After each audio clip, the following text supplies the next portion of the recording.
Good morning and welcome to Europe House. The European Commission and the European Parliament are delighted to co-organise this event with the Embassy of Ukraine. Something new and dangerous is happening in our skies.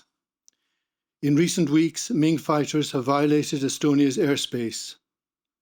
Drones have flown over critical sites in Belgium, Poland, Romania, Denmark and Germany. Across our union, undersea cables have been cut. Airports and logistics hubs have been paralysed by cyber attacks. Elections have been targeted. This is hybrid warfare. These are the words addressed by the European Commission President to the European Parliament in October. They capture the very real threats posed by Russia, threats which the European Union will meet with unity, deterrence and resolve. The EU stands firmly with Ukraine and its people and is committed to continue to provide political, economic, humanitarian, military and diplomatic support. The European Union is determined to maintain and increase its pressure on Russia to stop this brutal war of aggression, including through further sanctions. On the 23rd of October, the European Commission welcomed the adoption by EU member states of the 19th package of sanctions against Russia. These sanctions target key sectors such as energy and finance. President von der Leyen has been very clear. The European Union will keep up pressure on Russia for as long as it takes. We will stand by Ukraine to ensure an end to the killing and a just and lasting peace. I'm delighted now to welcome our friend, the Ambassador of Ukraine, to make her remarks. Before she does, I would like to take this opportunity to thank her for her leadership in bringing us together today, for her steadfast courage and resilience. And she and her fellow citizens are the true unsung heroes. Ambassador.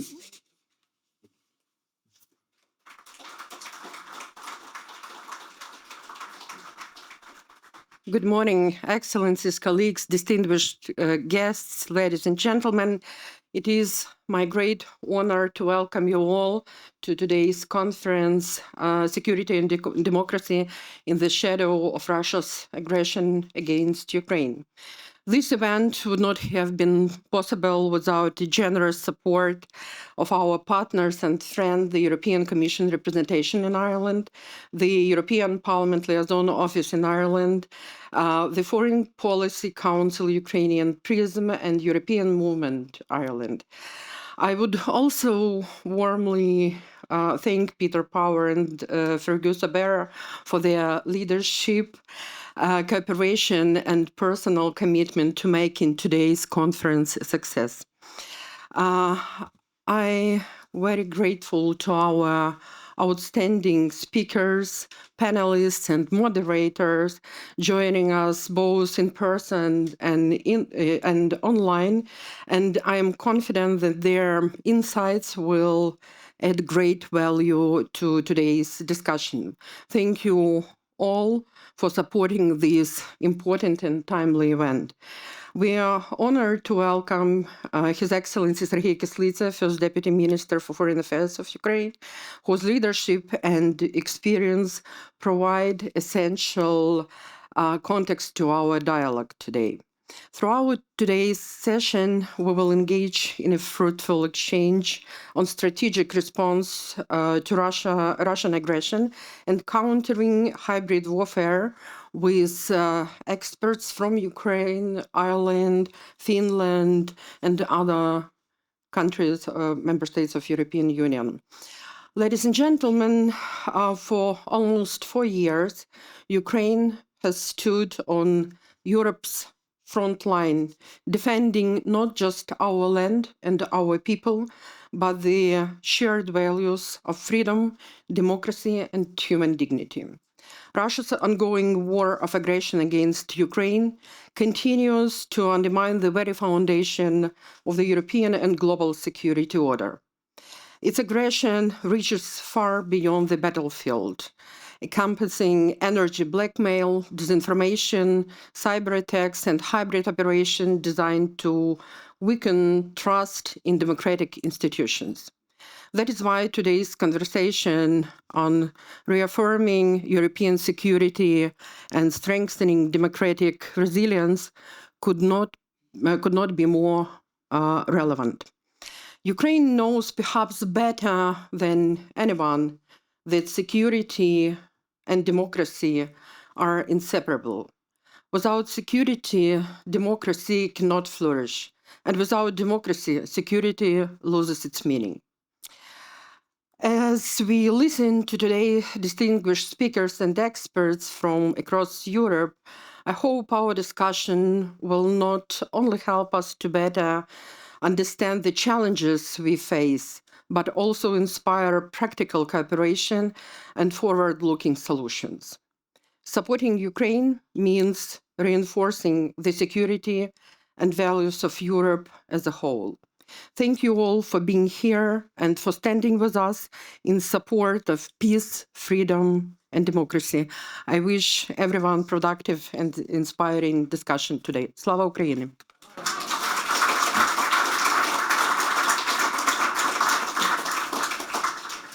We will now hand over to the Head of Cabinet of the Vice President of the European Commission, High Representative Mrs. Kallas, for her contribution. She will join us online.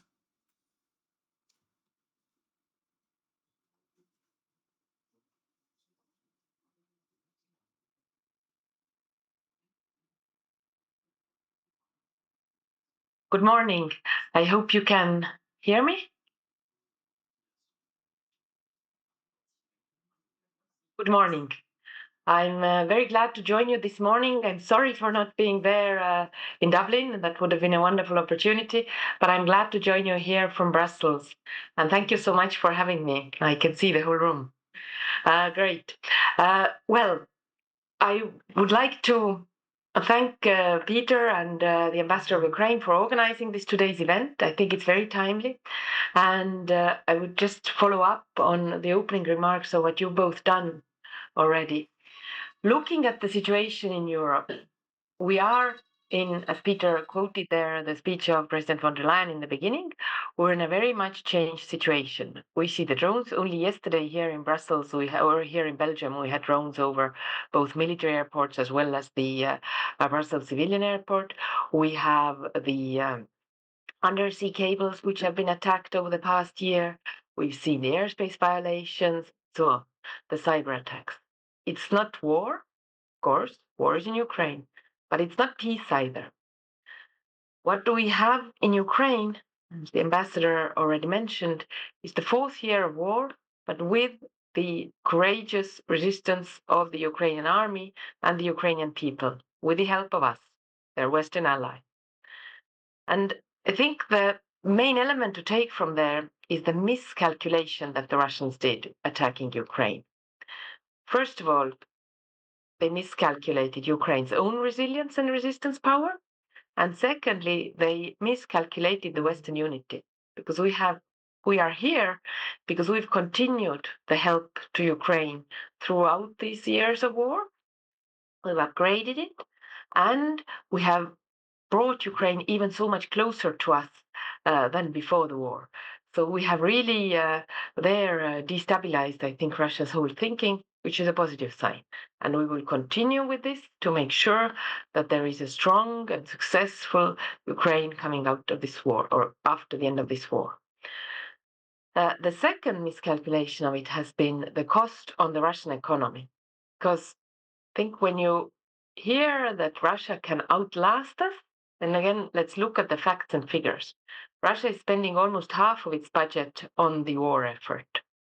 They are in a situation where they have a growing inflation at almost 10%. And remember that keeping inflation under control has been the most significant domestic promise of Putin since the beginning of his presidency.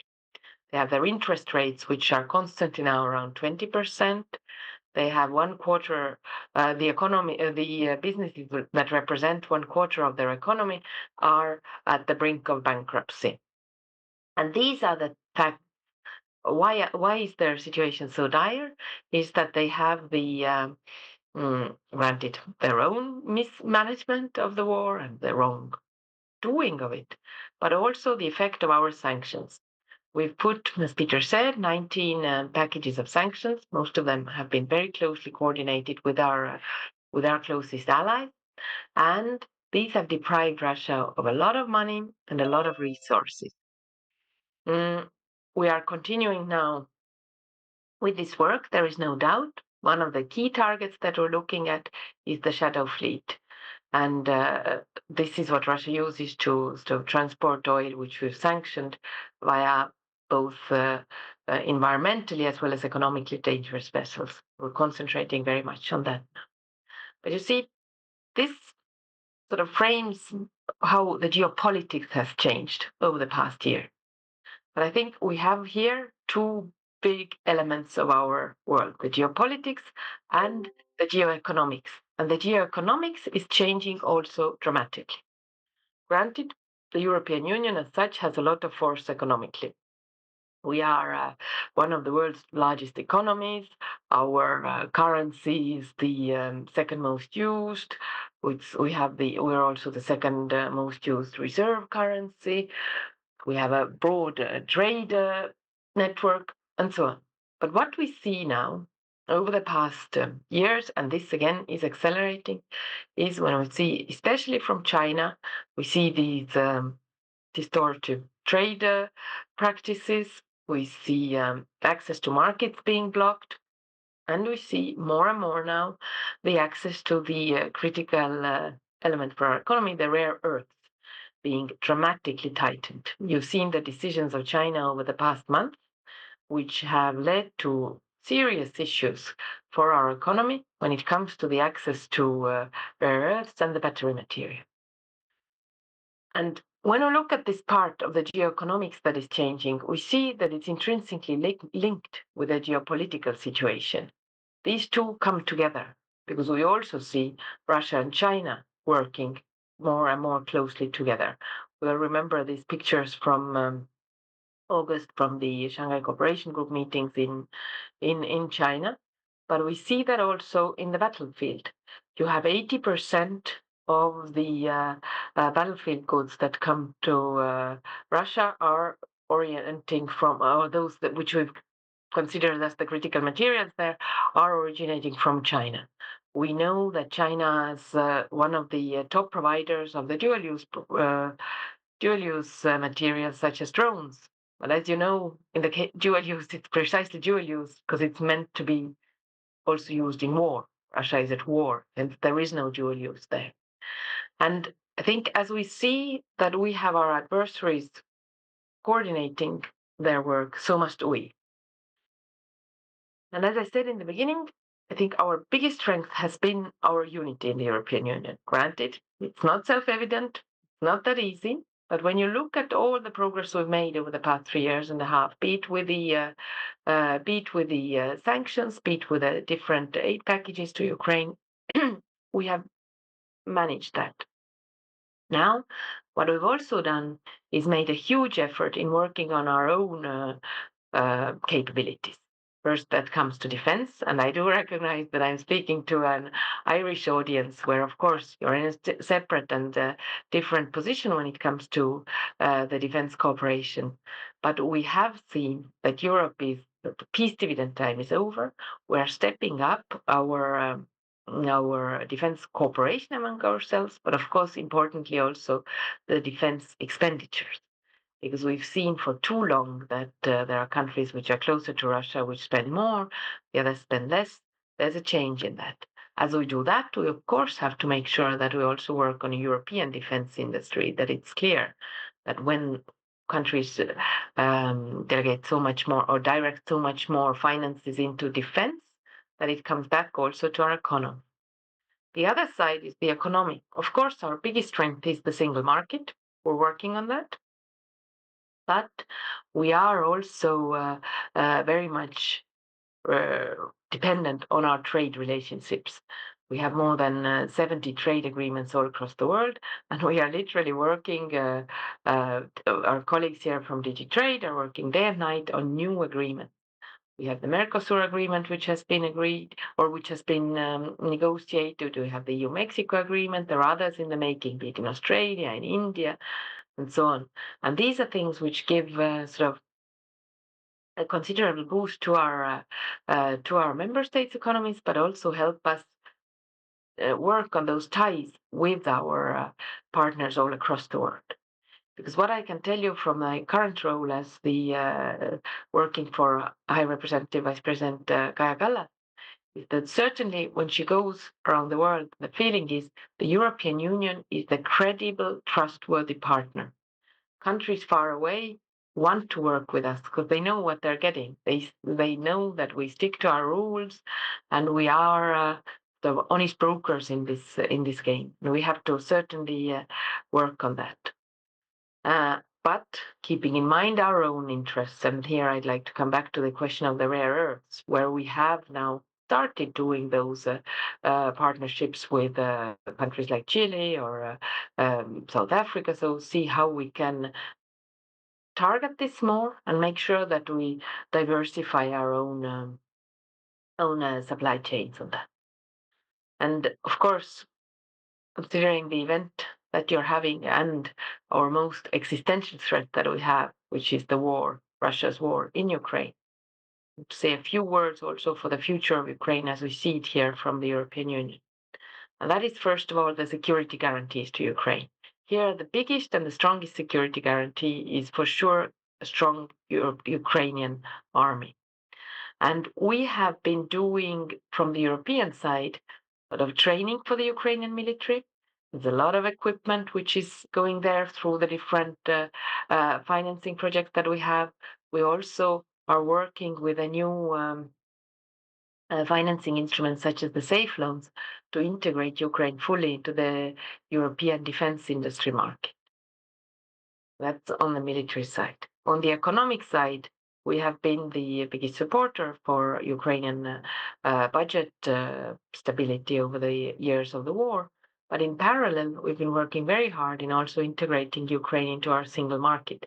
And the steps that Ukraine has done even during the war are remarkable.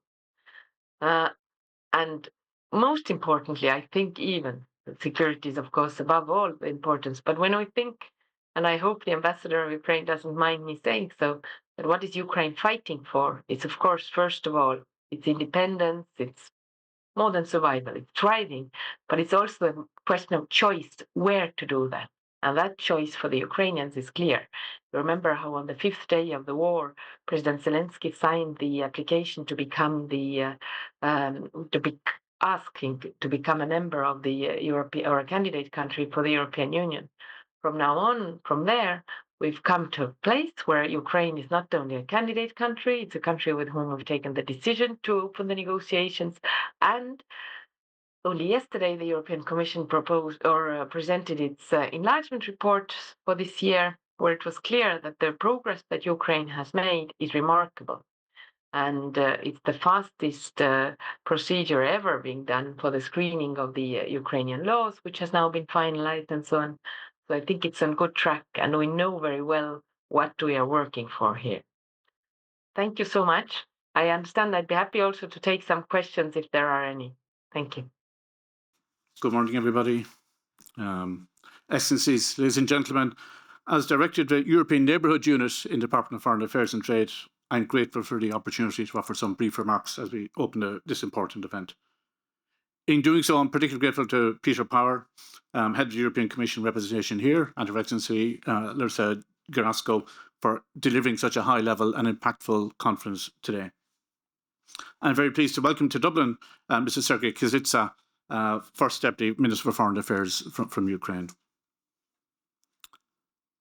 And at the outset, let me say it simply, Ireland and the European Union remain in full solidarity with Ukraine. Since February 24th, 2022, the Ukrainian people have fought with remarkable courage and bravery in the face of Russia's full-force aggression. Each day, they remind us of the values that unite the European community: freedom, democracy, and the right of every nation to choose its own path. And each day, too, Russia's continued attacks on Ukraine are an assault on those values. Russia is intensifying its attacks on Ukraine's towns and cities and on its critical infrastructure, including its energy infrastructure. These are not the actions of a country seeking peace. Its continued military offensive in Ukraine and its hybrid activity, as we heard in Lithuania, in Romania, in Poland and elsewhere, further demonstrates that Russia is intent on escalating rather than de-escalating its aggression. In response to this, Ireland and its EU partners have been providing support to Ukraine, both directly and through partnerships since the launch of Russia's full-scale invasion. Our engagement has been across the board, it continues to be across the board, embracing support that is political, financial, humanitarian, military and diplomatic. Support has come from the government, from the Parliament, from civil society and from the people of Ireland. As part of this, Ireland has welcomed over 120,000 Ukrainian refugees under the EU Temporary Protection Directive, of which some 83,000 are estimated to remain still in Ireland. Ireland has provided humanitarian and stabilisation support for Ukraine, including a latest package of funding announced by the Tonra in September. With a particular eye on the theme of this conference, in addition to our support for humanitarian purposes, Ireland is providing non-lethal military support to Ukraine. This support is being delivered through partnerships with EU member states and through the Ukraine Defence Contact Group on demining and on IT. But in addition to supporting Ukraine today, we also want to support Ukraine tomorrow. In that regard, Ireland remains steadfast in our support for Ukraine's future within the European Union. Ukraine has made clear its desire for a European future and has made remarkable progress in reform efforts, notwithstanding the extremely challenging circumstances. The most recent enlargement report just mentioned and published just yesterday bears this out.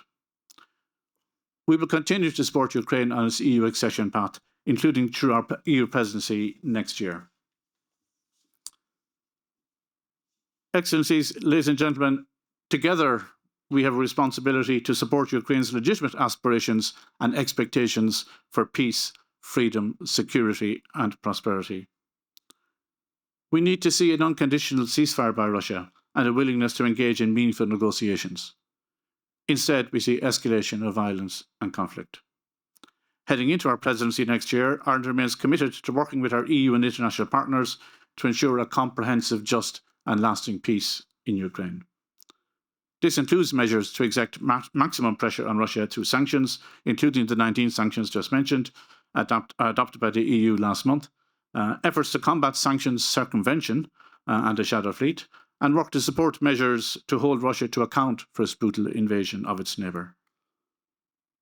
Ireland recognises that Russia's war of aggression represents a threat to European security. The government is committed to ensuring that the right systems, resources and tools are in place to ensure our security meet the challenges of future work with EU and international partners in a manner that is consistent with our policy of military neutrality. Like other EU member states, Ireland is not immune from the risk of disruption to critical infrastructure, cyber attacks, the spreading of disinformation and attempts to interfere in electoral processes. The government takes the risks posed by these activities very seriously and is constructively engaging in the development of EU policies aimed at strengthening our resilience and combating hybrid threats from wherever they may come. Domestically, the government is implementing a range of relevant measures at national level to strengthen our resilience and to combat hybrid threats from state and non-state actors. Excellencies, ladies and gentlemen, I commend you all for preparing, delivering and participating in today's event. A conference on security and democracy in Europe in the shadow of Russia's war against Ukraine is immensely topical, relevant and important. I look forward to discussions during the day and to hearing the range of views that have been expressed. Thank you for your interest and for your attention.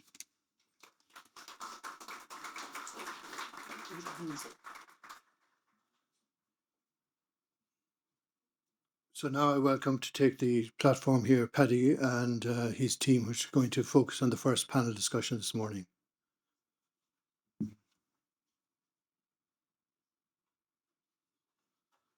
My name is Paddy Smith. I'm myself been asked to moderate this session, and I want to first introduce the panel to you. We have the first Deputy Minister of Foreign Affairs of Ukraine, Sergiy Kyslytsya, and I gather I got the pronunciation right. Cathal Berry, former TD, a former defence officer, forces officer, and an expert on national and international security, and Professor Ben Tonra from the School of Politics and International Relations in UCD. And I'd ask them to come up and join us on the platform here.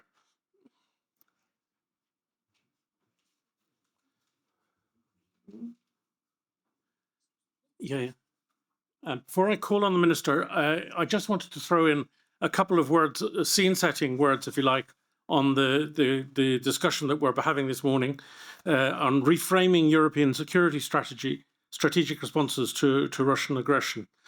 A couple of words really about the history of what concerns us enormously in this country is the neutrality argument, and what does that mean in the present age. At the Battle of Marignano in 1515, the Swiss Confederacy was hammered by the French and Venetian armies, and it represents, in a very real sense, what has been described as the painful beginnings of the policy of Swiss neutrality. And indeed, we can trace the history of European countries' neutralities to there. Swiss historian argues that Switzerland learned that she could no longer play with the big boys. The expansionist dream, notably in the cantons of central Switzerland, was shattered. 1515 was a saving defeat. It allowed Switzerland to reposition itself according to its natural influence between the Alps and the Jura, the Rhine, and the Rhone. Sort of familiar arguments, perhaps. Studies show unwavering support between 80 and 97% of Swiss people for neutrality. And neutrality purists have also argued, and Ireland would disagree, that EU membership is incompatible with that neutrality. In Austria, there's been a commitment since the Second World War to perpetual neutrality and non-alignment, with 69% still opposed to any question of joining NATO. And post-Ukraine, the invasion has stimulated a lively discussion about precisely that neutrality, with one think tank labeling the Austrian position as a strategic Schnurrer, which I understand is German for freeloaders. Again, a familiar argument. Fellow one-time neutrals, Sweden, Finland have for some time moved beyond neutrality to military non-alignment and now to membership of NATO. Ireland has been asked in a practical way for the first time to consider what we may mean by EU membership and our responsibility to its collective defence, moral as well as legal. Some hard questions have been asked about our ability to defend ourselves, courtesy of the Commission on the Defence Forces. We've also seen the EU moving towards a defence union, and important decisions have to be taken by Ireland about what we do. And the EU paper, a joint paper for defence procurement on 2030. We have reached a collective agreement to arm ourselves more strongly together to defend against possible Russian attack. And there's the continuing commitment to support the Ukraine, both in terms of military supplies and economic aid. The Treaty on the European Union makes clear that the Union's security and defence policy, quote, shall not prejudice the specific character of the security and defence policy of certain member states. It's a formulation which is a very interesting and quite a clever formulation that allows us to redefine that policy with time and does not attempt the impossible, which is to define neutrality, which I suspect some people will try and do today. It's up to member states to decide what it is, not the EU. And NATO membership, of course, is quite separately and different. We are at a defining moment at what Ben Tonra will call an inflection point in the European Union and in Ireland in terms of defence and strategic thinking. And so I would ask the speakers to contribute. Firstly, Minister Kyslytsya. Right, thank you. It's a real pleasure to be here in Dublin, not for the first time in my life, but it's always a pleasure. You know, yesterday when I arrived in Dublin airport, there was a very huge group of people moving to the EU line, and there was myself and a UK lady was clearly disappointed that she was diverted. No prejudice to the British people present here. I was as much disappointed myself because I should have been there with the rest of the EU passengers, and I'm sure that one day we will be there. Neutrality, it's not up to me to preach, not up to me to tell the Irish how to organize their defense, but neutrality is, in my humble opinion, non-intrusive opinion, as with respect to the Irish, is the thing of the past. It is the thing of the past if we look at what happened to Finland and the rapid change of the attitude of the Finnish citizens to neutrality and to non-NATO status, whereas before the full-scale invasion, 80% of the Finnish, and you can correct me if I'm wrong, were against the membership of NATO, and then almost immediately the political attitude and the sentiments have changed dramatically in Finland, and right, yes, perfect. And overnight it changed, and now one of the aims, strategic aims of Putin to reduce the NATO interaction, physical contact with Russia was totally failed, and now the joint border with NATO has significantly enlarged.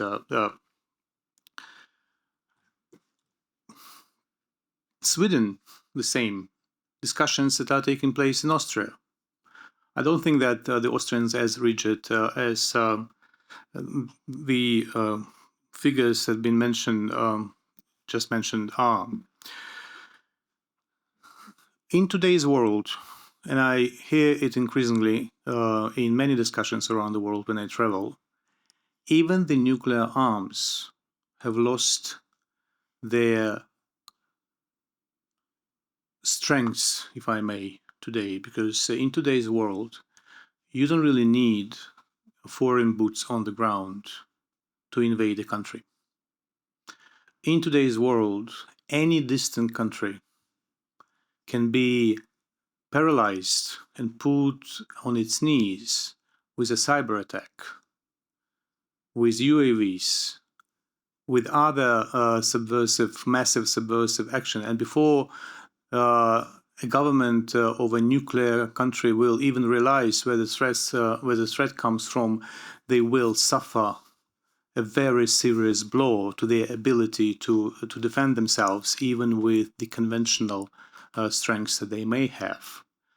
Therefore, not telling the Irish how to decide their security configuration, whether they should or should not revisit the neutrality policy, I would still invite everyone around the world, everyone in Europe, to reassess whether the physical distance from the epicenter of warfare in today's world does play the same role as it used to play even 50 years ago, And nevertheless, even with the neutral status of Ireland, we value and we appreciate every effort that has been made so far by the Irish people, first of all, because the government takes its money from the Irish people, from the taxpayers, to the Irish government, to the Irish Parliament, and to the civil society of Ireland. Because without them, these 120 Ukrainian citizens that initially were admitted here in Ireland, with some 80,000 left, would not be in the safety in the immediate aftermath of the invasion. Thank you.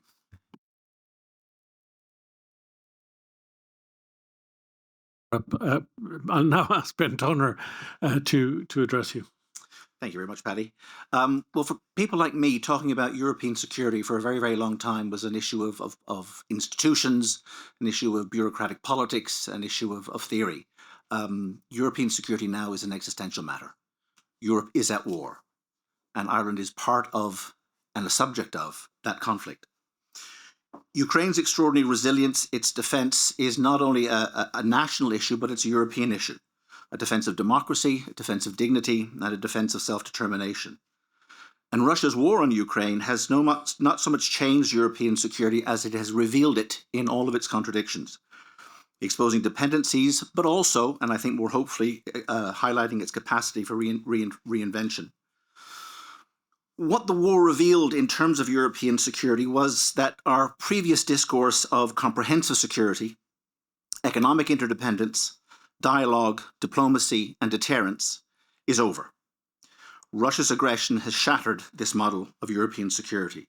It has exposed the limits of economic deterrence. It has highlighted our energy dependency. It has disproved the notion of a post-war European peace order. And it has reasserted the reality that military force is a pertinent currency in the politics of contemporary Europe. The Union's initial response, through sanctions, armed deliveries, and macro-financial assistance and political unity, represents a reaction to a crisis, but not a handling of the crisis. It's not strategic, it's been tactical. The speed of Europe's adaptation through the European Peace Facility, the Ukraine Assistance Fund, joint ammunition procurement, etc., has been impressive and signals a profound shift. Europe's security identity is being built through crisis. In terms of the Union's performance, I have a couple of things to say. On the positive side, the Union has become a de facto security actor, financing lethal aid, supporting Ukraine's defense efforts, and coordinating industrial policy for security. And for someone like me, if 5 years ago you had told me we'd be in this place, I would have told you were talking science fiction. But there has been extraordinary movement and extraordinary progress on those fronts. The strategic compass also offers Europe a political North Star, however aspirational and as yet unimplemented.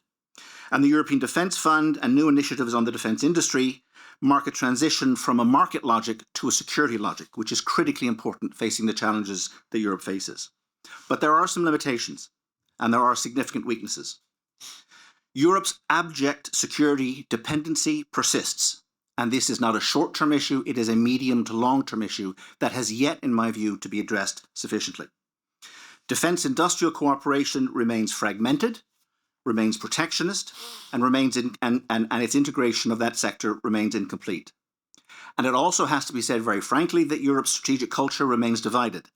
Deterrence in the East, restraint in the West, and neutrality, as here, in the periphery. So in taking the positive with the negative, I think Europe's security project remains reactive, not strategic and proactive. Europe can coordinate, but not command and control. It can invest, but it cannot yet defend itself. But this learning by doing, I think, is historically a significant process. The Union is becoming a security community under attack. Ireland, where does it fit in this scenario? I think Ireland has agency and has adapted. Ireland's evolving security policy and broader security dynamics are changing. Ireland's position, however, does continue to reflect a certain strategic ambiguity. There is clear political, humanitarian, diplomatic, and even military support for Ukraine. Ireland is not neutral in respect of this conflict, and that has been made abundantly clear both by government and by opposition parties. I would qualify something that was said in our introductory speech. Ireland is not in a special place with respect to Europe's common security and defence policy. Ireland is a full and active member of that policy. We have active participation in CSDP, the European Defence Fund, the Peace Facility mechanisms, with the only qualification with respect to lethal ammunition. There is also an ongoing national reflection on security policy, with some limited progress on the ground. But Ireland continues to embody a European dilemma: how to reconcile a values-based foreign policy with the growing realities of power politics. The challenge is to move from security exceptionalism, in Ireland's case, to security engagement. Recognizing that neutrality does not mean ambivalence. It does not mean not having a position, particularly in the face of aggression. Ireland's commitment to collective security and the rule of law is arguably deeper in Irish foreign policy's roots than the concept of neutrality. Irish and other small states' contribution lies in norm entrepreneurship and legitimacy building, ensuring that Europe's strategic awakening remains democratically grounded and legally constrained. In terms of reframing European security, we need to think about moving from being concerned with the defence of territory to the defence of our democratic order. The task ahead is not only to build capacities, but to redefine the purpose of power in a democratic Europe. That means strategic sovereignty as responsibility, not so much about autonomy, but accountability for European choices, defence industrial policy, technological resilience, and societal preparedness. We also need to secure democracies, not just borders. The Russian war, as has been said, is hybrid, fought through information, corruption, and energy. Therefore, Europe's security architecture must defend democratic institutions and political cohesion as much as territory. We also need to integrate our economic and security policies. Energy security, industrial capacity, and fiscal rules have to be seen as tools of deterrence. The fact that we've had 19 packages of sanctions is, on the one hand, to be celebrated, but on the other hand, why the hell has it taken 19 to get us to where we are? And Russia is still coining it in terms of its energy exports. And Europe is still buying Russian energy. That has got to be tackled more seriously. In conclusion, what I'd say is that Europe stands at an inflection point. A strategic project born out of peace must now learn to act in war. Europe-Ukraine struggle has reminded us that democracy survival is not automatic. It requires endurance, sacrifice, solidarity, and serious engagement. The challenge for the Union is not whether it can build more tanks or more factories, but whether it can translate unity of purpose into strategic permanence. If Europe's 20th century project was to make war unthinkable, its 21st century task is to make peace defensible. Ukraine's role as the catalyst of Europe's strategic transformation is central. The ultimate test of European security will be its capacity successfully to anchor a free, democratic, and sovereign Ukraine within the European Union. Thank you very much.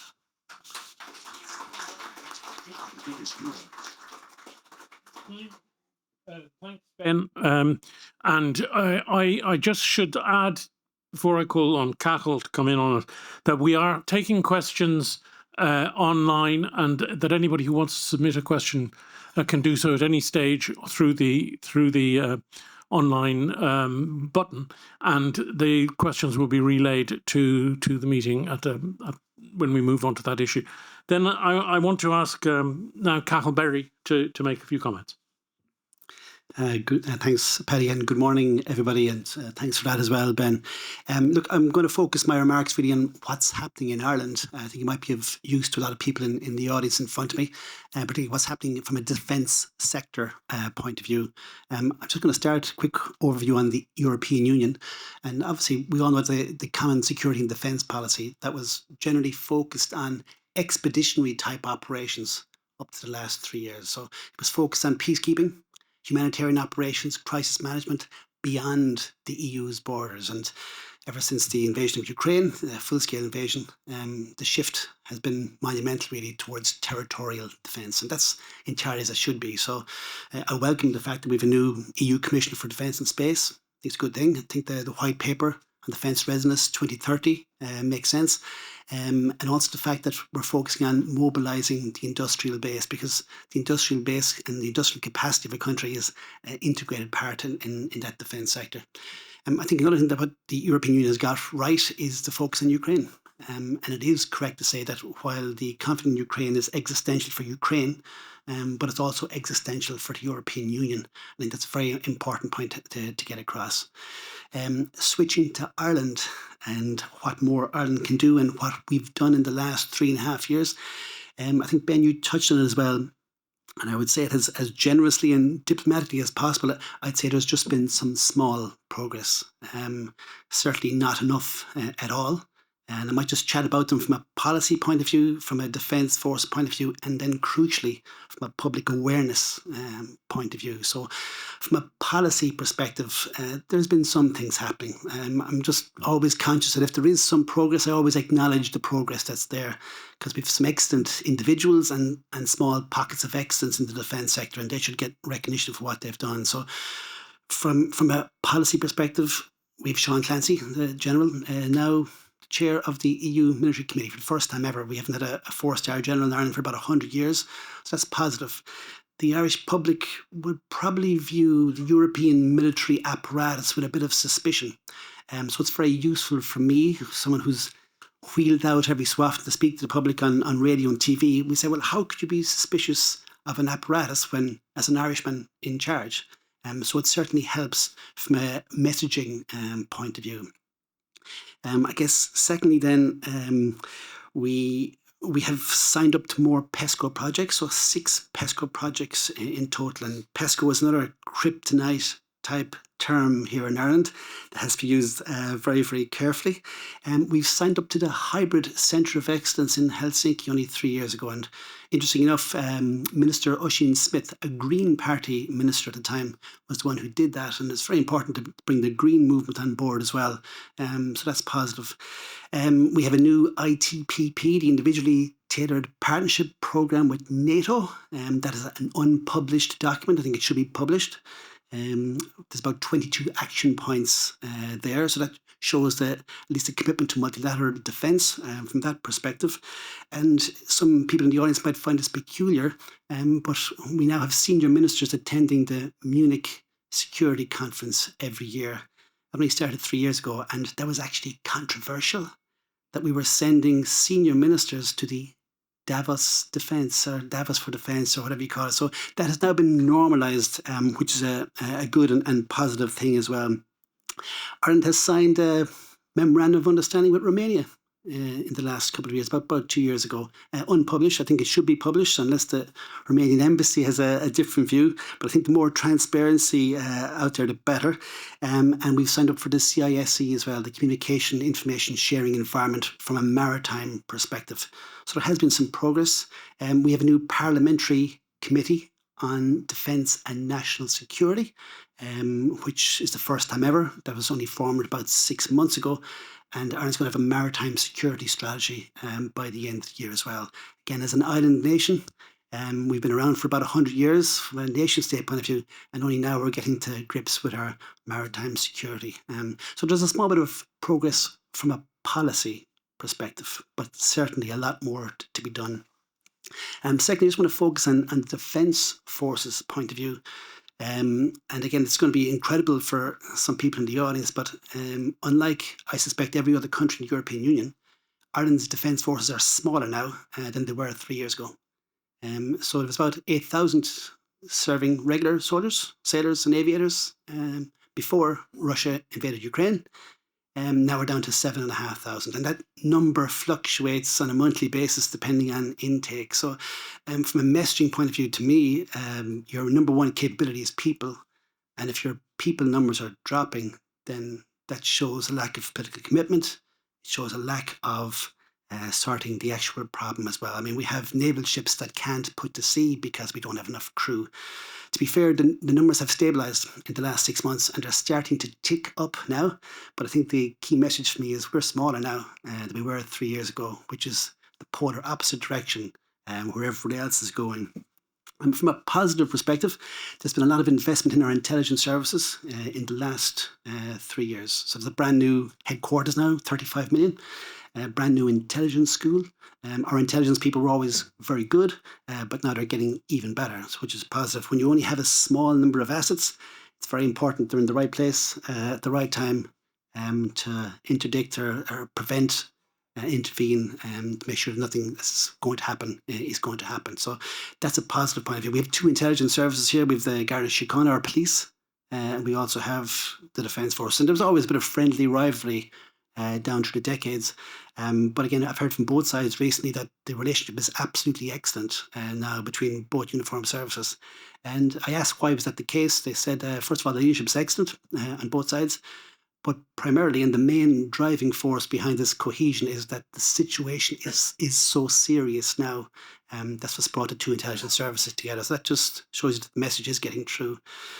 From a capability perspective, this is something that a lot of advocates have been campaigning for the last number of years, but Ireland had no strategic airlift whatsoever. Whenever there was an evacuation operation, we had to rely entirely 100% on our colleagues and friends across the European Union. So a brand new aircraft has been acquired, it's arrived, it's fully operational, arrived out a month ago. So hopefully, for the next evacuation operation internationally, it's the first time in our history that Ireland should be able to offer seats to our European Union colleagues. Rather than for the last 50 odd years, we've always been looking for assistance. Is there any chance of getting assistance from that perspective? So there has been improvement from an intelligence perspective. There's been improvements from a strategic airlift and evacuation operations point of view as well. There's been some hardware ordered, 4 new helicopters, Airbus 145s, which should help, but really all that's doing is routine replacement of existing helicopters. 2 maritime surveillance aircraft have arrived as well in the last 2 years. These are the Airbus 295s, and I think it's important to mention, and Ben, you might be rolling your eyes to heaven here on this one, but they're unarmed aircraft. Normally the Airbus 295 is a maritime patrol aircraft, but they were deliberately de-specced at request by Ireland that the aircraft would be unarmed. So there's no rockets, there's no torpedoes, there's no sonar buoys. So we want to see what's happening in a maritime area, but we don't want to be able to do anything about it, which is a big issue from that perspective, so you can well appreciate. 2 second-hand New Zealand ships have arrived as well, so they're operational now. And interesting enough, Ireland as a maritime nation has never had sonar, not since the 1970s. So 3 new towed array sonars have been ordered from Kallas. Now they won't be arriving for another 18 months or so. So for the first time in about 40 years, we'll finally be able to look below the waves. Won't be able to intervene, of course, but at least we'll be able to see a little more of what's actually happening. And then the very topical issue at the moment is our lack of primary radar. Ireland is the only country in the European Union that has no military grade primary radar, which is incredible really. It's more just as much a flight safety issue as it is a defence and an air policing issue. So hopefully a contract will be signed between now and Christmas in relation to providing that. But again, it'll take a number of years before that gets fully operational. So that's really from the hardware perspective. And the last thing I want to touch on really is the public information piece. And I go to all these conferences regularly, and myself and Ben were only over in London, was it last week or the week before, but it's constantly mentioned to me that, look, everybody in this room gets how important this is, that we're kind of a self-selecting sample and a cohort really. How do we get the message out to the man or the woman on the bar stool who's an islander, wondering, what's this got to do with me? And there has been a small bit of progress, I'm happy to say, over the last 3 years. If you mentioned defence 3 or 4 years ago in Ireland, you'd be looked at as though you have 2 heads and maybe horns and a tail as well. So there was a government, so Micheál Martin, the Taoiseach of the day, and I see Cormac Devlin there, a member of Parliament from his party here. You're very welcome, Cormac. He had an initiative for a consultative forum on international security. That took place about 2 years ago. It was held in 4 locations, well, 3 locations really. And even the fact that we were discussing defence was controversial. On 2 university campuses and Dublin Castle. And a very senior politician attempted to actually prevent these conferences even occurring. And there was protest outside. And everyone was going, why are you discussing defence? So the defence in Ireland, it falls into the same category as contraception did 30 years ago, our reproductive rights, our marriage equality, our divorce. There's a visceral, emotive component to it, and a narrative has been established, and it's almost like it's a divine rule that Ireland must be neutral. And it's very hard to compete with that narrative using logic and reason because, narrative eats facts for breakfast, really. And while we all get this here, it's very important to get that message out.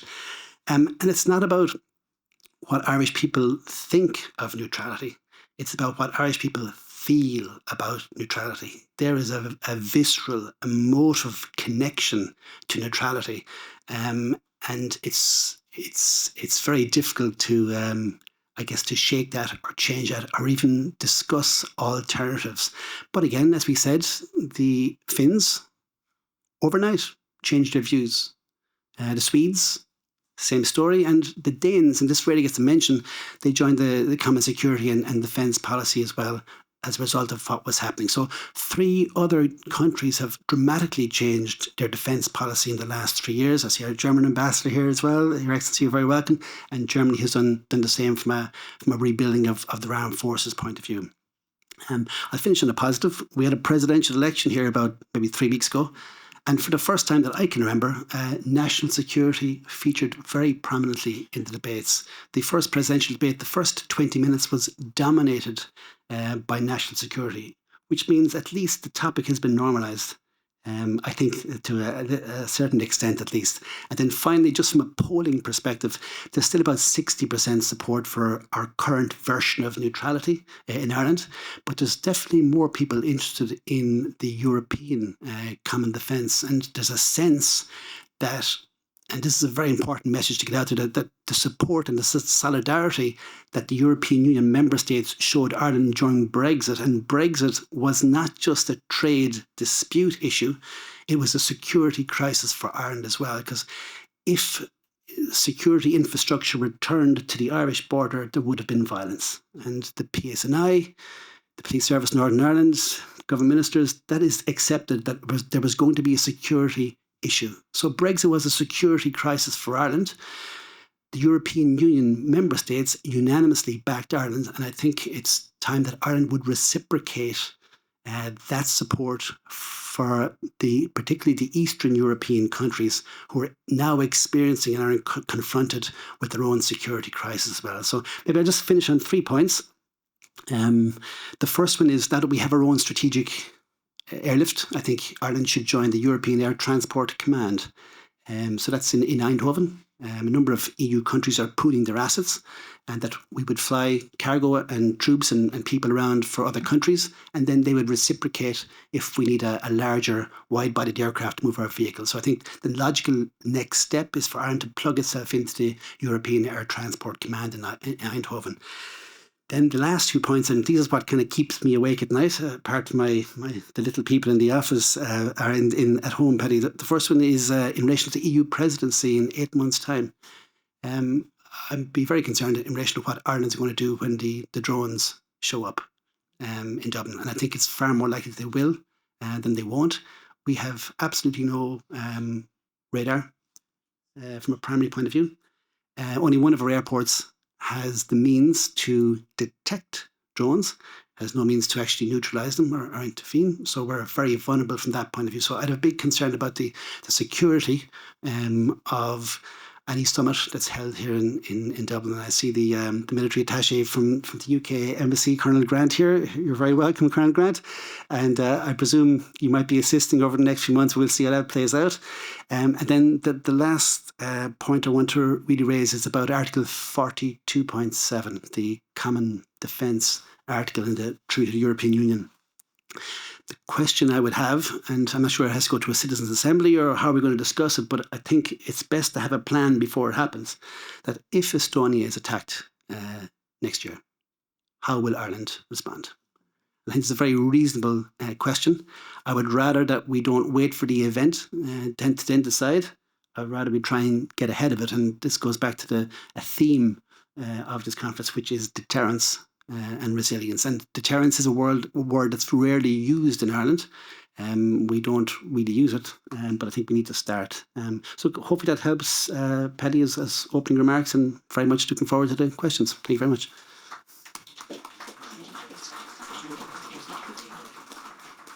Thank you very much, Cathal. And I'm going to throw the discussion open to the floor. I just say to people that you have one of the disadvantages of having me as moderator is that I'm particularly blind, so you'll have to stick your hands up very firmly in the air. I'll do my best, and as I say, we'll take questions from the online as well. I think what we've seen is a whole number of issues raised, and I would hope that we will have contributions from the floor on issues arising from them. For example, the question of nuclear weapons and how that plays into the discussion. The perceptions from Finland and Sweden, I think, are particularly useful insights, which I would welcome contributions on. The question of neutrality as a taboo, I think the point is well made. I think it's very difficult to get anybody brave enough to offer a clear and common definition of neutrality. The presidency debate, I agree that it brought in defence, but it confused issues rather than, unfortunately, normalised them. I think we are just as bewildered after the debate, and I'd be interested to hear people's perspectives on that. And indeed, in relation to the EU presidency and our obligations, critically, I think this sense that we have two tasks on our plates in the presidency. One is the strengthening of EU's ability to defend itself, and the other is continuing support for Ukraine. So I see there's a speaker offering up there. Can I take that?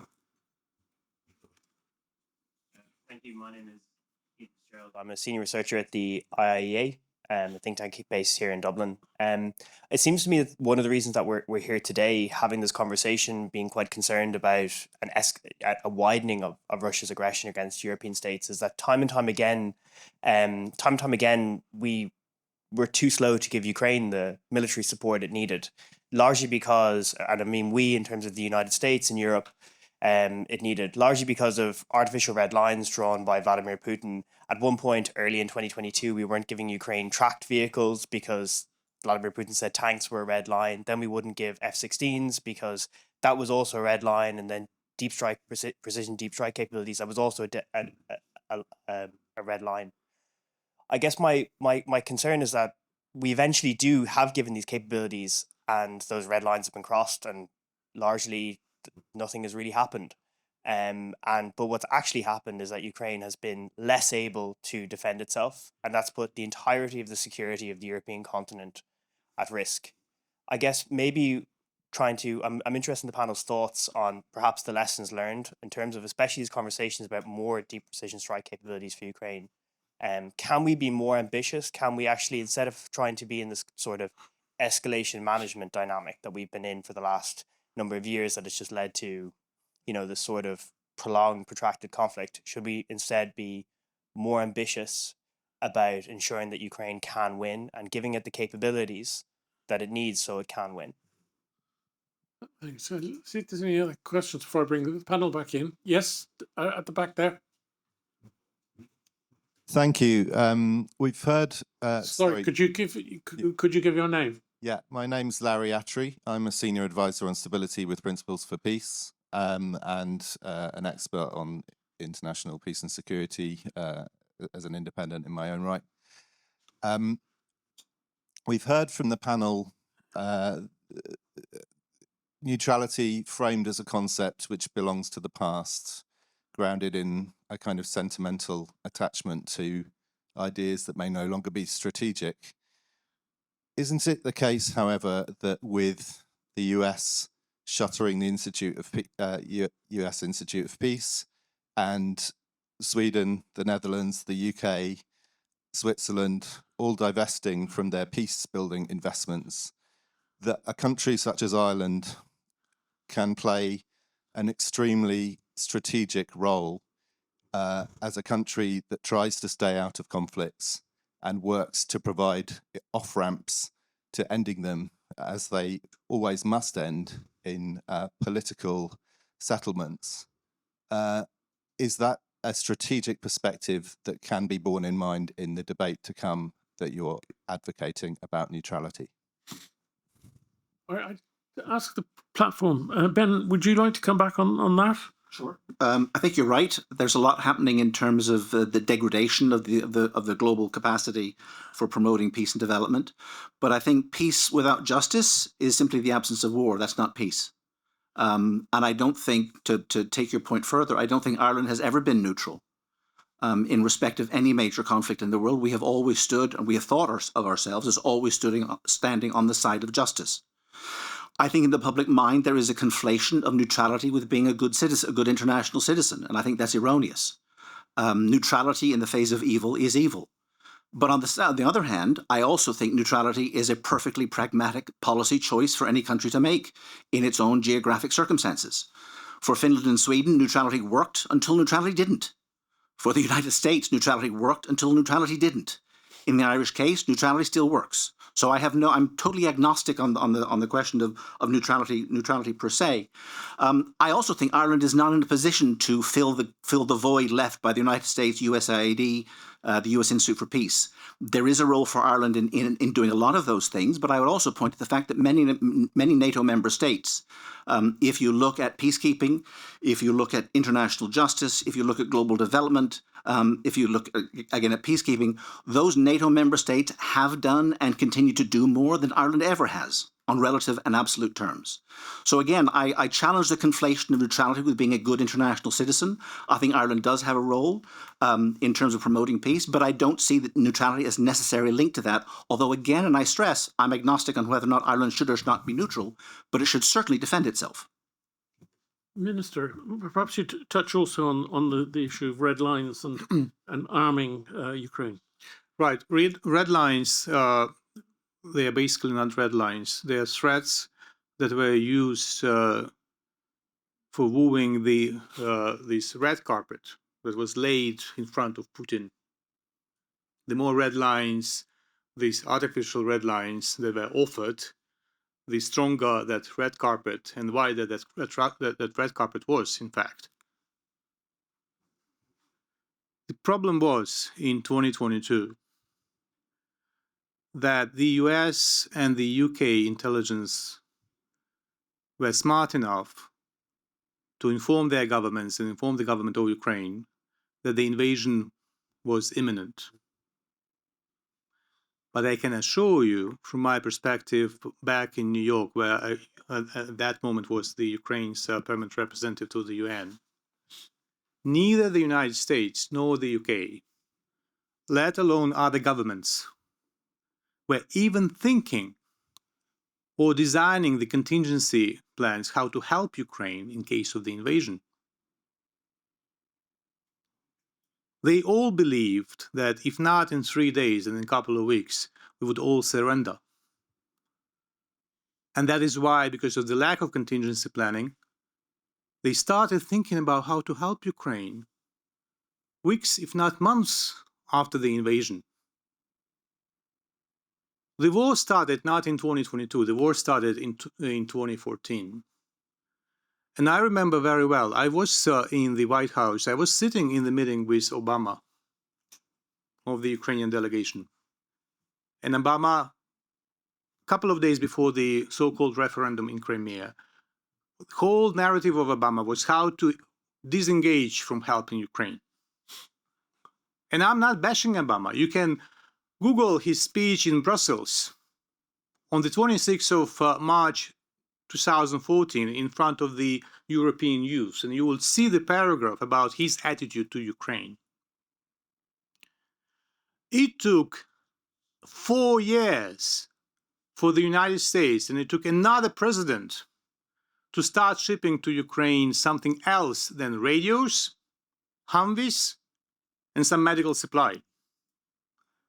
It was in April 2018 that the United States first gave us a free batch of javelins, and then we bought javelins from the United States.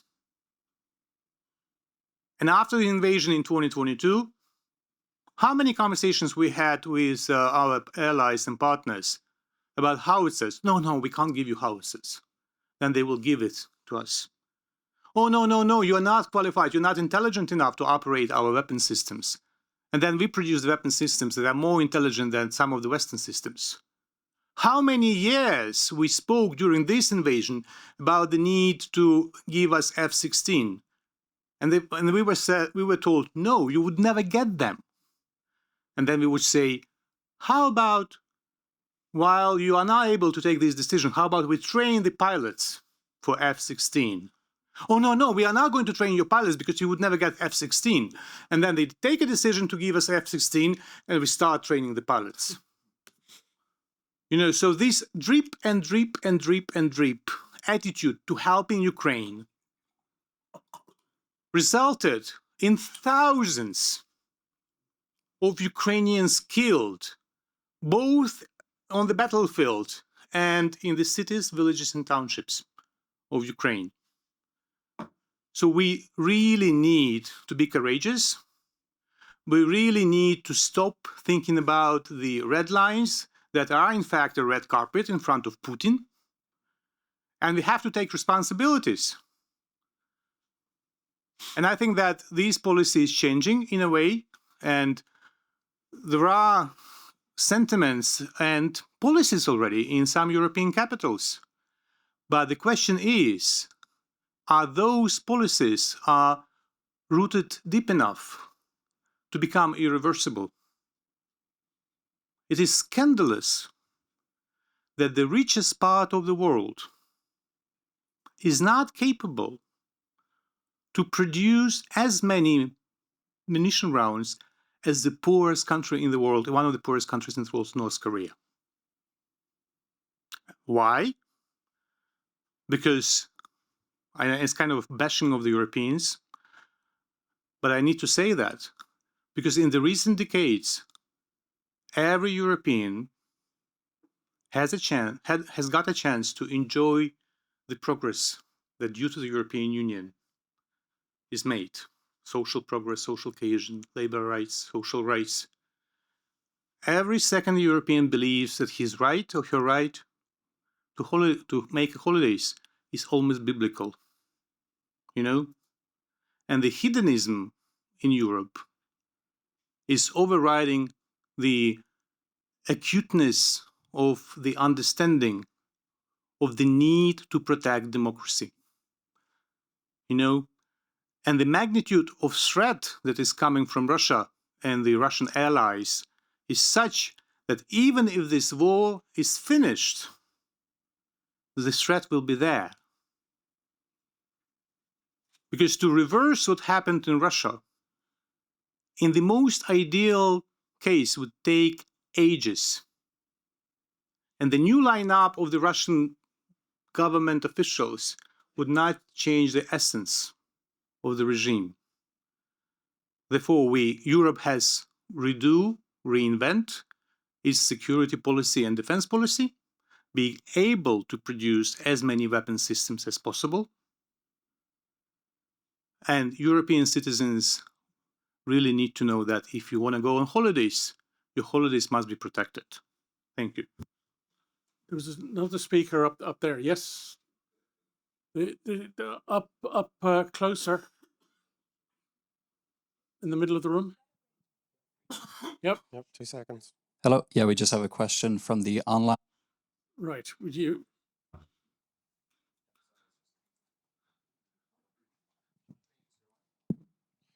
There you go. Yeah, so an online question coming from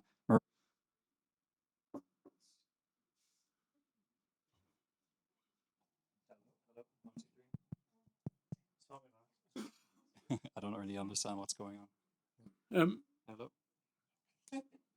Hello? Okay. Got there eventually. So a question from Marie-Luce Perry from the UCD Sutherland School of Law. A general question open to the panel. Do you think that neutrality and or defense and security issues could be appropriately discussed within a citizens' assembly, given that neutrality is a political principle and not a constitutional principle? Thank you. There's one in the middle there. Gentleman who stood up. Yep. Good morning, everyone. So pleased to meet you. Deputy Prime Minister, I'm so pleased to see you in real life. So I'm Pádraig Purcell. I've been Irish supporters of Ukraine, and I helped Ukraine about 25 years.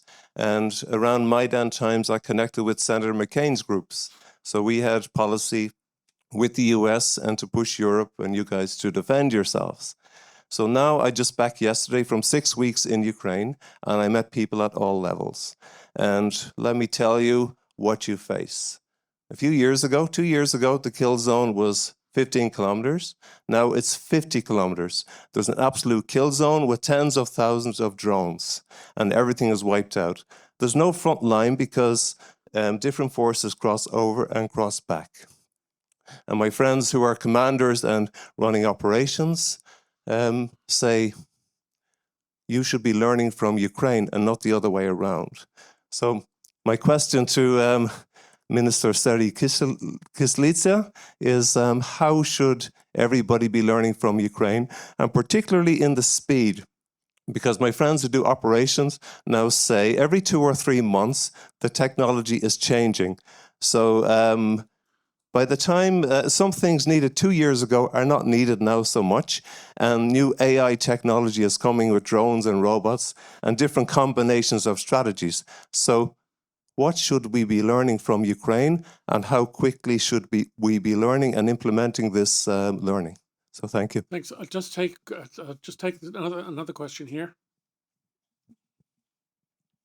Thank you very much. My name is Maaike van Kolnam. I'm the Netherlands ambassador to Ireland. Previously, I had a posting in Ukraine.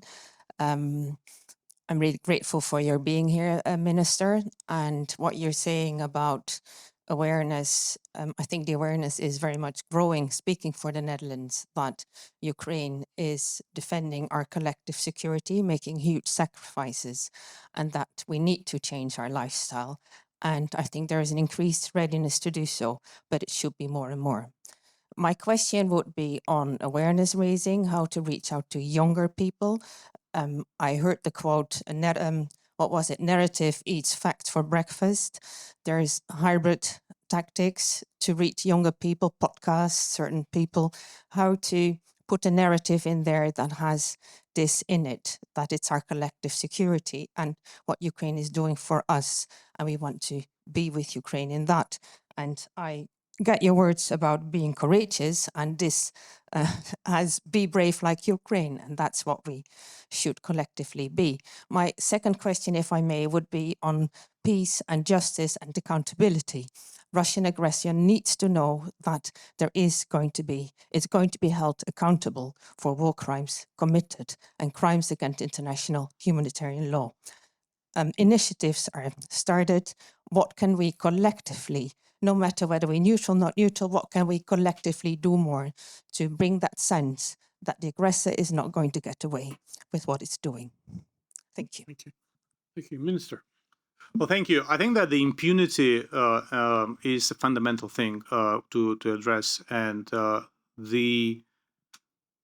least 25 years of Putin's regime were the years of impunity for Russia. I will give you one example. When Ukraine applied for the Council of Europe membership in the early 90s, we were given a long list of things we had to do to be eligible. And then European politicians in Strasbourg decided, no, we can't really accept Ukraine without accepting Russia, or without reducing this length of period between the memberships of Ukraine and Russia, right? We were admitted in 1996, the year of the Second Chechen War. And what happened? Following that decision, it's a strategic decision, seemingly strategic decision of the Europeans. In the middle of the Second Chechen War, Russia was invited to be the Council of Europe member, right? And then the sequence of inaccountability of Russia. August 2008, Russia invades Georgia. What happens in the spring of 2009? Lavrov meets Secretary Clinton to reset US-Russian relationship as if nothing happened. So every single instance allowed Russia to be firmly aware of the fact that they can do practically everything. You know? If we look at the European landscape, and even if we go back to the Council of Europe, education, because education is part of making public aware of many things, is not even part of the Council of Europe. Because education is the thing at the level of local communities. The governments, the central governments would stay away from education. And I'm against indoctrinating people. But I think in today's Europe, it is the duty of every single government to offer every citizen access to a variety of verified true information about the facts on the ground. Because the Russians are super effective in their propaganda. The Russians have no limits. They have no democratic framework for their operation. I just brought with you the yesterday's tweet with me. The yesterday's tweet of Kirill Dmitriev, who, as you know, traveling now to the United States and representing Putin in conversations with the senators and the administration. So he tweeted yesterday, just in, President Putin, Russia strives for friendship and cooperation with all nations of the world. It's a case for psychiatrists, of course, you would say, right? But that is a very bold style of the Russian propaganda all around the world, right? I will take you far away from Dublin to Africa. Everybody failed with African policy. The European Union failed, the United States failed, everybody, individually we all failed. Who is successful in Africa? China and Russia. China with money, Russia is with mercenaries. There is no unity of collective West when it comes to Africa, right? And there are many, many examples of that kind. Coming back to the question, what everyone can learn from Ukraine, I think that NATO today should be more interested in Ukraine's NATO membership than Ukraine in NATO membership, because the Ukrainian army is the only army on the continent that has the experience and ability, real ability to defend. And not only Ukraine, but the entire continent. Occasionally, I hear in the kind of meetings like that, oh, you have problems with mobilization, people are tired, and so on and so forth. Look at the polls in European countries. How many European citizens are ready to take arms to protect their countries? 12? 20%? You know, so don't blame us for the problems with mobilization. Production of weapons. That is one of the things that we can really offer to many European countries. We say produce in Ukraine or produce with Ukraine. So that the Danish model of production is one of the examples to follow. You know, the Netherlands. I thank you for your question. The Netherlands is exemplary case, along with many other countries in Europe, where in spite of very difficult democratic processes of election, changing the governments, politically, it's almost a consensus. If not a consensus, it's very unusual that someone in the mainstream would say we are not, we are against helping Ukraine. Look at Denmark. Look at Norway. Look at other countries, you know. And you have to keep in mind that democracies are much weaker than dictatorships in terms of protection, because democracies have election cycles, and the politicians have this tendency to feed fast food to their electorate, to their constituents. And you know what happens if you eat fast food regularly, you know. So I think it is the duty of every politician, with the help even of the PR companies, nothing to be ashamed of, to find a way how to explain to every member of constituency that, cynically speaking, the longer the Ukrainians are capable to protect the rest of Europe from the invasion, the lesser is the chance that anyone from your family will need to take the arms in their hands and go and fight. Thank you, Minister. Cathal, do you want to come back on that? Yeah. I might just answer Marie's question from online there, just to keep them involved as well. It's the question on neutrality and whether a citizens' assembly would be appropriate or not. And I guess my view would be quite simple, that any forum where we can discuss our defence policy is a good start, particularly with our citizens. So to answer your question, Marie, I would say yes. I think from the consultative forum on international security from 2 years ago, I think it's important everyone is aware that every word that was uttered at that forum over those 4 days, they're available online. So the video recordings are there. Just Google them. Professor Richardson, Louise Richardson, she was the lady who actually chaired the forum. She wrote an excellent report as well. And it probably answers your question, Paddy. You said that no one has defined Irish neutrality, and they haven't. But what she suggested was that it's probably just described as political alignment and military non-alignment.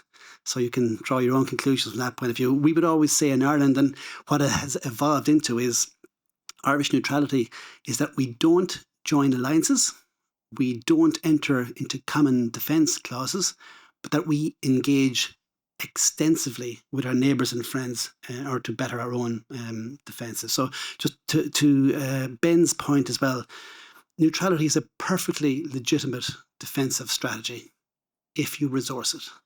So if you have a housing policy and you don't resource it, it's going to fail. If you have an education policy and you don't resource it, it's going to fail. I would argue that Ireland's neutrality policy has totally failed because we haven't resourced it. We're not a neutral country, we are a defenceless country. And you cannot be a neutral country if you're relying on NATO countries nearby to provide your security. It's a complete and utter contradiction, and it is happening that NATO countries are looking after our airspace, looking after our maritime area. We're just not telling the public about it. And why I would welcome a Citizens' Assembly is the debate on Irish neutrality and Irish defence is there's a vacuum there. And whenever there's a vacuum, you have people on the political extremes who fill that vacuum.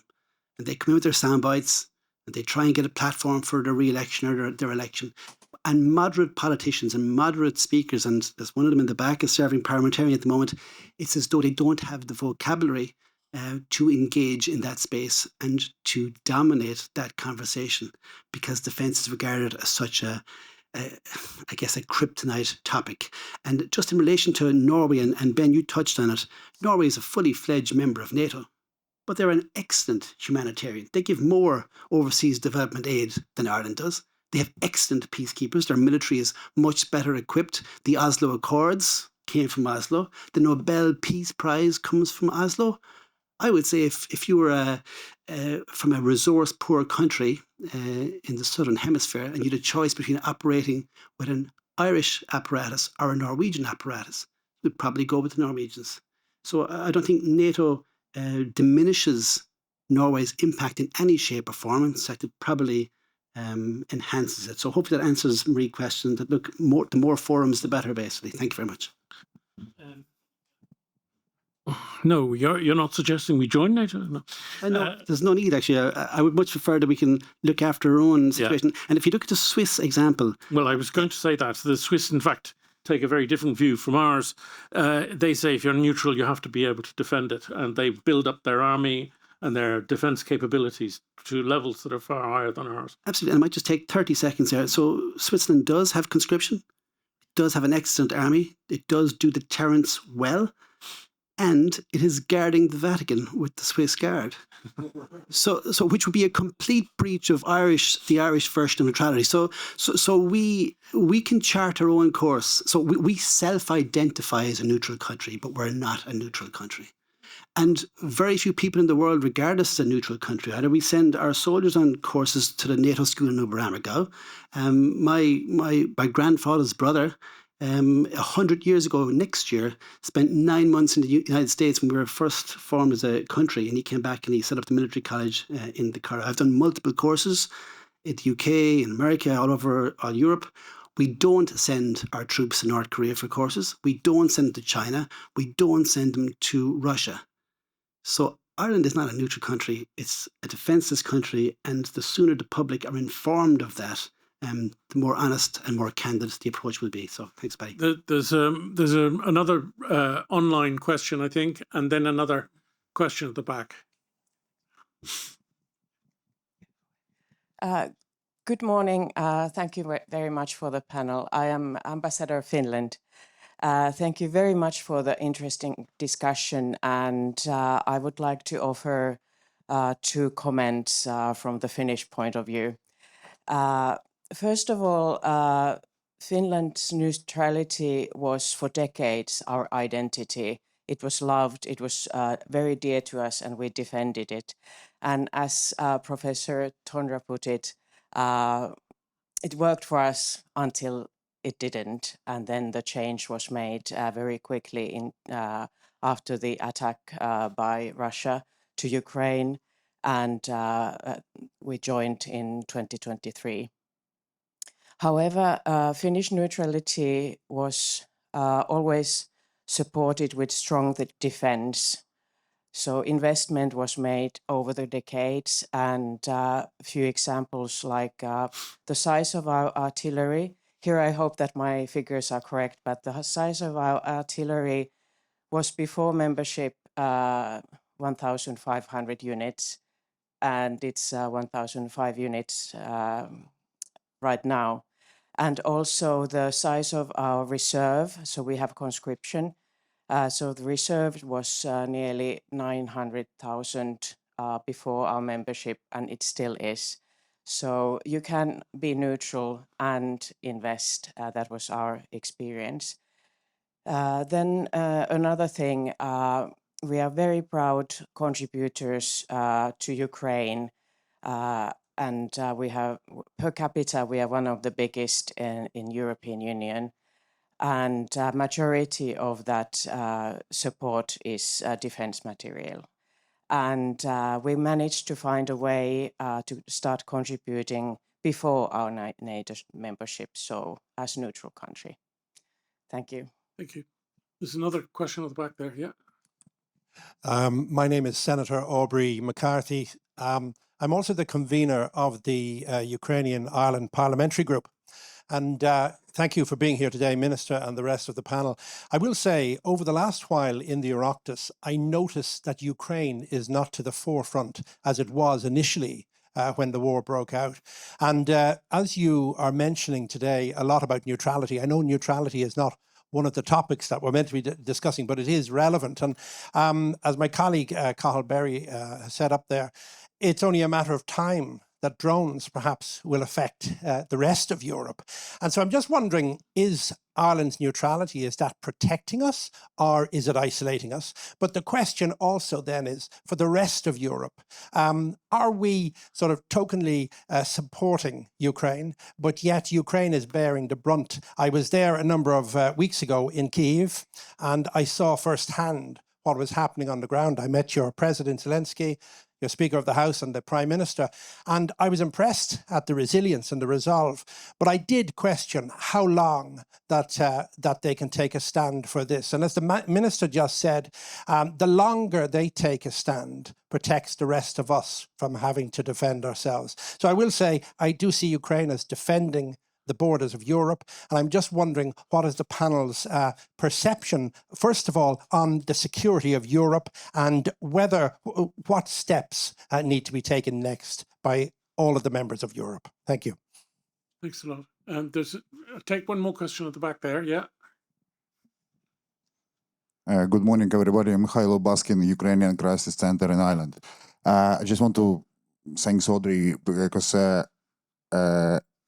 Irish geographical position, the question is, it's a question, was taken in consideration by Cathal, probably it's the question for Mr. Cathal Berry, for Audrey, Irish geographical position, and taking into account that UK is a strong ally of the Ukraine, and a geographical position of Ireland could tell us the attacks to UK if it happens, and nothing is possible. Again, referencing to Sergiy Kyslytsya, is any workers ongoing and taking assessing the risks? And another question to the Minister Sergiy Kyslytsya is 4.7 million Ukrainians are living in European Union now. As the force, it was implemented in the strategic into the reframing European security. Is there any work on this or anything considered? Thank you. Thanks a lot. I ask Ben, do you want to come back on the questions? Yeah, two points perhaps. I mean, come back to the question from the Dutch ambassador about accountability and responsibility. That has to be a watchword. I think Ireland is well placed to work with countries like the Netherlands in ensuring that Russian officials are held accountable for their actions. But that also, in order to be credible, has got to be consistent, and that has to apply to Gaza as applies to Ukraine. And that kind of consistency we've seen as being absent in the international community. In respect to the last round of questions, just two remarks. One, in terms of European security, I think there's a hell of a lot more that Europe can do. Without breaking diplomatic niceties, I can hear the frustration in the Deputy Foreign Minister's voice in terms of Europe always doing just enough to assist Ukraine, but never enough to assist Ukraine. And I would love to see a point at which European officials are no longer saying that we stand with Ukraine as long as it takes. I would rather them say we stand with Ukraine until it's victorious. And that is a step that European officials have not yet been willing to move. Because I think, finally, in respect of the broader question, what's been happening with Ukraine, and particularly what's happening now with some of the Baltic states. We've seen little green men on the borders. We've seen incursions. We have seen a lot of activity in that respect. And that comes directly to Cahill's point about what would we do, what will we do, what might we do if Estonia, Latvia, or Lithuania were attacked, or if there was a more substantial hybrid attack on other European countries. Because for Ireland to send blankets and prayers, I think is insufficient. And I think it does require planning, conversation, and whether it's a citizens' assembly, citizens' forum, whatever the forum is, it needs to talk about how Ireland needs to defend itself so that it does not leave gaps that others in Europe have to fill. And then we can have a conversation as to whether or not we need to be part of alliance or cooperative arrangements with some of our partners. Yes, arising from what we would do. One of the questions that I have in mind, and maybe Ben, you would touch on this, is whether or not Irish troops would be part of a stabilization mission if and when Russia agrees to a ceasefire. Now, there are a number of problems, neutrality being perhaps one of them, but also the question of the triple lock. I wonder if you want to comment. If, under the current legislation, if there was a proposal to send Irish troops overseas, it would require UN authorization. That UN authorization would not be forthcoming unless it had the acceptance and the agreement of the Russian ambassador at the UN. And that, to my mind, is perfect logic as to why the triple lock should go. In terms of the stabilization force, I would be surprised if Ireland contributed to a stabilization force, because the stabilization force is there as a tripwire, if you like, or would be there as a tripwire to forestall a subsequent Russian invasion as a deterrent force.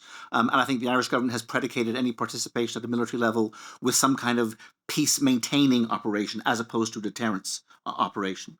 But again, I think that should be part of a national conversation as to who deploys our defence forces, for what purposes are defence forces deployed, and should that decision be in the hands of the Irish government and Irish Parliament, or in the hands of the permanent members of the UN Security Council. Ambassador, do you want to? Right. Minister. Thank you.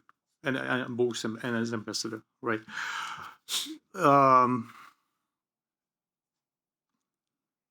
the holistic way of approaching security and guarantees for Ukraine, because the security guarantees for Ukraine should be holistic. They should not be any repetition of Budapest Memorandum or something like that. They should be legally binding. They should be holistic. But in that holistic approach, one of the major pillars is the strong Ukrainian army that should stay in place even when any sort of a deal of sustainable ceasefire or final resolution is achieved. Because, as I said, it's a generally accepted premise that Russia will continue to be not even but the imminent threat to all of us for foreseeable future. So the army is there for the sake of the Europeans. So the army should transition from mobilization pattern or model rather to a professional army. And that will initially require continued cooperation with our partners, because we need money to maintain, at least for the first years, to maintain as strong army as we have today. The economic security is also there in this holistic approach, because the stronger the Ukrainian economy is, the more Ukrainians can themselves contribute into the security and defense of their own country. And therefore, the EU membership is an important element of this economic security. And to achieve EU membership, we shouldn't wait until the end of the war, because we all know what happens in post-war societies, where the rise of populism. Let's look what happened in the UK. In May 1945, 80+% of the British were in support of Winston Churchill. By July, he lost big time, right, because of the rise of populism. So we shouldn't really wait until the end of the war. We should really work with the Ukrainians, with the government, with the parliament, and to make the approximation with the European Union as fast as possible, because there is no better system, at least in Europe, how to protect investments.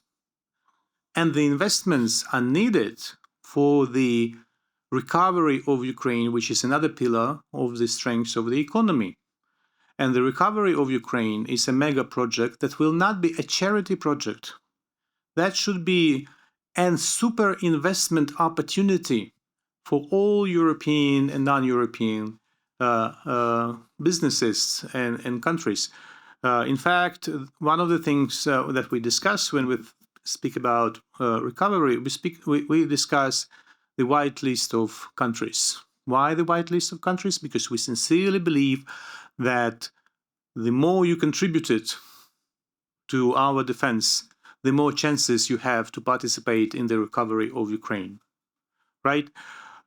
Ukrainians abroad? Well, we'll see. I see personally Ukrainians abroad as future business ambassadors, especially for the countries like Ireland, like Denmark, and other countries where the bulk of the business is mostly small and medium business, right? So I think that Ukrainians who live in Ireland, in the Netherlands, and Denmark, you name it, potentially will go back with the knowledge, experience, and contacts after the war to Ukraine, and they will set up their businesses, or they will have the extension of the businesses from the countries where they spent last years. So we have to be creative. We really understand that the longer the Ukrainians stay in a given country, the lesser the chance that they will come back. But from the point of view of the European Union membership, we have to accept this, that, the borders will be open anyway, right? But we should look at this through the positive perspective. Thank you. This is the speaker just here. Okay. Thank you very much.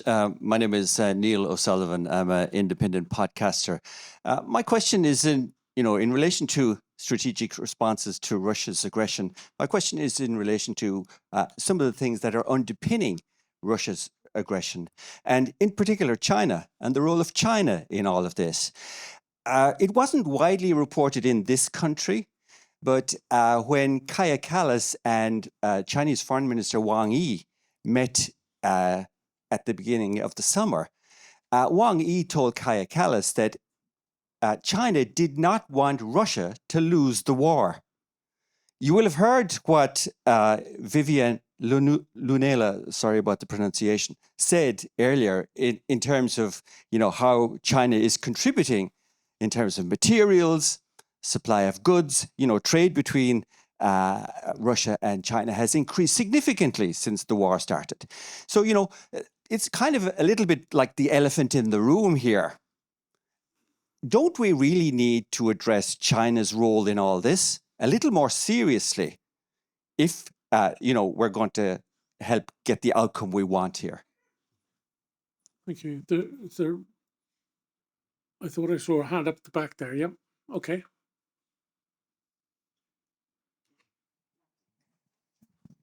Hi, Brendan Flynn, University of Galway. It's good to hear my colleague from UCD lay it out. My observation and then a question is that if you look at the Kiel University tracker of aid and assistance, there's a very clear profile for Ireland. It's at the bottom of the table. Now, I'm a university academic and I give out grades. Ireland would be getting an F, an E and a D grade. I'm sorry. It's emphatic. Ireland's below Austria. Ireland's significantly below Switzerland. Significantly below. 6-7 spaces. Now, you can quibble with the data, and I understand there's been a new aid package for Ukraine. Magnificent, wonderful. We've done a great job up to a point with Ukrainian refugees. We have given a lot of assistance. The Ukrainians in the room are so thankful of that, but they're also diplomats. My question is for the Irish people in the room. Why are we so lacking in courage? Where is the Irish ambition? Why are we hiding behind neutrality? If neutral Austria, if neutral Switzerland, purely on humanitarian and financial aid, can give so much more, and the need for Ukraine coming into this winter, coming into the military situation, and the financial situation, and the humanitarian situation is so serious, how can we just be sitting back here in Dublin and saying, you know, well, let's plan about the future, and aren't we doing an okay job? We're not. So maybe I'm wrong. Disagree with me, tell me I'm wrong, Irish people on the panel or other Irish people in the room. Cathal. Yeah, that's great. Listen, Brendan, thanks very much. I'll just be very brief and answer as many questions as I can. So, Brendan, I agree with you entirely. Ukraine has a right to self-defence under Article 51 of the UN Charter. Ireland is a signatory to the UN Charter, which means we have to uphold, and we're obliged to uphold, every provision in it. We don't have a whole lot to give. We've given Ukraine about 50 soft-skin vehicles. They were all obsolete, more than 10 years old. We've given them all our radars. There were only 7, and they weren't really working anyway. But to paraphrase Ben, we've given them biscuits and blankets, but what they really need is bombs and bullets. You can't stop tanks with biscuits and blankets. Now, we've about 2,000 anti-tank rockets in the Curragh, gathering dust, and we've about a couple of dozen Javelin missiles.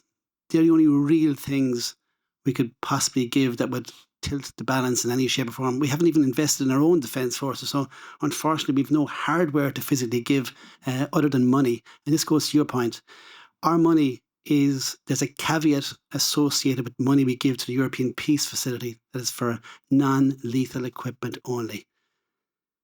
I mean, if you're trying to support someone in war and you're telling me you can only buy biscuits, blankets, medical equipment and radios, it doesn't make any sense. And I think that caveat should be removed.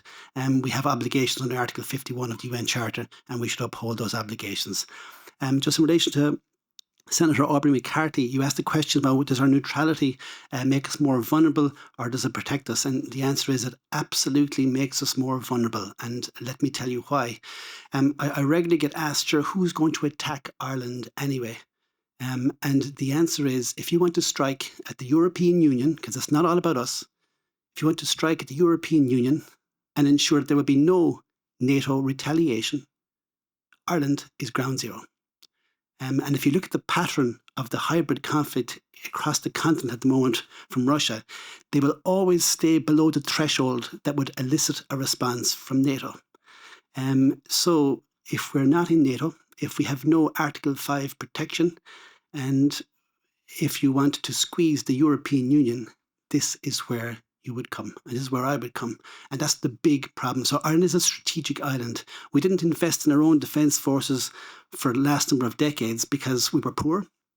And also, we had nothing of significance that would be of interest to any hostile nation state. But both those factors are no longer true. We're an affluent country, and we are now at the crossroads of international commerce and trade. We have big data, big pharma, big tech right here in Ireland. We are the only native English-speaking country in the European Union, so we are that bridge between the European Union and the English-speaking peoples of the world. So to answer your question, Senator Aubrey McCarthy, it makes us more vulnerable because we have no Article 5 protection, and that's compounded by the fact that we have no sovereign deterrent ourselves. And then our last question was from our Ukrainian friend about our geographical distance. And Deputy First Minister, you did mention quite right that you can paralyse a country now without putting any tanks on their main thoroughfare of their capital city. So geographical isolation is not a protection. I would say our geographical position is actually a military disadvantage at the moment. So Austria is not being attacked by drones. Why? Because it's landlocked and it's surrounded by NATO countries. You can legally, if you were a Russian shadow fleet vessel, you can legally come within 12 nautical miles of Ireland. You can launch as many drones as you want. You can interfere with our airports, most of which are by the coast. So our island position makes us even more vulnerable. So to answer those two final questions, our neutrality makes us more vulnerable, and our geographical position does not protect us. It makes us even more vulnerable. The front line is 12 nautical miles off the Irish coast. It's not a couple of thousand kilometres away in Ukraine. So hopefully that answers those questions. Thanks, Betty. Ben? Just to pick up Brendan's point, I think if there was an Olympics for smug self-satisfaction, Ireland would be a medal holder. And across multiple different portfolios in foreign policy in that respect. Second point I'd make is with respect to the non-lethal aid. That has been an interesting example of what I think people in the military call mission creep, where the particular political composition of one particular government introduced this notion that Ireland was unable to provide lethal military assistance. That was written into a programme for government. It now seems to be part of the gospel, according to Irish governments going forward. But there's nothing, to my knowledge, and I'm open to correction, there's nothing in Irish legislation to preclude the sending of our, 10, 11, 12 Javelin missiles to Ukraine. But it is a political decision, a continuing political decision of the Irish government. Third point I would make is with respect to the geopolitics, and you're absolutely right. This is a part of a much wider geopolitical reality. I have previously described what Russia is doing with respect to Ukraine as the pointy end of a Chinese stick. Because the Chinese are watching the Western response to Ukraine, because they're watching Taiwan. They get license to do what they do in Ukraine. China will see itself as having license not just with respect to Taiwan, but with respect to the entire Pacific. That also opens a conversation which is beyond the scope of this group with respect to the position in the United States. And the United States now on the cusp of being a European adversary, not an ally. That larger geopolitical conversation needs to be had, not just at European level, but we also need to be cognizant of it in this state. Thanks, Ben. Are there other questions from the floor? Yes, Peter.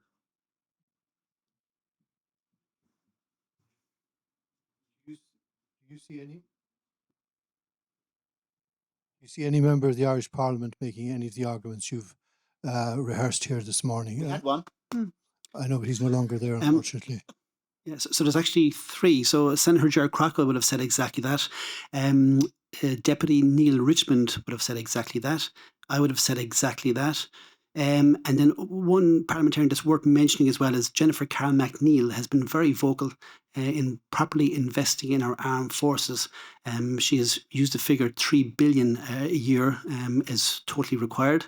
Currently, it's 0.2% of GDP. You might remember the old argument that the other countries are trying to reach 2% of GDP, while Ireland is at 0.2% of GDP, or 0.3% of GNI star. So there are people out there, and there's good reason why this should be the mainstream view. Because if you look at the Consultative Forum on International Policy that Professor Richardson chaired, there was 5 areas of common ground agreed. And one of them was that the government need to invest significantly in our defence forces. So this is not controversial. I would argue that what is controversial is not being able to patrol your airspace, not being able to police your waters. That is what should be controversial. So to answer your specific question, Peter, is there are people out there, there needs to be more people out there, more vocal, and you don't even need to be brave. You just need to follow the people because they've already approved proper investment in our defence forces. So hopefully to answer your question. I need to say one thing at this point, if I may. I'm not supposed, and I should not speak either on behalf or for the United States, but the United States is now the adversary of Europe. And I think that we have to work very hard to preserve the partnership with the United States, and the transatlantic unity is absolutely fundamental and indispensable for the holistic approach of European security. It's another thing that I agree with President Trump, that Europeans should really review their defense policy and security policy. They should really invest more in defense and security. After all, how many politicians, practically every politician in Europe said, the war against Ukraine is the war against Europe. So it makes only logical to say, if you genuinely believe it is against Europe, then you really have to take responsibility for this war.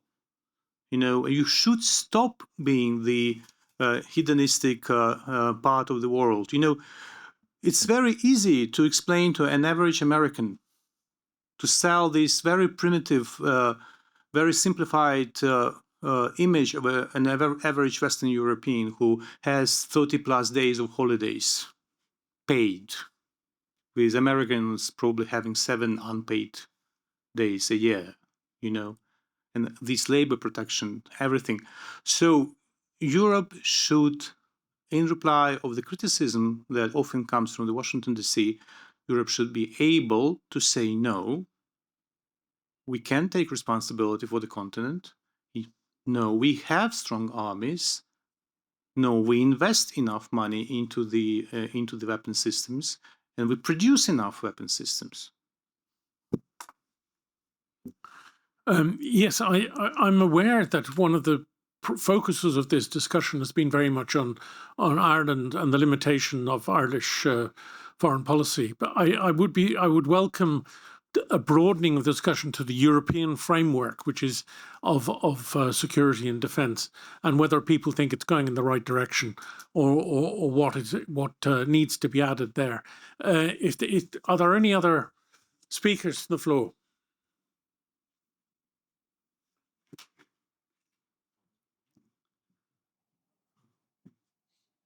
Thank you.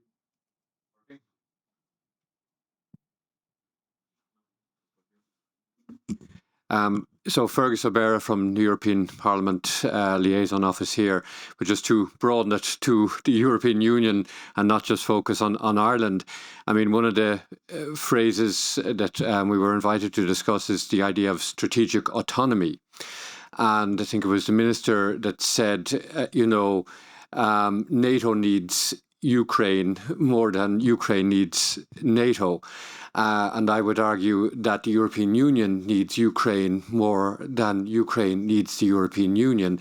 And I'm just wondering what your reflection would be on that, Minister, or other panelists, about the idea of strategic autonomy and what Ukraine can bring to the table in terms of food security, agricultural self-sufficiency, and, for instance, dual-use technologies that we hope in a time of peace would be used for the other part of the dual use.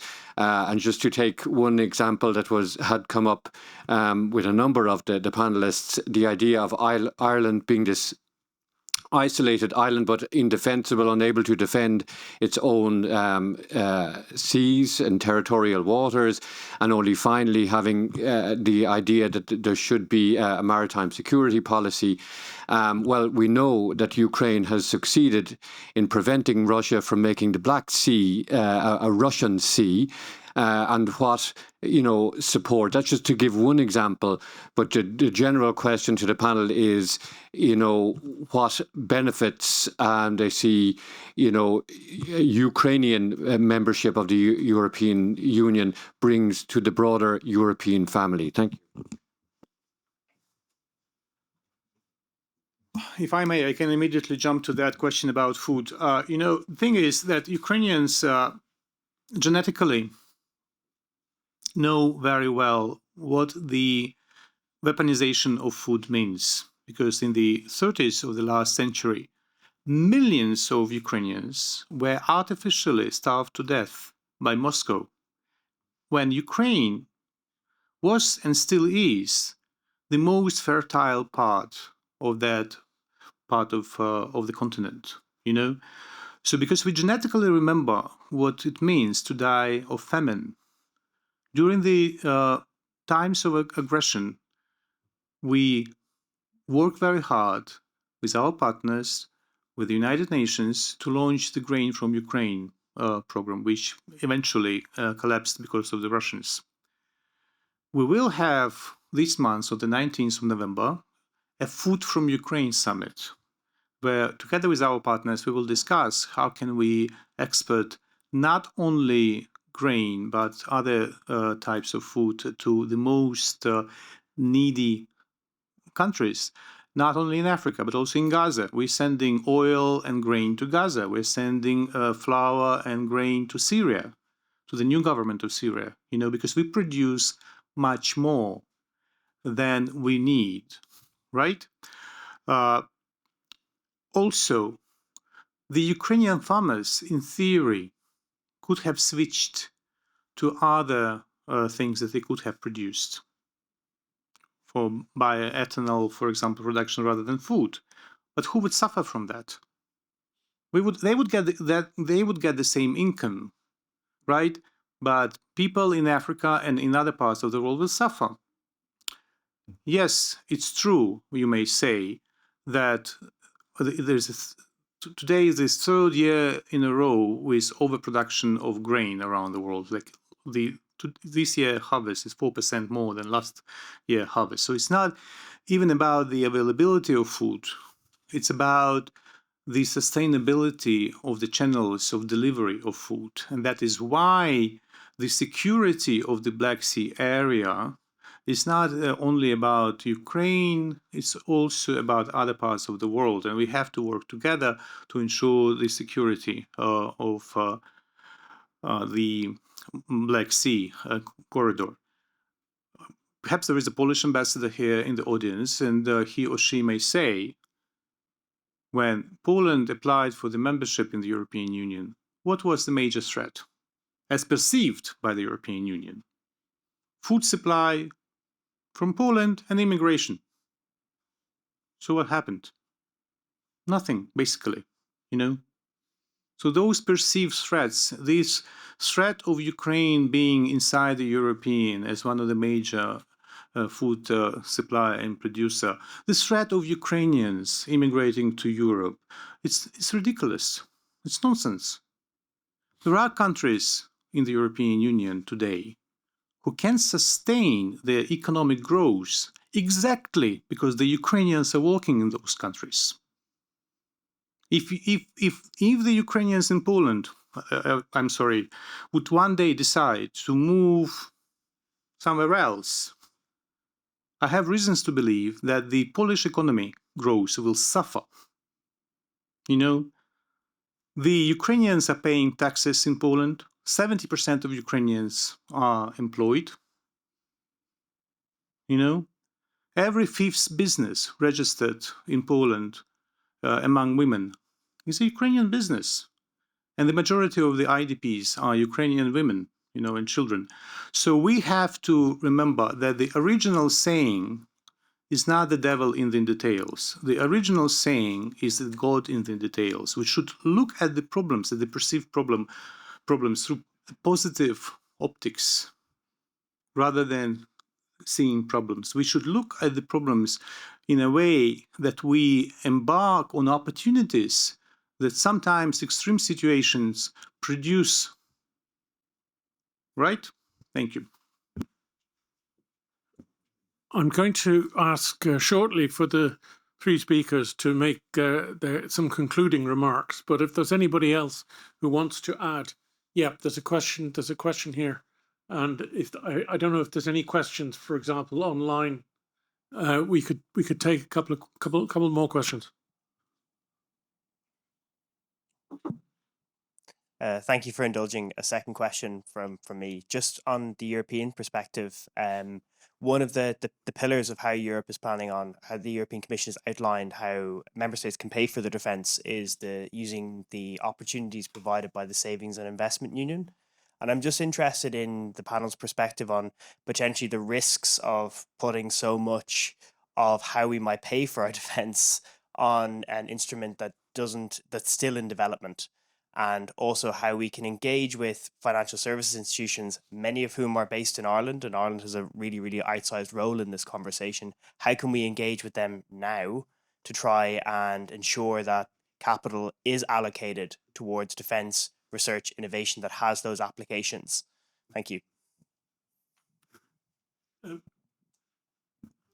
Yes, in relation to that particular question, and I'm would add the current proposal to supply Ukraine with the resources from Russian deposits and Russian assets abroad involves a very complicated mechanism, which would mean that if Russia defaulted on payment of reparations, that every member state will end up paying that bill. I just wondered, it strikes me as a rather dangerous mechanism, but I understand that the legal implications are that it will not necessitate confiscation of Russian assets. So perhaps, are there any other questions? Yep, there's one there.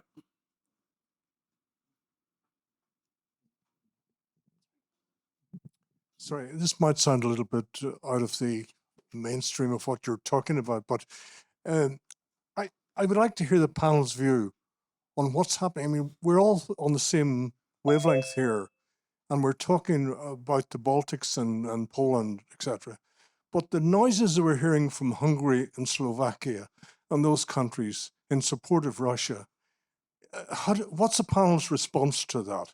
And adding to that, you know, the cables and the in terms of Ireland and the submarine cables, I have worked in that area for a while.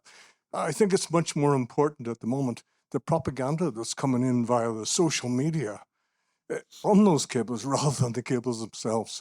That's just, okay.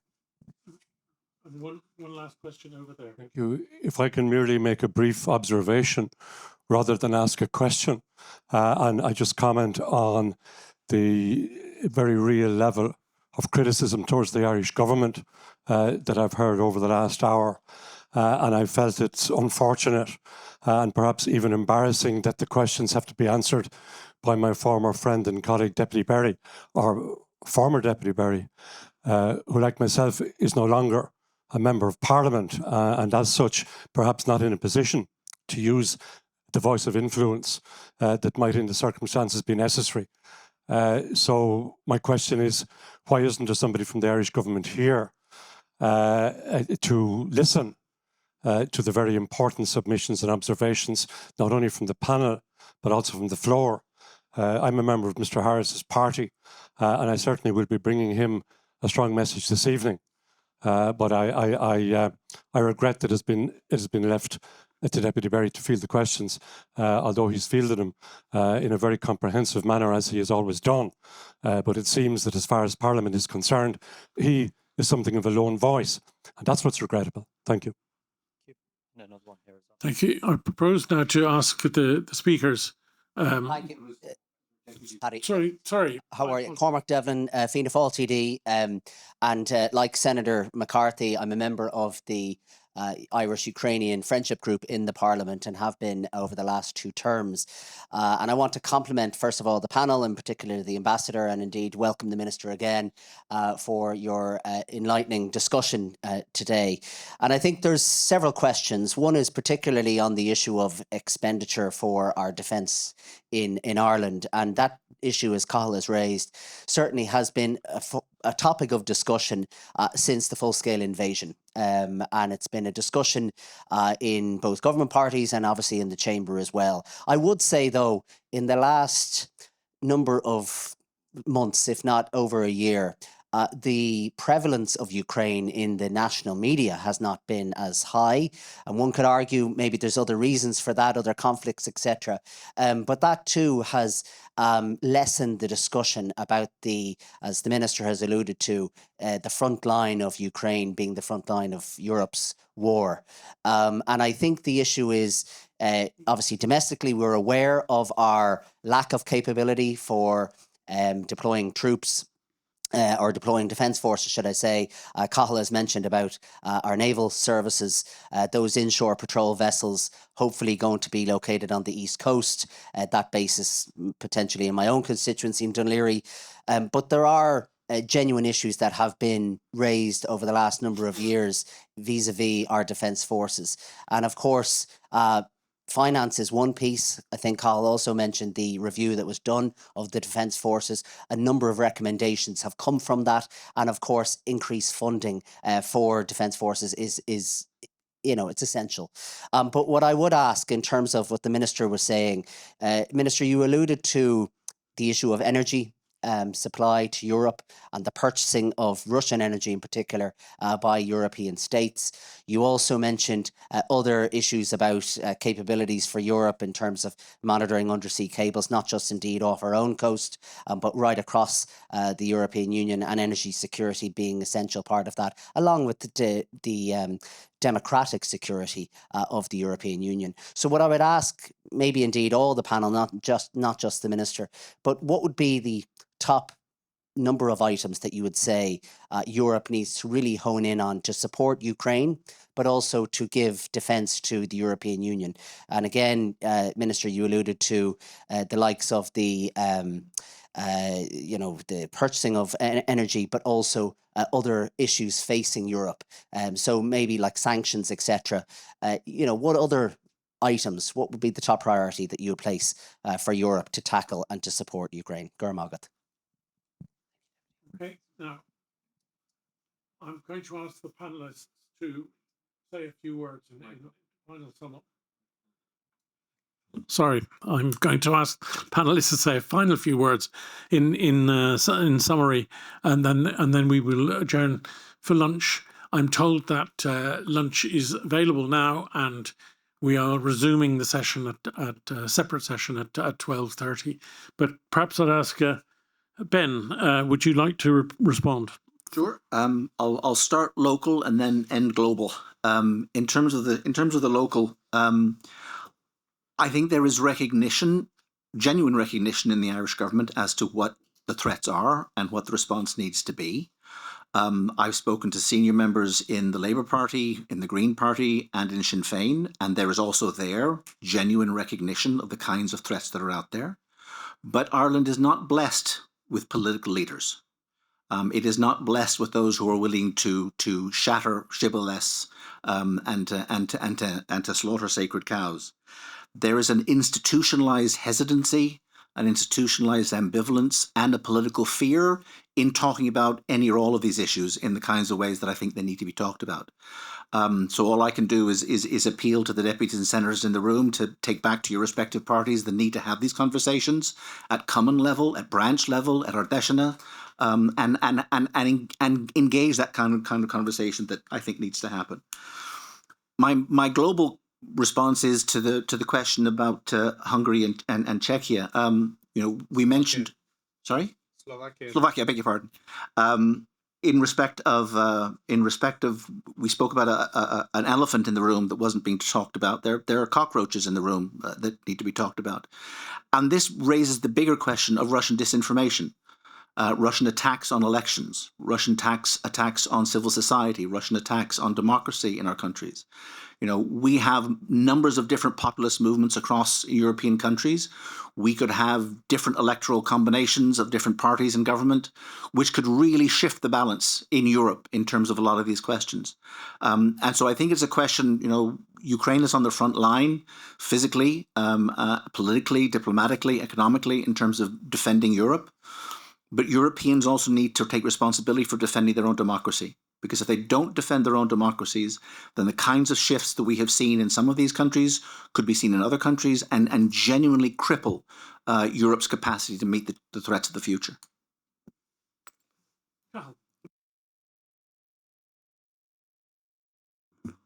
Hopefully you can hear me. Yeah, just a thanks to the most recent contributions there from Deputy Cormac Devlin and to Charlie Fanning as well. Very much appreciated. I guess if I was to sum up with just 3 points, I think the very best contribution Ireland can make to European security and defence is to be able to guard our own backyard and to stop being a burden and a drain on our European neighbours. So that's number one. The people are with us on that. It's not controversial. If the state spent the budget for next year, defence budget is 1.49 billion. If the state moved that to 2 billion, the public wouldn't even notice. And those that do would have no issue with it. I attended all those forums in Cork, Galway and Dublin, and the public are on board with greater investment in our own defence forces. The second point I would make is I think the greatest contribution Ireland can make to the Ukrainian defence is, as Ben said, lift the caveat on the European peace facility contributions from Ireland, that they can be used for all military assistance, not just non-lethal military assistance. And the reason for that is very clear. Article 52 of the UN Charter is very clear. Ireland's responsibility to protect civilians is clear. And we do have some surface-to-air missiles also. And we know the drone attacks and the missile attacks in Kyiv at the moment. You cannot have a lethal effect on something that's not alive. So if a ballistic missile is travelling through the air in Kyiv, targeting civilians, and an Irish-owned RBS-70 missile is used to target it, that is not having a lethal effect on anything. And let's remember as well, Ireland is, and correctly is, an advocate for nuclear non-proliferation and nuclear disarmament. And I'm not sure what the minister's view on this would be, but the main reason why Ukraine was invaded is they returned their nuclear warheads in the 1990s back to Russia. And if that nuclear deterrent was still there, they would never have been invaded. So if we advocate quite rightly for a particular course of action, and if there's consequences, that also puts an obligation on Ireland. And the last point I would raise then is in relation to the EU presidency in Ireland. In 8 months' time, we take over the EU presidency. We see what's happening in Denmark at the moment. I would be shocked if Ireland isn't squeezed in 8 months' time. We are totally unprepared, and we have less than 8 months to ensure that we can mitigate the risks. Denmark is a member of NATO. A more recent introduction to the European Common Security and Defence Policy. It's a well-equipped defence force, but even still, their presidency of the EU was severely affected by hybrid hostile activity. So Ireland's day of reckoning is only around the corner, and we have to hurry and get mitigating effects in place before then. So thank you very much to the audience, and thank you for the panelists as well. I agree with those who believe that the most efficient way to bring about ceasefire is to stop and cut off Russia from the flow of money into Russia, without any prejudice to other military and sanctions and other means to achieve this goal. And the money goes 80% more this year than previous year to Russia. The export of Russia rose 18%. China alone bought $130 billion worth of Russian energy sources. But the European Union, that significantly curtailed the volumes, and indeed it's Hungary and Slovakia that are still major customers of the Russian gas and oil. But it's not only direct purchases. Let's see what happened with India. India brought up the percentage of Russian crude oil from negligible one-digit figure to two-digit figures, like probably 18-20%. While Western European countries, there are Western European countries who increased their purchase of the petrol products made of Russian crude oil from India by 240 to 170%. So it's not black and white, and it is not as simple as one may think, that we just stopped buying crude oil or gas or products from Russia, because there are other means and ways to finance Russian war machine by buying petrol products made of Russian crude oil from third countries. So I remember a year ago or so, I read in The Guardian on the eve of an anniversary of full-scale invasion of Ukraine, that the money paid by Europe to Russia for energy sources surpassed the money that Europe gave to Ukraine to fight the Russian aggression. And it's a very difficult thing to say because because for me, it is fundamentally important, and I would like to finish with this, to express our profound gratitude to every European taxpayer for helping Ukraine. But at the same time, every European taxpayer that helps Ukraine must know that while helping Ukraine, there are companies and businesses that profit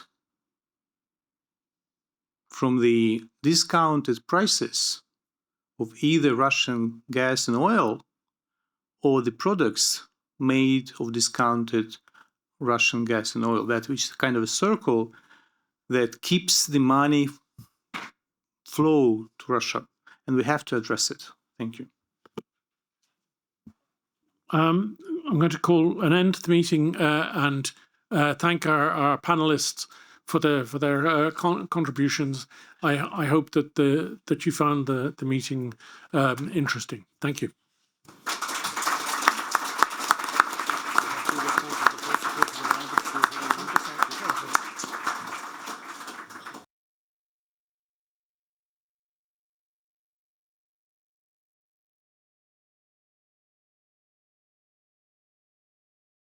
And now we are looking at, the overall theme, security and democracy. We're going to focus in the second part on the democracy side of things. The second panel is building democratic resilience in Europe, countering hybrid warfare. And I'm going to ask our moderator, who's Dr. Tatiana Lockhart, Associate Professor in DCU, is the moderator, and she's going to introduce the panel, the first of whom is online, but I'll give the floor first to Tatiana, please. Thanks. Thanks very much, Fergal, and thanks to the previous panel who have set up the theme and the conversation so nicely for us. So as we may have taken from the first panel of the day, the modern landscape of information, digital, and other security threats has undoubtedly changed and changed irreversibly. We have seen in the past few years in Europe everything from interfering in elections, election campaigns, using the massive power of social media and their algorithms to intervene, and the rise of the threat of AI at creating even more convincing deepfakes, to the targeting of undersea cables, ransomware and cyber attacks on critical infrastructure by both state and non-state actors, but also novel things like drone incursions, that are now flying around multiple European airports, and also the less visible presence of cyber espionage and on-the-ground espionage in multiple countries around the globe. So it's, I think, an appropriate way to continue this discussion, to continue it in this panel, which focuses on building democratic resilience in Europe, and in particular on countering the threats presented by actors involved in hybrid warfare. So the goal of our discussion is to examine the tools, partnerships, and policies that are needed to strengthen democracies that are under pressure from hybrid attacks. And we will do so drawing on Ukraine's frontline experience and also the evolving practices of other European and global actors to explore how to counter disinformation and other hybrid threats, protect democratic civil space, and build long-term societal resilience and resistance in an era of persistent digital and geopolitical disruption. Fortunately, we have a great group of panelists who are here to discuss these complex challenges, and I will briefly introduce them. Because our first panelist is going to be joining us online, we might actually stay sort of seated in the audience for now, lest we crane our necks and they hurt too much. So our first panelist joining us online is Jakub Kalenski, who is Deputy Director of the COI Hybrid Influence at the European Centre of Excellence for Countering Hybrid Threats, focusing on safeguarding and democratic processes. Jakub, in particular, has specialized in disinformation and Russian hybrid activities since 2015. He was part of the group that set up the East Stratcom task force, and he's also a co-founder of the EU versus Disinfo campaign, which will be familiar to many of you. So he's joining us online. Our next panelist, Julia Kazdobina, is a Security Studies Program Senior Fellow in Information Security at the Foreign Policy Council Ukrainian PRISM think tank. She's the former advisor to the Information Policy Minister of Ukraine, and she currently heads the Ukrainian Foundation for Security Studies, working in the area of information security and countering Russian influence. We next have Vesa Kakule, who is a senior specialist on information influence activities in the Russia and Central Asia unit of the Ministry for Foreign Affairs of Finland, and he also serves as the national focal point for the Council of Europe campaign for the safety of journalists. So he will be sharing the Finnish experience and what Finland has learned in the more recent years, but also going further back.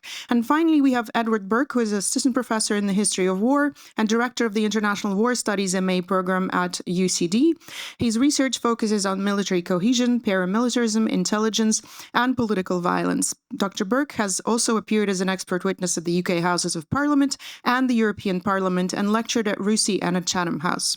So what we'll do is we'll begin with brief interventions from our panelists, who will each take 10 to 12 minutes to share their reflections and ideas on Europe's current efforts in countering persistent hybrid threats, and they will draw on their national and international experiences. I will then ask a few follow-up questions, and after this we will open the floor to questions from our audience, and we should have ample time to go through as many questions as we can get through. So, Jakub, the floor is yours. I hope you can hear us, and you have your 10 to 12 minutes. I don't know if you will see me signaling to you when your time is up, but hopefully I won't need to do that. Thanks for joining us.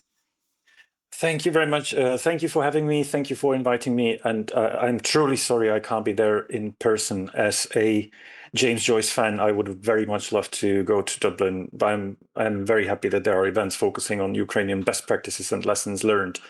I believe we would need more of these across Europe. I have always believed that Ukraine offers the most unique experience in countering hybrid threats, particularly disinformation. No other European countries has such a rich experience with this kind of aggression. And this is also why we always try to bring the Ukrainian experience to our participating states. The Centre of Excellence consists of both EU and NATO member states, and whenever we write reports about countering disinformation or organize events about countering disinformation, we try to involve Ukraine in these discussions to share the knowledge. I was told that in this panel we want to examine the tools, the partnerships, the policies needed to strengthen democracies under pressure from hybrid attacks and explore how to counter disinformation. And I will be more than happy to describe a framework for countering disinformation, which we're using in the center and which draws heavily on the Ukrainian experience. But maybe before we dive into the specifics, I think it's worth pointing out that there is one necessary precondition before we can discuss any of the more specific steps. And that is that it's imperative that the West starts taking the threat of disinformation and other hybrid activities significantly more seriously, and that we start dedicating significantly higher resources to countering of this threat. As was mentioned, I was there at the beginning of the EU versus Disinfo campaign. I'm not sure how many of you are familiar with that, but that's the first EU's response to Russian disinformation campaigns. This activity had a budget of 0 in its first year of action. It had a budget of €0 in the second year and a similar budget in the third year. We got the first €1 million in the fourth year of the action. When you compare it to the astronomical resources that the other side has, the very conservative estimates speak about $2 billion being spent by the Kremlin on their propaganda campaigns annually. But this estimate covers only the so-called white sources, the Russia Today's, the Sputnik. It doesn't cover the troll factories. It doesn't cover what they are paying to the influencers. It doesn't cover what they are paying to the politicians who are spreading their minds to take. So the final figure is likely several times higher. And yet the amount of money that we are spending on countering this threat is minuscule. It's not even, probably not even like 1% of what they are spending. So I think this is a necessary precondition. We have to overcome this significant disbalance. Otherwise I'm not really sure whether we can succeed with anything else. But as I promised, I will describe the framework for countering disinformation that we are using in the center, and I've been working with it ever since I left Brussels.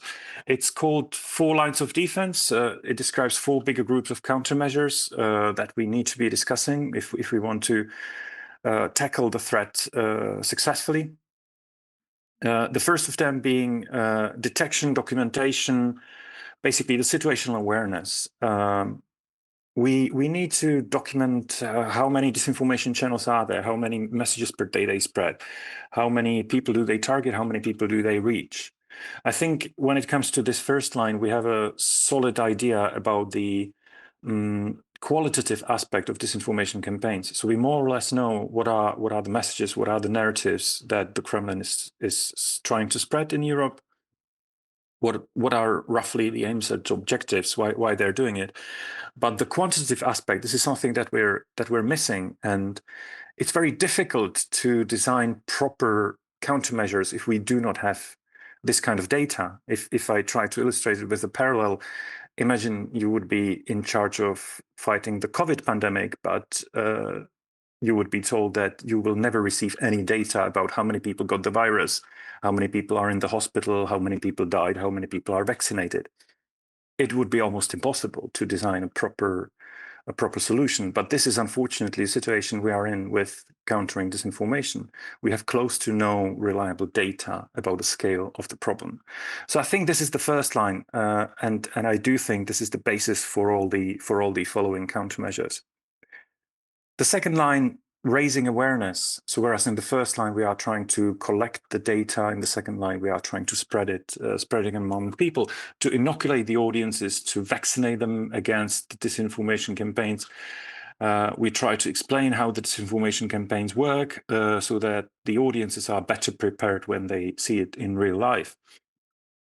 In this line, it is very necessary to have as many actors as possible, because the audiences nowadays are very fragmented. We can't rely on issuing a government press release or having a story in the mainstream media and hope that we will reach 95% of the population. Those times are gone. So we need to be thinking a little bit more like our adversaries are actually thinking. They have many channels, some of them seemingly very marginal. But it's the quantity that matters. The old Stalinist principle that quantity has a quality of its own, it is not true just on the battlefield. It is true also in the information domain. And it is actually something that we also see in the Ukrainian counter-reaction. So in Ukraine, it's not just the hundreds of civil servants, and these numbers are significantly higher than anywhere else in Europe. Usually European capitals are happy if they have a dozen of people dealing with information threats, and sometimes it's less than that. I think there are only a very few countries where you would have a couple of dozen people dealing with this problem. But it's not just the hundreds of civil servants that are dealing with this topic in Ukraine. It's also the thousands or probably dozens of thousands of people in the civil society, where there are so many actors, be it the media, the academics, writers, stand-up comedians, people in gamer communities. So many people are involved in the awareness raising of the problem. And this is definitely one of the key to the successes. This multitude of actors helps to overcome the fragmentation of the audiences, but it also helps to build a trust of the audiences that sometimes have a problem of trusting the government activities. This is actually something that we again would see maybe in Ukraine quite well. Ukrainians have been historically quite suspicious of their government, but I think it helps that there were so many people working on this topic in the civil society, and then when the government started doing more in this area, suddenly they saw that the government has exactly the same findings as the civil society, sometimes blacklisting exactly the same outlets. So when you see that the government speaks the same language, finds the same problems, issues similar warnings, it helps to build a trust with those segments of the audience that maybe would not be trusting the government on the first sight. Which brings me to the third line, and that is repairing of the weaknesses, be it the low trust into the government or the low level of media literacy, the environment on social media, or the socio-economic tensions and the dividing lines that the bad actors abuse.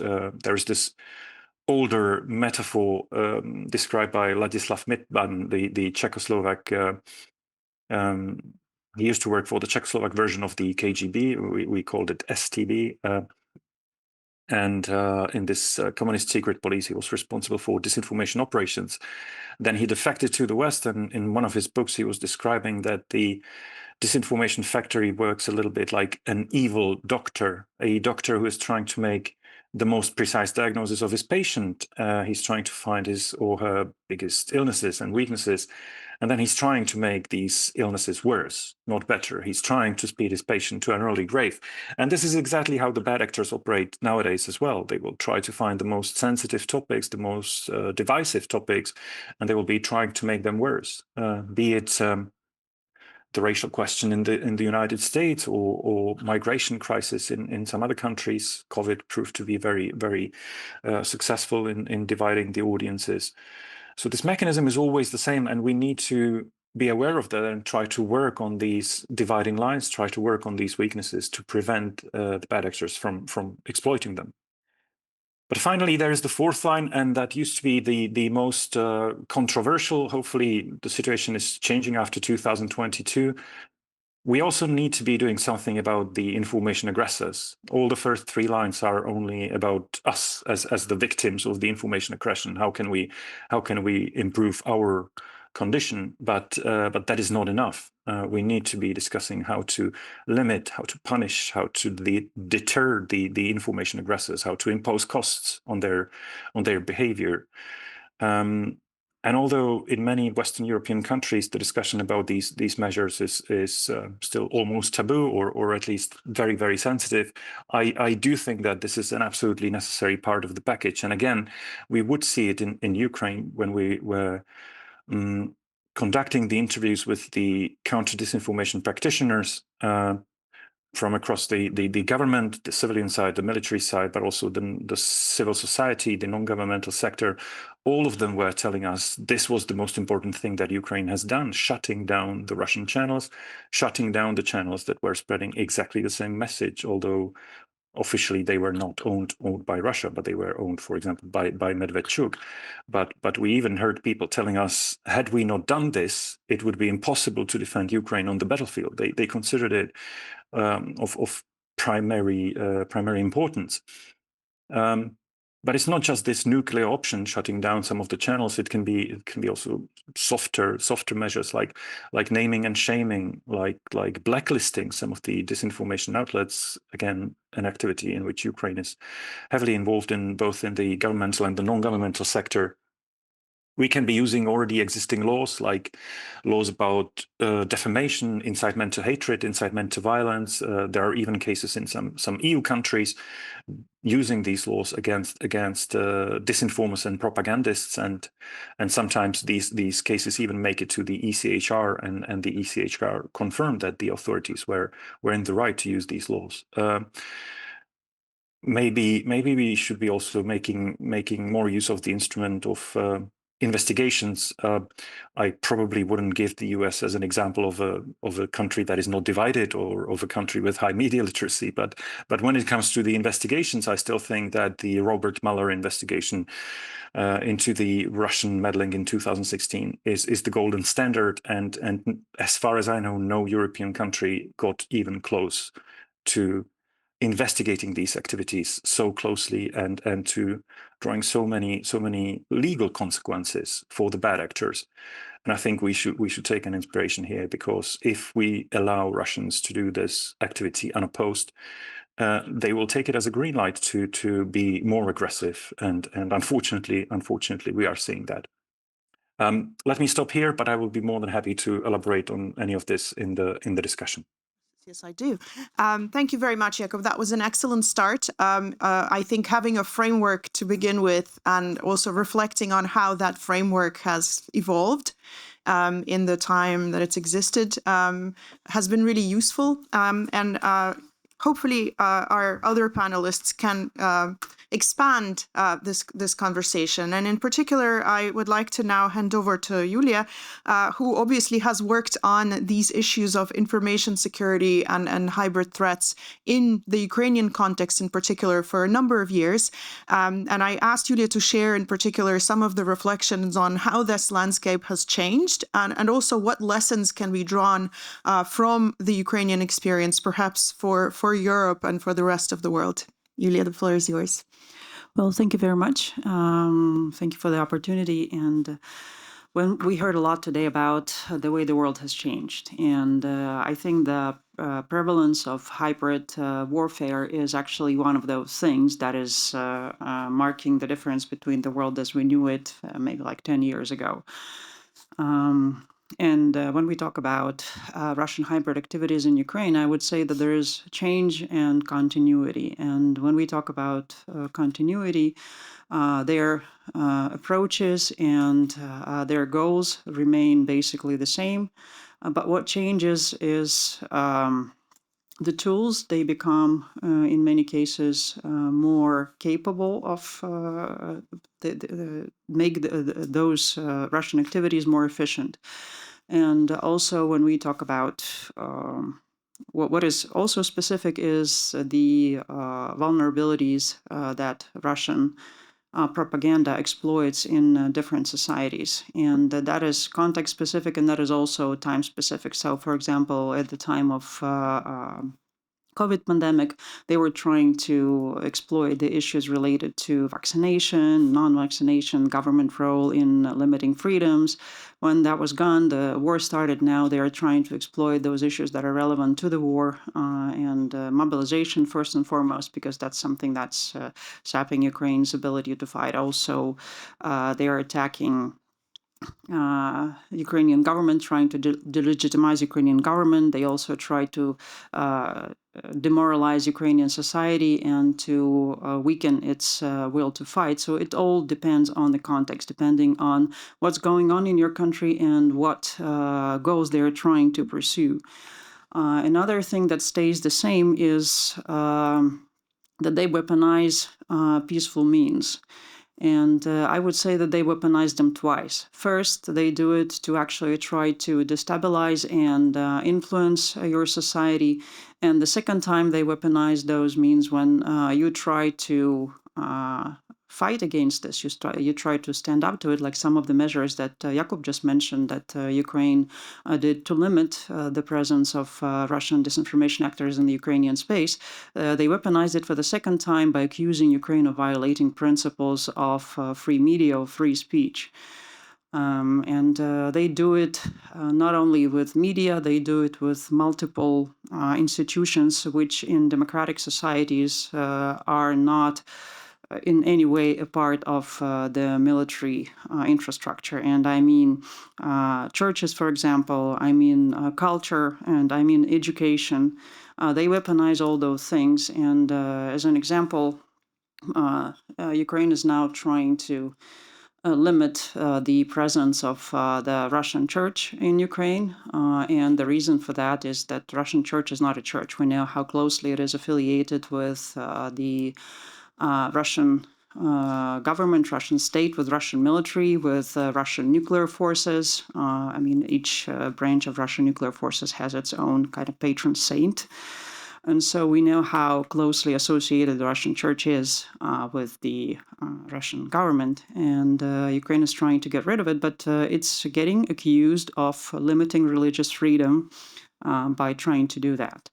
The same with culture. I mean, Ukrainians are known for going to different foreign forums and speaking that Russian culture predates Russian tanks. And I know that to people who are used to thinking about culture is something that's about peace and building relations and building trust and building bridges and supporting that trust, it makes no sense, but it actually does in Russian case, because Russian culture is also affiliated very much with the Russian state. When they go, they can never tell you things that run contrary to the Russian policy. And also they do use this as soft power to build trust, as culture is supposed to do. But what's the purpose of this? It's to gain your trust and then to exploit it. So it's not about being friendly to you or building bridges. It's about actually trying to gain your trust and to then make it more difficult for you to resist. So when we talk about Ukrainian, what else has changed? It's definitely the tools. If in the very beginning, we all heard about the Internet Research Agency, right? The company that was run by Mr. Prigozhin, and that was human people running several accounts and influencing political processes in different countries. Now it's increasingly the use of artificial intelligence, and they can create fake personas, they can create bot farms just like they did, and if previously that was managed by people, now it's managed by the algorithms. Also, the development of the technology allows for creation of more realistically looking deepfakes, and several times they try to present to promote fake videos of statements supposedly made by Ukrainian political and military leaders, again to for the purposes that I mentioned before, to demoralize the society and to achieve their goals. Also, when we talk about hybrid threats, it's not only information threats. Of course, it's cyber activity as well. And in the beginning of the war, maybe many expected that it's going to be something like a cyber Armageddon, but that's not the way it works. And cyber warfare has turned into an everyday activity, and Ukrainian cyber defenders have to defend every single day. It's like today, the statistic is up to 15 cyber attacks a day. So you have to be on the alert all the time.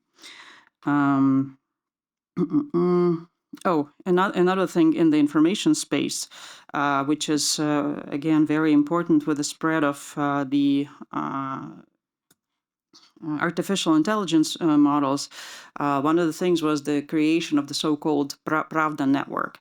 And that was a very wide network of websites in different languages that were reprinting Russian disinformation. And this was not meant for people to read. This was actually meant for artificial intelligence models to scrape those websites, to get that information, and to then, when you come to an artificial intelligence model asking a question, to answer you with this information gained from the Russian disinformation websites. And I personally had an experience asking about the number of crimes committed in Poland by Ukrainians, and it gave me like an exorbitant number. And I asked them, so where did you get that information? And it said from Russia Today.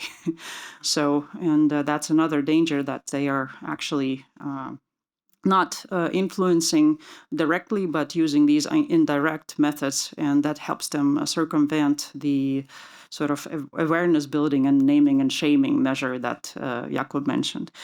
So, but also it's not only in Ukraine, under control of the Ukrainian government, that this information operations are happening, and occupied territories are a very big concern, because what's happening there is, first and foremost, they limited access to information channels other than Russian.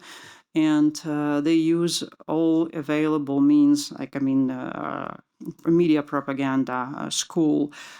They create organizations for the youth, Ukrainian youth living in those occupied territories, to actually sort of like rework them, right? So turn them into the enemies of the Ukrainian state and Ukrainian government. And over time, that actually works, because some young people do turn, and also they, after they've worked on their brain, they draft them into the Russian army and send them to the front line. So this is not just them working on their brains, but there is a purpose to it. And another area where Ukraine faces is Russian disinformation is Ukrainians living abroad. And again, here it serves several purposes. So one of the things they do is, of course, the disinformation they spread, and the recent example is the incident with the drones that violated the Polish information space, and all Polish media NGOs said that they've never seen a disinformation campaign of such a large scale, saying that these were actually not Russian but Ukrainian drones, and that Ukrainians are using these drones as a way to drag Poland into the war. That's something that's totally opposing to the Polish interest. And of course, there are these instances when it's concentrated on a certain event, but also there are some things when they run a campaign for a long, long time. Again, coming back to the situation in Poland, there is a deeply controversial historical issue between Poland and Ukraine. And if in the beginning, in the early days of Ukrainian independence, there were sort of positive developments, both sides trying to resolve the issue, but then more and more Russian disinformation interfered and kind of trying to pin both sides against each other, and it's becoming increasingly difficult to resolve this situation. But also their hybrid activities spill into the kinetic space. And that's something that's happening in Ukraine and also happening in Poland when they recruit people online via messengers and recruit them for committing acts of sabotage or attacks. And those are basically kind of disposable agents. Previously they had to recruit somebody in a foreign country, and it took a long time to actually establish connection and build the relationship, and but now it's a lot easier with the technology, and also these agents can be disposable. So, for example, young people were recruited in Ukraine to plant bombs at the military recruitment offices, and very often they were instructed to build the bomb, then bring it to the recruitment office, and then it would be blown up at the time when they show up at the gate. And so that's a disposable agent, right? And in Poland, what they do, they hire also Ukrainians and to commit these sabotage activities. And so that's another way of spurring hatred against Ukrainians in Poland, because they are doing these things. So, and I would like to echo what Jakub said, that it's time to take these hybrid threats a lot more seriously, because it's something that's capable of undermining social trust, undermining democracies. And another issue, maybe I will address it a little bit later, about why it's important to limit their presence in your information space. Thank you very much, Julia. That was very insightful, and we'll definitely come back to the issue of protecting democratic resilience, because this is a core topic of our panel. I found it really interesting to hear what you said about Russia targeting the information space and using the available networks and tools to kind of encroach immediately and gain control of the space, whether it's in occupied territories or whether it's kind of broader globally. Because the promise of early digital technologies, of course, was that they were inherently democratic and they would help bring democracy. But today we are seeing autocrats weaponizing digital technologies and, including algorithms, AI, commercial social media platforms and everything in between. So it seems like there is still quite a lot of work to do to actually ensure that these technologies are used in a more democratic and in a more civic use than they used to. But also something that Jakub mentioned in particular about the importance of engaging society and engaging citizens, and this not just being a response from the government or from security services or from the military, but that these types of threats are something that requires a whole society approach. And this is where I would like to turn over to Vesa to share some of the experience and learnings from Finland, because again, this is one of those European countries that actually shares quite a long border with Russia, and it has a history of dealing with these threats and developing responses. Vesa, I turn it over to you. Yes, thank you. Yes, now already Julia and Jakub have given the general view on these topics, and then I will choose one point of view, which examples from the Finnish experience to say something about this topic. For example, Julia mentioned culture, and I will also mention culture. So yes, I will be talking directly or indirectly about the whole of society approach, about the complexity of measures, in a sense from the point of view of long-term societal resilience against, let's say, cognitive manipulation. And my point of view is somehow a complementing dimension about the meaning of shared ideas, about the meaning of shared beliefs in creating democratic resilience and national identity in society and identity in general. And I see these things I'm going to talk as a wave that then supports the surfer in operational activities, in doing practical things, hopefully. So what I have in mind is to make a distinction between facts and other beliefs. So we have facts, and they create objective reality. So a constitutive speech act is to say what kind of weather do we have today in Dublin, and the realm of facts are then in counter-information manipulation, such things as fact-checking or debunking or pre-bunking, and they are necessary and important. But in information domain, facts is on one part of the story, important part, and the other part of the story are then beliefs. Some beliefs, many beliefs are based on facts, but many beliefs are not based on facts.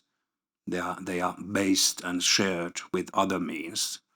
And beliefs are important thing in national identity in Finland, as in every country. So what I mean with beliefs that are also something else than only facts that you can check, or this information you can debunk. This is another area of identity. We have in every country we have national myths. And we can have different kinds of beliefs in our societies, myths expressed in different ways, literature, fiction, all our eposes and all our popular books, which are fiction in our societies, which express our culture and our thinking and our worldview, and which forms our worldview in the societies we are living in. Movies, music even without words.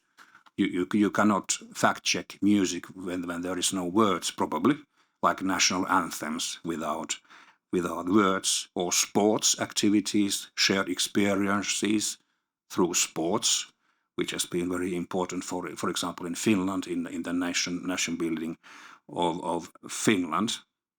So we have this realm of beliefs which is something else than facts. And this belief system can, or our national myths, the belief system in a country can be bad, harmful to the neighbors if the myths are bad and harmful and evil, or our belief system can be positive and beneficial to our countries, to the development of our society, so that our society is a good neighbor to our neighbors. Nevertheless, we have all these myths. So we have objective reality of facts, and then we can have this intersubjective reality of beliefs.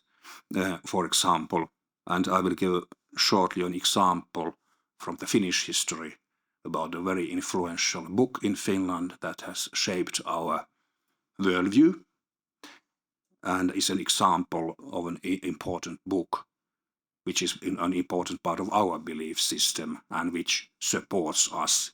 In fact, although the book was written and published in 1954, it still helps us in our democratic resilience. But I will say something about something that was before this book.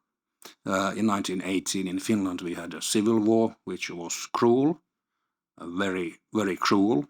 Many people died. It was 1918, Reds against Whites, and there was terror. There was red terror and there was white terror. And of course this civil war, short but very cruel, left deep wounds in our society. And 21 years after this civil war, Soviet Union attacked Finland, which was a divided country in the 1920s and 1930s. Whites who won, and the Reds, bad memories on both sides. A divided society, and these dividing lines already at that time Soviet Union tried to utilize. But I make a quotation from May 1918. A moderate Finnish politician after the war made a speech in a church about the war, and he spoke for reconciliation, so about winning these dividing lines. And he said, no Reds, no Whites, only Finns loving their country, citizens of Finland who feel themselves as members of society and feel good here.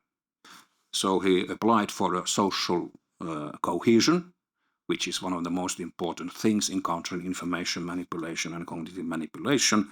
And so what happened in Winter War, Finland was united. Reds and previous Whites fought together against the Soviet Union. And then now I come back to this belief system and this book, which is a fiction book, which was published in 1954. It was about the continuation of war of Finland from 1941 until 1944 against the Soviet Union. A soldier who was a soldier in the war wrote this war novel, and it's a war novel that all the lines of this novel Finnish men know by heart. There is a lot of humor in this book, and 3 movie versions have been made of this book. First in 1950s, second in 1980s, and third in 2017, when Finland celebrated 100 years of independent Finnish state.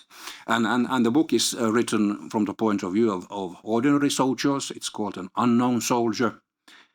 And one main hero of this book is a Finnish communist. So a Finnish communist, 1980s, we had this war, and now in this book a Finnish communist is a main hero. He's a devoted communist in this book.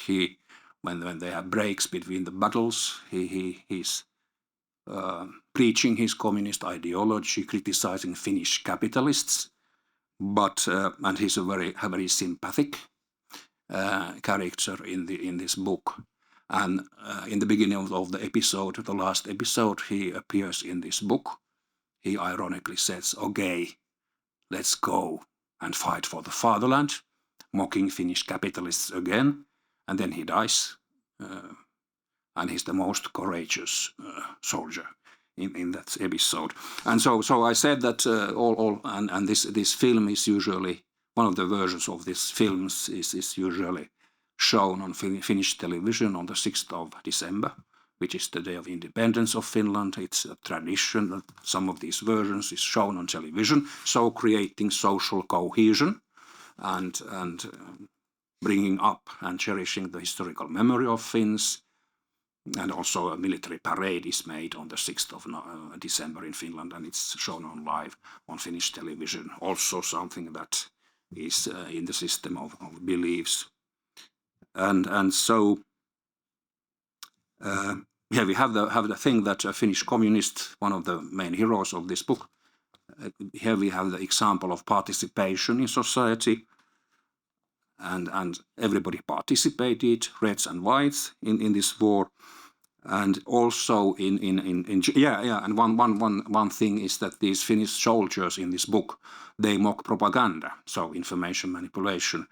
They mock, of course, the Soviet propaganda, but they mock also the Finnish war propaganda, and they think that both propaganda are ridiculous. So in this sense, for Finns, this book is a media literacy guide already, and this is about history. So one of the things which creates resilience against disinformation in the Finnish societies is history.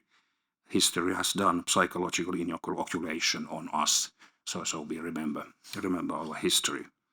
So an example of this soldier in the Finnish and Nordic approach, the main hero is, like Julia said, it's not only government doing things.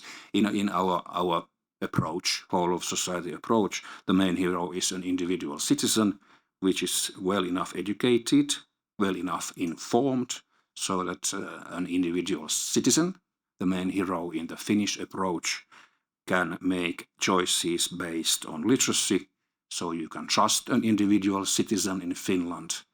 And it is known that in Finland, the traditional reliable media is most trusted in the world, and Finnish citizens also tend to trust the authorities, although authorities are criticized every day, which is the normal thing in a free society. That was my intervention for the beginning. Thank you very much, Vesa. That is really insightful, and I think speaks volumes to, again, the focus on bringing civil society and bringing citizens into these processes of designing responses that support democratic resilience. I wanted also then to turn it over to Edward, and Edward, you're a historian of war. So obviously, correct me if I'm wrong, but war historians probably tend to focus particularly on the military operations, battles and things like that, strategy. But I think also there is increasing evidence that it's getting harder and harder to say where the military strategy begins and ends and the hybrid threats begins and ends, because we're seeing a blurring. And I mean, Ukraine is a great example of this, but also in other parts of the world, the blurring of these two things. And so I don't know if you have any reflections, maybe particularly on the Irish context, but maybe also more broadly on how this pervasive presence of hybrid threats and information interference is also changing how wars are being fought. But also feel free to completely disregard what I said and focus on the things that you want to focus on. No, thank you very much. And I think that's exactly, if you read the interview with the Chief of Staff of the Irish Defence Forces, General Ross Mackay, who was a former, of course, signals, very much in charge of the signals intelligence side of the military before in Ireland, was talking about that. You used to have a very clear sort of military aid to civil power was, we will deploy a national emergency and then we'll go back to barracks and that's job done, dust hands. Now we're looking at the Defence Forces and thinking about, well, CIS, how important is that aspect of the military? How constant will aid to the civil power have to be? Is this something that will just never go away? And that's actually something I was going to raise in terms as well, is about that the relationship between signals intelligence on the civilian side and the military side. That aid to the civil power role is a complex one, and probably we need probably more political discussion about it in the Oireachtas and elsewhere. But firstly, I just wanted to really thank the Ukrainian Embassy and the European Commission as well for this invitation. I was just reflecting that 21 years ago, I was actually lecturing my master's students this morning in war studies, international war studies master's students, many of whom come from Germany and elsewhere. We have a joint master's program with Potsdam University near Berlin. And, it's funny, they were sort of, we were talking about, their future careers. And I reflected that 21 years ago, when I finished my master's in King's College in London, I met with Sir Michael Palliser, who was, Sir Michael had been a very important Foreign Office diplomat and had also been instructive in creating the Single European Act and was a real European, very sort of pro-EU. And I sort of asked him, I said, look, I'm thinking, I might want to do something with the EU. And I said, what made you decide on that type of sort of career focus? And he said, well, I was on a tank in the Netherlands. So, i.e., that was a sort of sharp reminder. It wasn't the pension, it wasn't the nice conditions of the lovely restaurants in Brussels that drew him to the European project. It was that sense that there are European values that have been fought for, and we need to stand for. And when it comes to talking to Ukrainian colleagues and friends, I'm sort of reminded of that. That sometimes we take our union for granted, we look at career opportunities, nice things to do, nice opportunities, and then we forget that this is an existential, we need to fight for this. We need to literally defend this from the mounting challenges of which to destroy our democracy and destroy our European Union. So, I know an American politician recently gave Ukrainians a lecture on gratitude, but I know exactly that it flows very much from the opposite direction.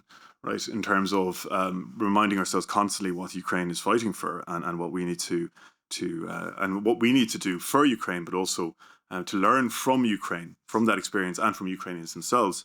So, just on to follow up on I was listening to the disinformation discussion, and I think what was said about a handful of officials in Dublin sort of being responsible for this is probably accurate, and I don't think that's a slight on their hard work to say that.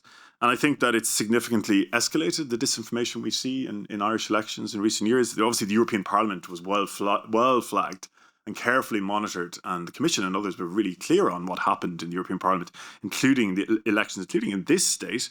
And I think, for our own electoral processes, we need to constantly learn from that. I think there is an appetite to do that now. I think it also says there are also, it brought to mind sort of wider issues around counterintelligence. Because obviously we have an Official Secrets Act in this state, which is very sort of, somebody will go and steal a physical document or maybe sort of, unplug a hard drive and then put it in a bag and take it out of the building and then get nicked, right? And then you can prosecute them and for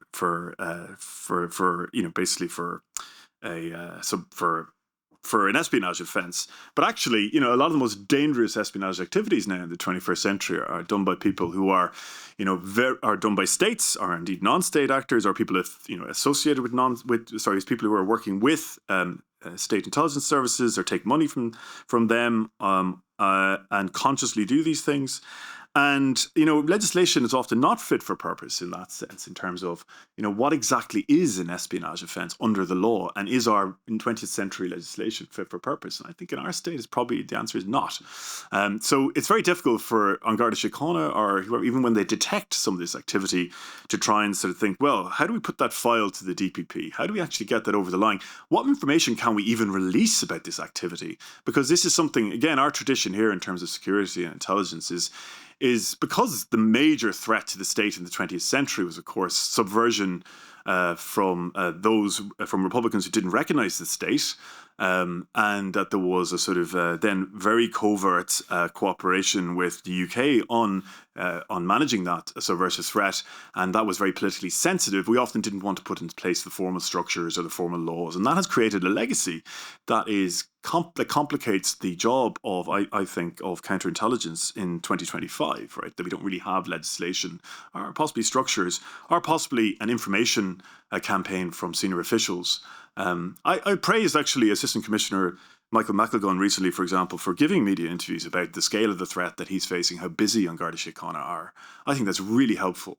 That finally we have an assistant commissioner coming out and saying that's my assessment as a senior intelligence officer. That's what I'm seeing, and I'd like to see that more formalised and regular, because I think it really helps us. It's not just other states telling us. It's our own. It's people are working night and day to try and keep the state safe, and then things are really running hot, and resources are limited. And so I think, in terms of reviewing that the tools that we have available to challenge this, we also need to think about how we push back on the disinformation in terms of sometimes when it's conscious and when it's also state directed.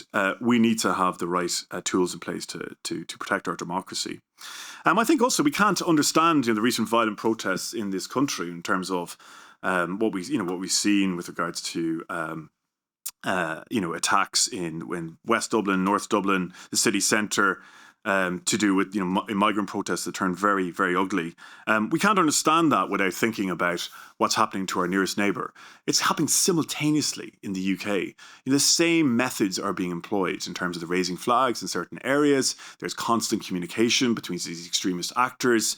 And we know from UK reporting that some of this is, of course, being propelled from overseas, right? There are people interested, as was said earlier, interested in sort of creating, it's like the doctor prescribing, trying to kill the patient, that we know that there's overseas, that some of this, not all of it, but some of it has been stimulating and in an opportune way by states who are hostile to European democracies, including the UK and Ireland. So therefore, we have a very good security relationship with our nearest neighbour when it comes to securing the common travel area, when it comes to things about Liverpool to Dublin, Causeway, all this kind of, really good cooperation in terms of trying to make sure that the common travel area isn't abused by extremists, by terrorists. But when it comes to, the joined up sort of early warning conversations about disinformation, radicalization, I think we still need to do more on that. I think there's more opportunities there because a lot of what happens in the UK, a lot of the same actors are pushing the same thing here, and there's a lot of cooperation and dialogue. Also, we need to remember that if we think about the Europol reports that on radicalization and extremism, they have identified Ireland as a hub for this. English speaking, let's be honest, lightly policed in terms of legislation and resources. No fault of the people who are trying their best. And this has been Europol reporting consistently that Ireland is actually, there's a lot of communications sites, etc. here that are spreading disinformation elsewhere, including some who are linked to hostile state activity. So, we need to pay attention to what we need to resource accordingly based on what Europol and others are telling us, and try and get ahead of it. And there, I would say that a more active role by the European Commission would be very welcome. The way we have now, so thankfully, the High Representative has come out and together with General Clancy is going to do essentially an annual review of defence readiness by individual member states. I'd like to see that extended to disinformation. And I think that would be good in terms of looking at state capabilities, legislation, whether they're fit for purpose, and the Commission does quite a bit of this already, but I think it could do more. And I think it should be even more public in terms of, if member states are not doing enough to protect other European democracies. Similarly, with dual use technologies, I think that the European Commission here should be much more active in sort of identifying risk in member states where resources or legislation is not in place, or just a firewall whereby you can make sure that the very evolved private sector, the tech sector that we have here, for example, is properly protected in terms of flagging dual use risks and putting in place the vetting and protection we need to keep our intellectual property safe from hostile actors who would use it against us and the wider European Union. I can just take it as an example. Obviously, we have a fantastic higher education and private sector working on really sort of communications technology, satellites, etc. And of course, there has been academic cooperation in this state with the Chinese space program over the last decade. Now, the Chinese space program is pretty much largely managed by the People's Liberation Army. Okay, so if you're involved in what looks to be, we're doing really interesting satellite work with, we're doing really interesting work with the Chinese space program, you need to think about, and we need to firewall that in terms of making sure that risk, that activity doesn't have serious consequences in terms of military, the PLA or others sort of, benefiting from Irish research in a way that is frankly very, potentially very antipathetic, or that is not in Ireland or Europe's interests, right? So again, it's just getting ahead of this and making sure that the protections are in place in universities and elsewhere to make sure that cooperation doesn't end up emboldening people who are trying to undermine our democracy, or states who are trying to undermine European democracy. And that's not to take a hostile attitude to business with China at all. It's just saying that there are certain areas that are very sensitive, and we need to make sure that they're protected and that our intellectual property isn't misused or stolen. And that's similar with the United Front partnerships, which I don't have time to get into, but China has, the Ministry of State Security has many ways to try and influence states and try and sometimes as well misuse private sector partnerships for military purposes.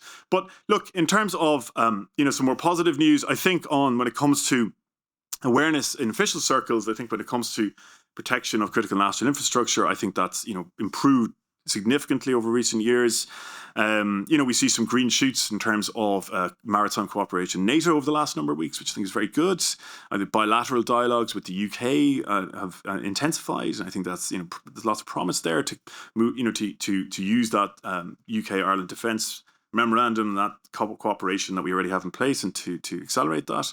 I think with France, there's more bilateral defence conversations as well.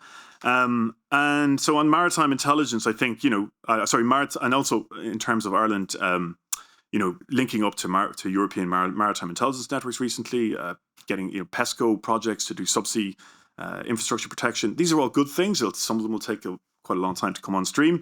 I think there's things we can do in the interim, like the PESCO project is due for delivery, I think, in 2035 on. So I think in the interim, I think we can do a lot of things which are agile with the private sector in terms of, AUVs. So, think about autonomous subsea vehicles, etc. Anti-drone technology. Again, Ukraine has really shown us what can be done there. And I think Ireland should not, as some European states have been surprised by this type of threat in recent times. I think Ireland should sharply learn from that. But also, using civilians to do, on the maritime side, to do things like detection, maritime. I sometimes talk about the UK vessel, the Proteus, which recently was refitted from a scientific ship to a maritime surveillance ship, and there's a lot of civilian people on board that who have essentially learned their expertise in the private sector, and yet what Ireland can't hope to do is sort of fight this alone. But what Ireland can hope to do is to make agile investments that allowed for really early detection of threats to its critical national infrastructure. So rather than talking about very long procurement of military kind of bells and whistles, combat vessels, etc., you can do really nifty things quite cheaply. With sort of smaller vessels or even AUVs, so there's private sector partnerships there that can really help to address a lot of Ireland's critical risk exposure. And then finally, because I'm going over time now, is that I just say that in terms of the overall, when it comes to cyber, we do need to make some decisions on whether we want a fully resourced, fully legislated for a signals intelligence service, the relationship between CIS, the military role here, versus the, what a future national cybersecurity centre looks like. Again, some green shoots, lots more budget, more resources, more capabilities, lots of good things to talk about. But, it's not quite there in terms of the type of resource signals intelligence service you would expect a country with our outsized tech sector and, our position as a global communications hub. And to that end, I would like to see that. Really, I think in terms of public engagement with some of these issues, a national review of the intelligence functions, capabilities, and oversight of the state would be helpful.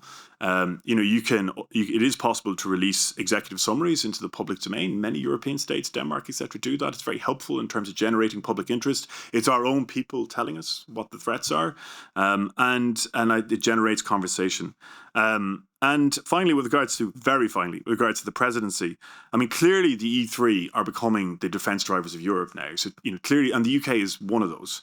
And so for the presidency, and Paris and Berlin want that, right? So I think we're going to see in possibly 2 weeks' time less, the, SAFE, UK will be now part of SAFE. The Commission seems to welcome this. I think this is very positive. But simply with things like the future of the European Defence Agency, if the UK is part of that vital E3 for the protection of our democracies, and if increasingly we are moving to coalitions of the willing, let's be honest, elections in Czechia, things change. The NATO, the European Union, we will not be able to move at the same speed. So we're going to move into coalitions, whether it's a joint expeditionary force, or it's E3 coalitions on defence. And so Ireland, I think, will be thanked if it sort of played that role to try and unblock, some of the problems maybe that have been slowing down the UK's kind of integration to some CFSP or CSDP mechanisms and funds that are. So we've seen slower progress there, I think, than some would have liked. And so I think for a presidency in the second half of next year, it would be helpful to try and address those, given the fact that Ireland is very well placed in terms of its relationship with, obviously, its relations with both the key actors. So I will leave it there. Over time, apologies. Just a slightly over time. Thanks very much, Edward. You managed to pack a lot into that short time. First, before we move to questions, I have one or two, but obviously I'm sure the audience also has. Can we give our panelists just a brief round of applause for doing such good work? And also, I don't know if Jakub is still with us, but I hope he is, because obviously I would also like him to be able to answer questions, and hopefully he can hear us well. Before we move to opening the floor for questions from the audience, I have a couple of the questions that I've kind of collected in my brain as I was listening to everybody, and there were lots of overlaps. But Jakub, maybe if I start with you, given what you've told us about the particular framework that you participated in developing, but also given what you've heard, hopefully, from other panelists, do you think hybrid warfare as a term and as a concept means the same thing today as it did in 2015? How has that term evolved? What does it stand for? How should we plan and strategize? What do we understand as hybrid warfare today? Oh, right. I have to admit, I'm not even sure I can give you a very good answer. I'm not sure if I know what used to be the definition, the prevalent definition that would be used 10 years ago. I can tell you what is the definition that we use in the center now, and I think it's fairly similar to what we have been using ever since the start of the center, which was 7 years ago. But we have three main defining characteristics: that it has to be a coordinated and synchronized action that deliberately targets democratic states and their institutions. It has to be activities that exploit the threshold of detection and attribution, as well as different interfaces. So war versus peace, internal versus external security, local versus state. And finally, it's activities aimed at influencing different forms of decision-making, be it at the local, state, or institutional level, and designed to further or fulfill the agent's strategic goals while undermining and hurting the target. It's a lot, and I have to admit that for like a working definition, when I'm asked, for example, by the media, by a journalist, I usually go for something significantly more simple. I usually say hybrid activities are the thing that's between war and peace. What Russians are doing to Europe is certainly not a peaceful activity, be the arson in Poland, blowing up ammunition depots in my country, in the Czech Republic, drones in an increasing number of countries, as I'm reading every day, the disinformation attacks, the bribing of the politicians, assassination attempts, sometimes successful, on the European soil. These are no peaceful activities. But clearly, they are not considered to be war yet, at least not by Europe. I believe it was Sergiy who highlighted in one of his reports that had anybody done to Russia what Russia is doing to Europe, they would consider themselves to be at war. So there is a certain disbalance between how Russians perceive the situation and between how Europeans perceive the situation, which is, I believe, what also determines the lack of reaction on our side, or lack of at least reaction that would be robust enough to make Russians stop with these hostile activities.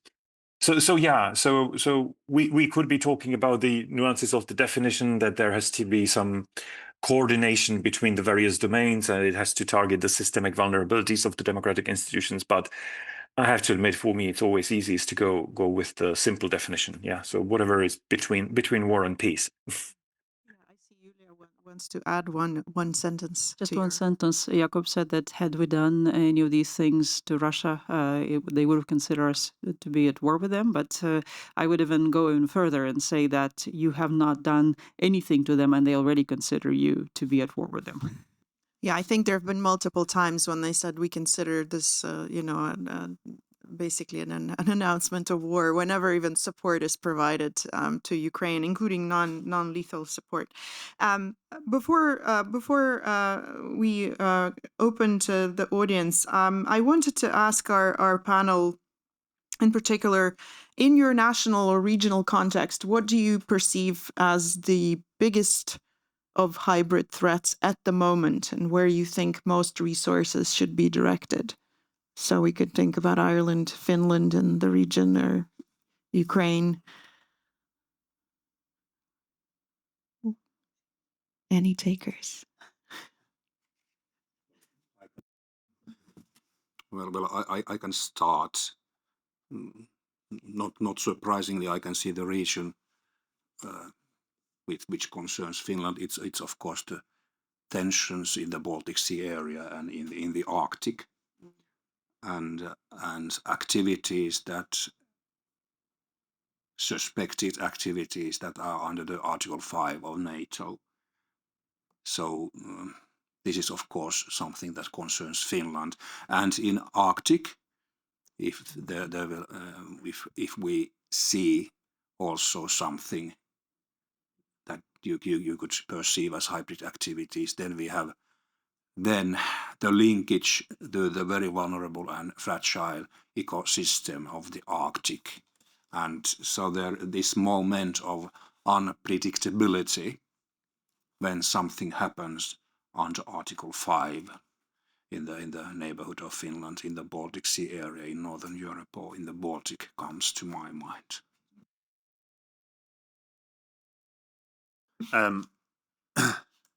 So I think, I mean, I am very concerned by the ramping up of kind of political violence in Ireland in recent months. But I think if there's one area of hybrid activity, it would definitely be the maritime activity that we're seeing, and some of the disinformation around that. Some of you will remember Irish fishermen getting an invitation to the Russian embassy, which was a real low point for the state. I mean, I'll be honest, I was sort of thought it was a shameful indication of a failure to communicate to our citizens the level of threat from this state and what they are trying to do to our democracy, and what they are doing to Ukraine, and what they are doing to the sabotage and the assassinations that they're carrying out. So it was a dark moment, and I think unfortunately the threat has only deepened since then.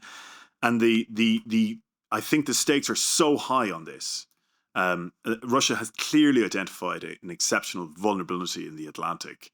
And it is moving, not least through the Antar, which we saw, and so this needs to be an area of absolute priority for the state in terms, and if in the short term that involves much more joined up activity with our European partners, absolutely, we should have, which we are.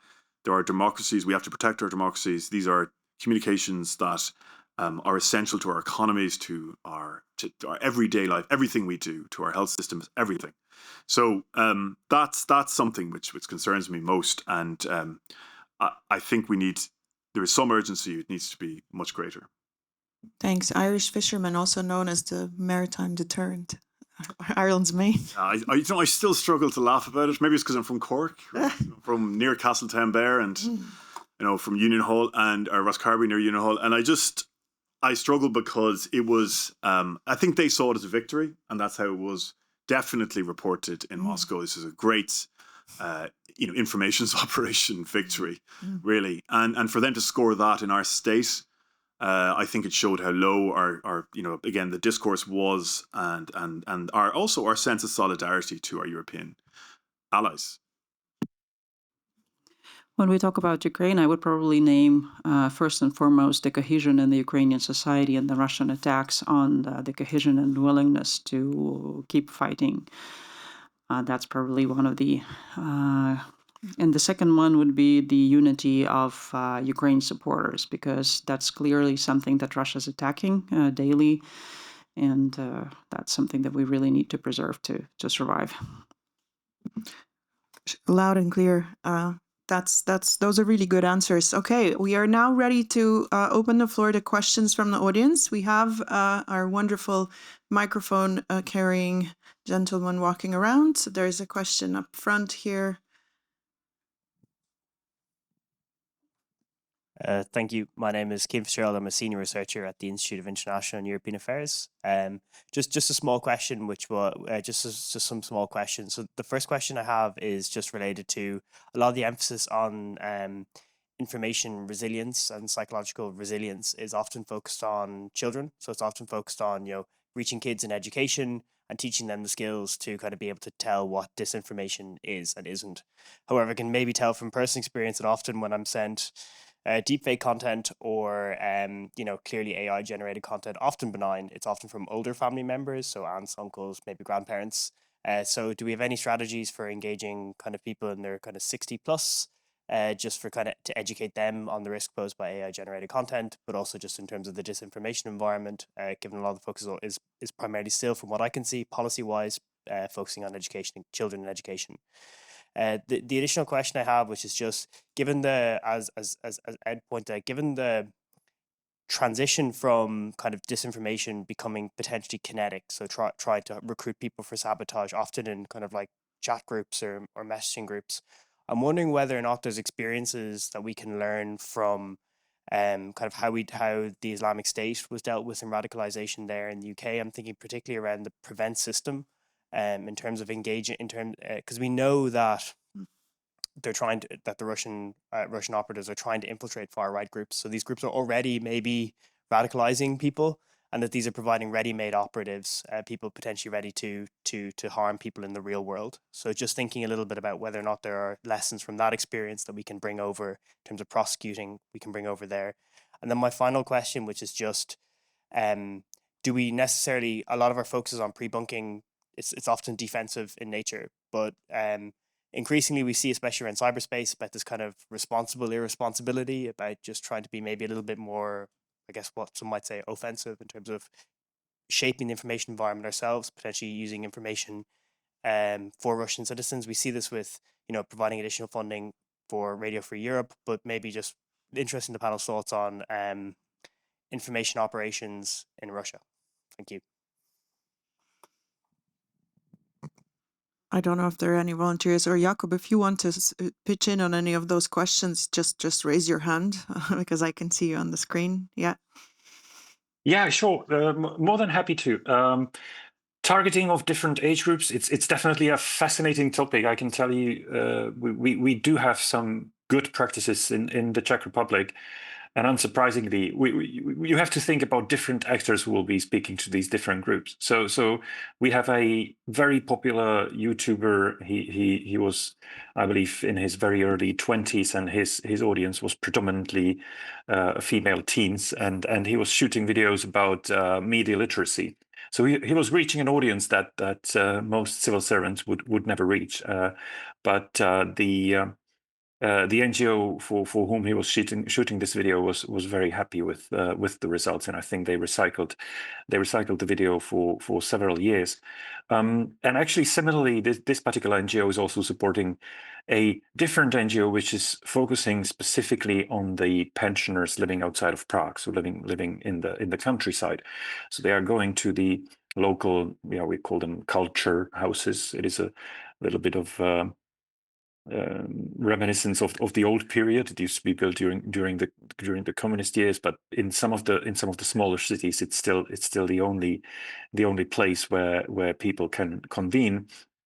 So they will be going to these culture houses, and they had they had discussions with the seniors on this topic, and I think there is one very unsurprising lesson there. If you engage with this community, if you talk to these people, you simply become better at it. You learn by doing, and so I think they found out that every year they feel significantly more comfortable in delivering the lessons they are delivering. But I'm sure Julia will have more similar lessons from Ukraine. When it comes to learning from fighting ISIS, I would actually very much love to see that. I can't say I'm an expert. I never worked on the Islamic radicalization, never did that.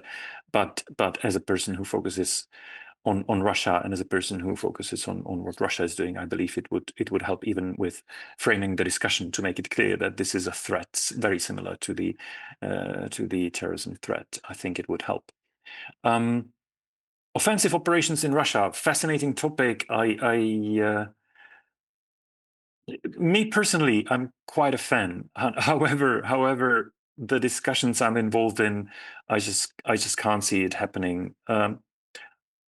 When I discussed this framework, I was talking about the lines of defense. I feel like there is a lot of reluctance to even talk about the fourth line, and that is still just the defensive part. I don't think most of European civil service is ready to discuss the offensive operations.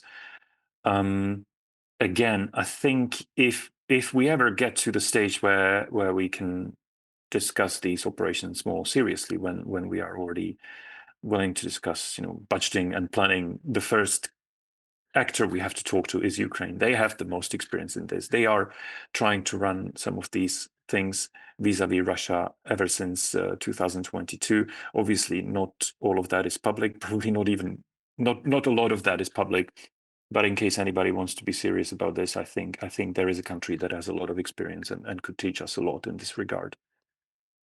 Thanks very much, Jakob. Before I hand over to Julia, because obviously she might also have some things to say on these questions, and other colleagues, just to note that a lot of colleagues in DCU and other Irish universities and across Europe who previously worked on Islamic extremism, many of them are now also focusing on far-right extremism. So there is that sort of natural flow of understanding the systems, understanding how the recruitment networks work, that informs a lot of current research on far-right organizing and far-right recruitment. So I think that is already happening to some extent. Not to say that it couldn't happen more, but it is happening. Julia, any of the questions that you want to respond to?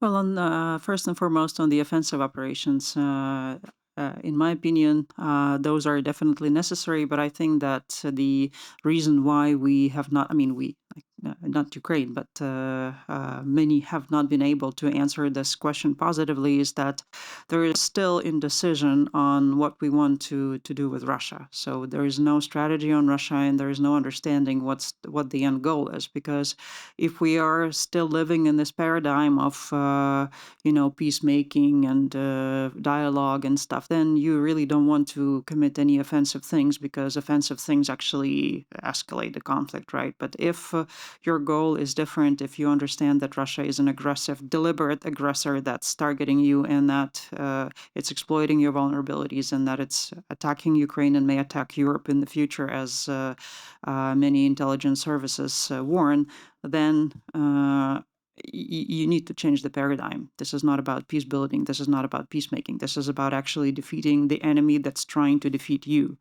And so in this respect, I believe absolutely that information operations are necessary, and that they can actually be rather effective when dealing with Russia, because Russia is a centralized decision-making system, and it's not very good about dealing with multiple crises at the same time. Even democratic countries have issues with that, not being that centralized as Russia is.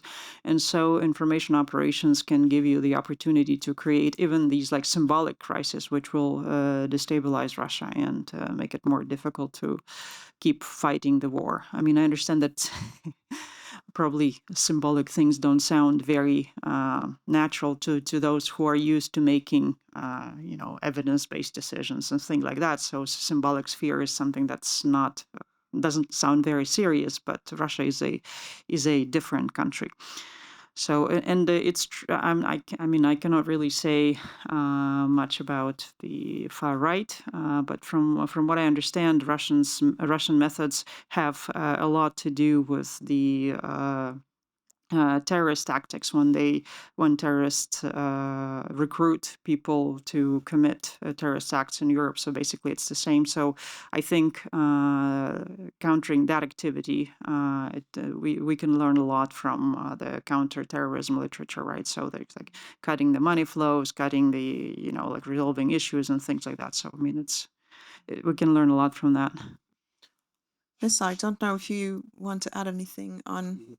Yes, I can add something about the media education and media literacy education about children and elderly people. In Finland, we have a media policy program or policy document, and the idea is that to do media literacy education, and now, of course, digital media education from kindergarten to pensioners. So this is the idea that it is possible for all your life to be informed about disinformation techniques and to have your media literacy capabilities updated. And if I remember correctly, many pensioners in Finland, they now go to community colleges to hear lectures about media literacy and the Finnish, I remember last year the Finnish broadcasting company had social commercials on television dedicated to elderly people, that this is how you can find materials from the page of the Finnish broadcasting company, because it's a broadcasting company and it has an obligation to educate people. So this is being done somehow in Finland, from kindergarten to pensioners. And then about communication, being all the time reactive. You don't have to be all the time reactive. You can have the initiative. There are 2 points I can say. One is that as an organization, you have to have a goal. What do you want? And then you communicate what do you want in order to promote the goal you are wanting to achieve, and that's your strategic communication. And then you can identify this information and categorize it. I have a goal. I want to promote my goal with my own communication, doing my own things and taking the initiative, telling your own story. And then you can identify this information. Is this information A, hindering my organization from achieving a goal, or does it not? Or if it does not, you don't have to necessarily concentrate on that ineffectual disinformation, but you can concentrate doing your own things, your own communication, promoting your own foreign and security policy goals for a foreign ministry, or doing country branding, doing public diplomacy. And it is known that if you have a good country image, this then supports your foreign and security policy communication. And this is a thing that Finland noticed in 22 and 23 when we applied for NATO, and there was a huge interest in world media towards Finland. And it helped us to be a credible applicant for NATO, candidate for NATO membership, because we have a good country image. And then the other thing, is it possible to reach Russian audiences in Russia? Yes, it is. You can reach. Of course, it's a difficult environment because it's a restricted information environment, and the Russian regime is doing, from public sources, we can see that it's doing all it can to make it more difficult to message to Russia, doing things towards WhatsApp or towards Telegram, or what it did is doing to YouTube, etc.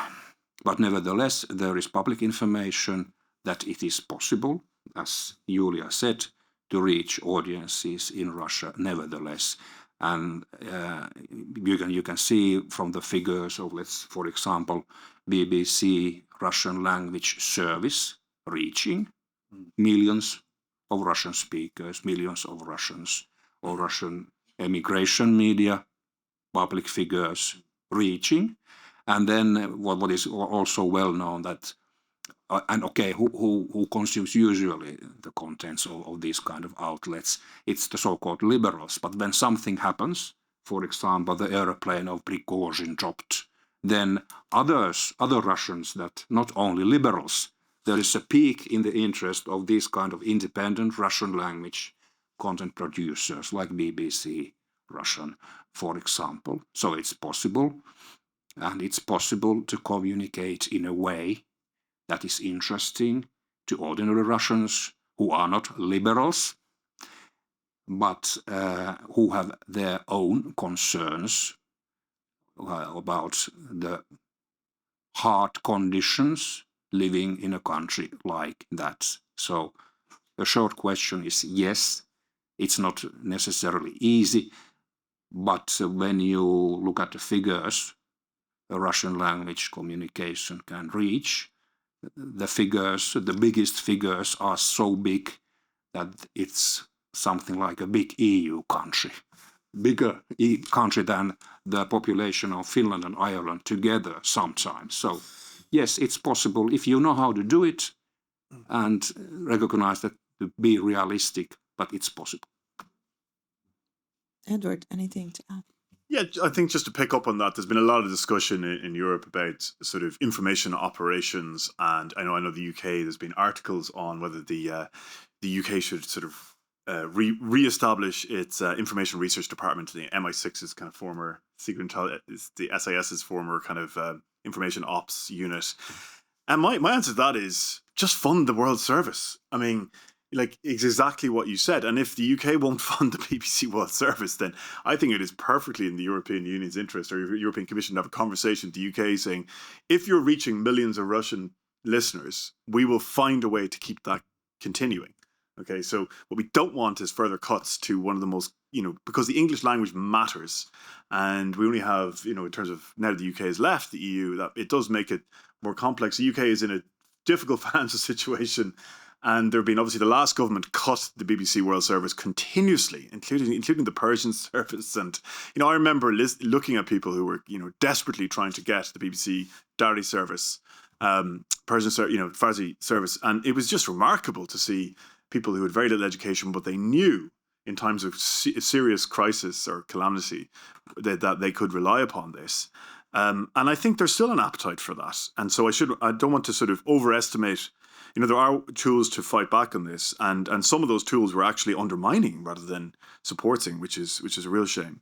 I think in terms of to some of the answers here, we need to make disinformation harder to find, and I think Ireland is going to come under really increasing pressure over the next year or two to act much more decisively against some of the companies that are based here, platforms that are based here, because what we've seen is, rather than better regulation, we've seen poor regulation from some of these multinationals, and so we've already seen in our own state a worrying escalation in terrorist incidents of the last 2 years, right? And thankfully, many of these have not been fatal, but everything is flashing red, right? And a lot of it is, one boy who was perpetrated one of these attacks in his bedroom in Athlone, and this stuff was far too available to him, far too within reach. And it's not necessarily in the dark web, right? Some of this is in conventional social media websites, platforms. And so Ireland needs to look. There are lots of countries that have to make decisive national strategic decisions, whether it's in hydrocarbons. Do we wean ourselves off Russian gas? Ireland has to do a similar evaluation about what is damaging to European democracy, and are we willing to wean ourselves off it if regulation fails, or there is pushback, or so we need to have a very, very informed trade-off conversation here about how do we regulate better, and if regulation is not possible, or if we're threatened with economic consequences, how can we weather these? Because the status quo is is not acceptable and needs to change. I think also in terms of, New Zealand, Australia have worked very hard on this, so there's lots of lessons out there that we can think about in terms of making disinformation harder to access. And I think Australia is a really interesting case actually recently, and I think I'll actually look up. I'll leave it there. I mean, I think there's lots of people. You're right, in DCU particularly. There's lots of fine work being done on this. So we've got all the information we need. We just need a much more intense policy discussion about the trade-offs and how we better regulate some of these platforms in our city.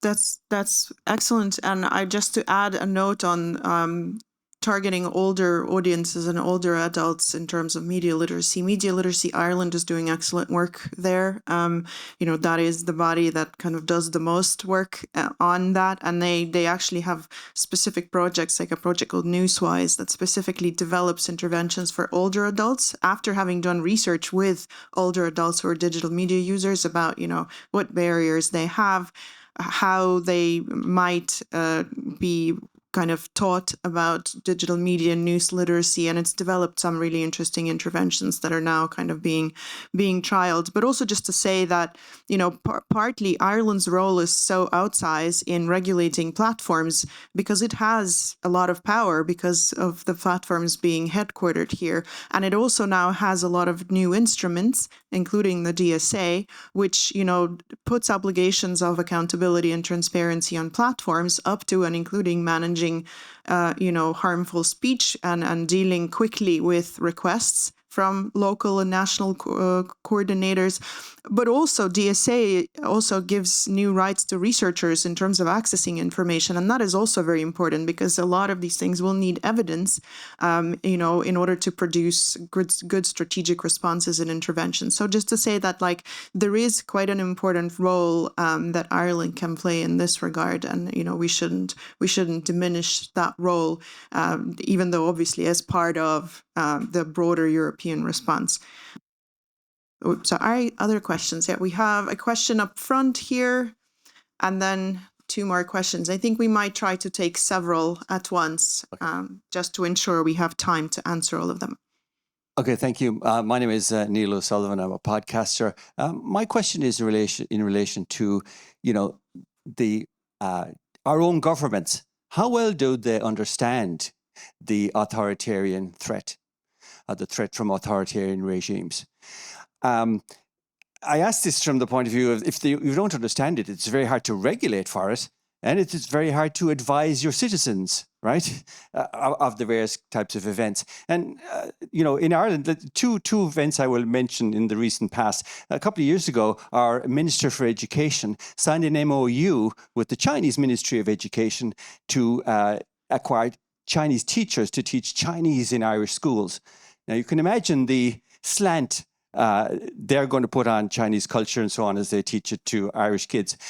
Only a few weeks ago, there was a visit to this country from a Chinese human rights organization that met with the Department of Foreign Affairs, with the IIEA, and also with a human rights group in Galway. And this the Chinese human rights group has been accused. There was an article in one of the major papers here of whitewashing China's human rights approach. So, all this is just a kind of giving credence or legitimacy to an authoritarian regime which maybe doesn't have our interests, or certainly doesn't have the interests of democracy at heart. So it kind of comes back, though, to our leaders, our elected representatives, and how well they understand this threat and whether or not they can regulate and protect us from this, because the average citizen is just not going to know, I think. Thanks. Yeah, we have a question on that, and then on this side, and then back. Yeah. Harry, yeah, that's work. I'm Connor. I work for Vault Consulting and also the Irish Defence Security Association. Just kind of on the awareness point of view, obviously it's very important to get the population to be aware of the threats that are out there. But I don't know if I hear government politicians talk often enough about it, but also opposition politicians. And I was just wondering, in, say, Ukraine before the war, but also in Finland, is there kind of a consensus between government politicians and opposition politicians that there is a threat there and that they talk about it together. And then following on from that, I know in New Zealand, the leader of the opposition regularly gets briefs from the director of intelligence on threats to the state. Is that something that you have in your states to kind of make sure that the opposition are educated when talking about it? Thank you very much. Thanks. And then let's take one more question. And then two more questions. And no, come back. It's over here for Porg. Yeah. Oh, and then, sorry. Okay, Porg Purcell, Irish Supporters of Ukraine. So I've been helping Ukraine about 25 years. So I've been part of pretty much every level of defense. And it hasn't really been governments. It's been a lot of voluntary groups. And my friend here, Sergiy from Ukraine, sends a lot of support. John here goes to Ukraine and speaks to people. My friends here does a lot for Ukraine as well.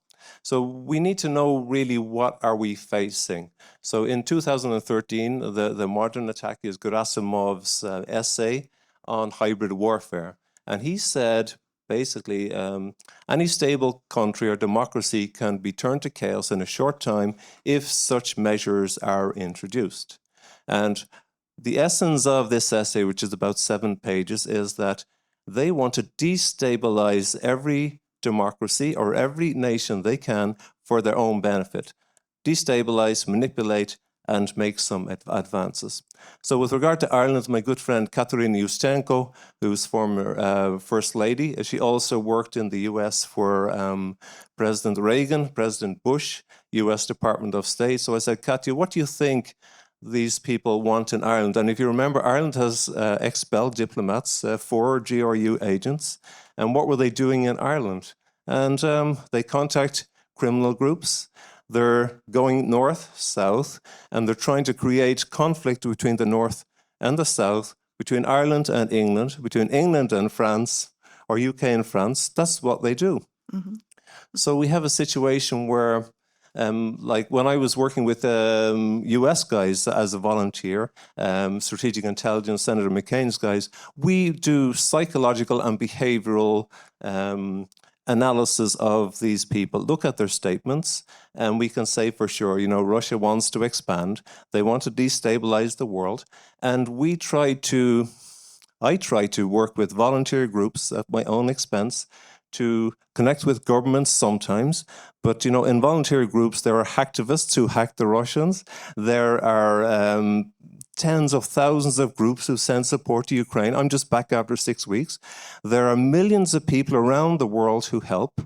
And I think the governments need to do more with the civil society to create resilience. One example is one group, or some groups I work with, they're teaching the Baltics, Lithuania, Latvia, Estonia, up in Finland, how to deal with massive drone attacks, because the nations in the start thought that, everything will be fine. Yeah, but if 50 drones come, or 100 drones come, or 600 drones, maybe you can deal with this on day 1, but can you deal with this if it happens again in 2 days, and in 5 days, and in more days after this? And there's massive cyber attacks, and there's massive information attacks. And as the Ukrainian foreign minister said, he expects Russia to increase their budget by 54% on disinformation next year. We're going to get a tsunami of disinformation while Ireland is president of the EU in the second half of the year. Are we prepared to deal with this? Now, the final point would be Alexander Dugin, one of the theorists for this present situation. So his idea was not only to fund and support right-wing groups. He said, fund and support groups that create instability in society. That's right-wing, left-wing, monarchists, traditionalists, and environmentalists. That was in his document. So they're not just supporting one group, they're using different agencies to support different groups, and at particular times to try to create a tsunami in the information space, which will get the right against the left. It's happened here, but the details are confidential.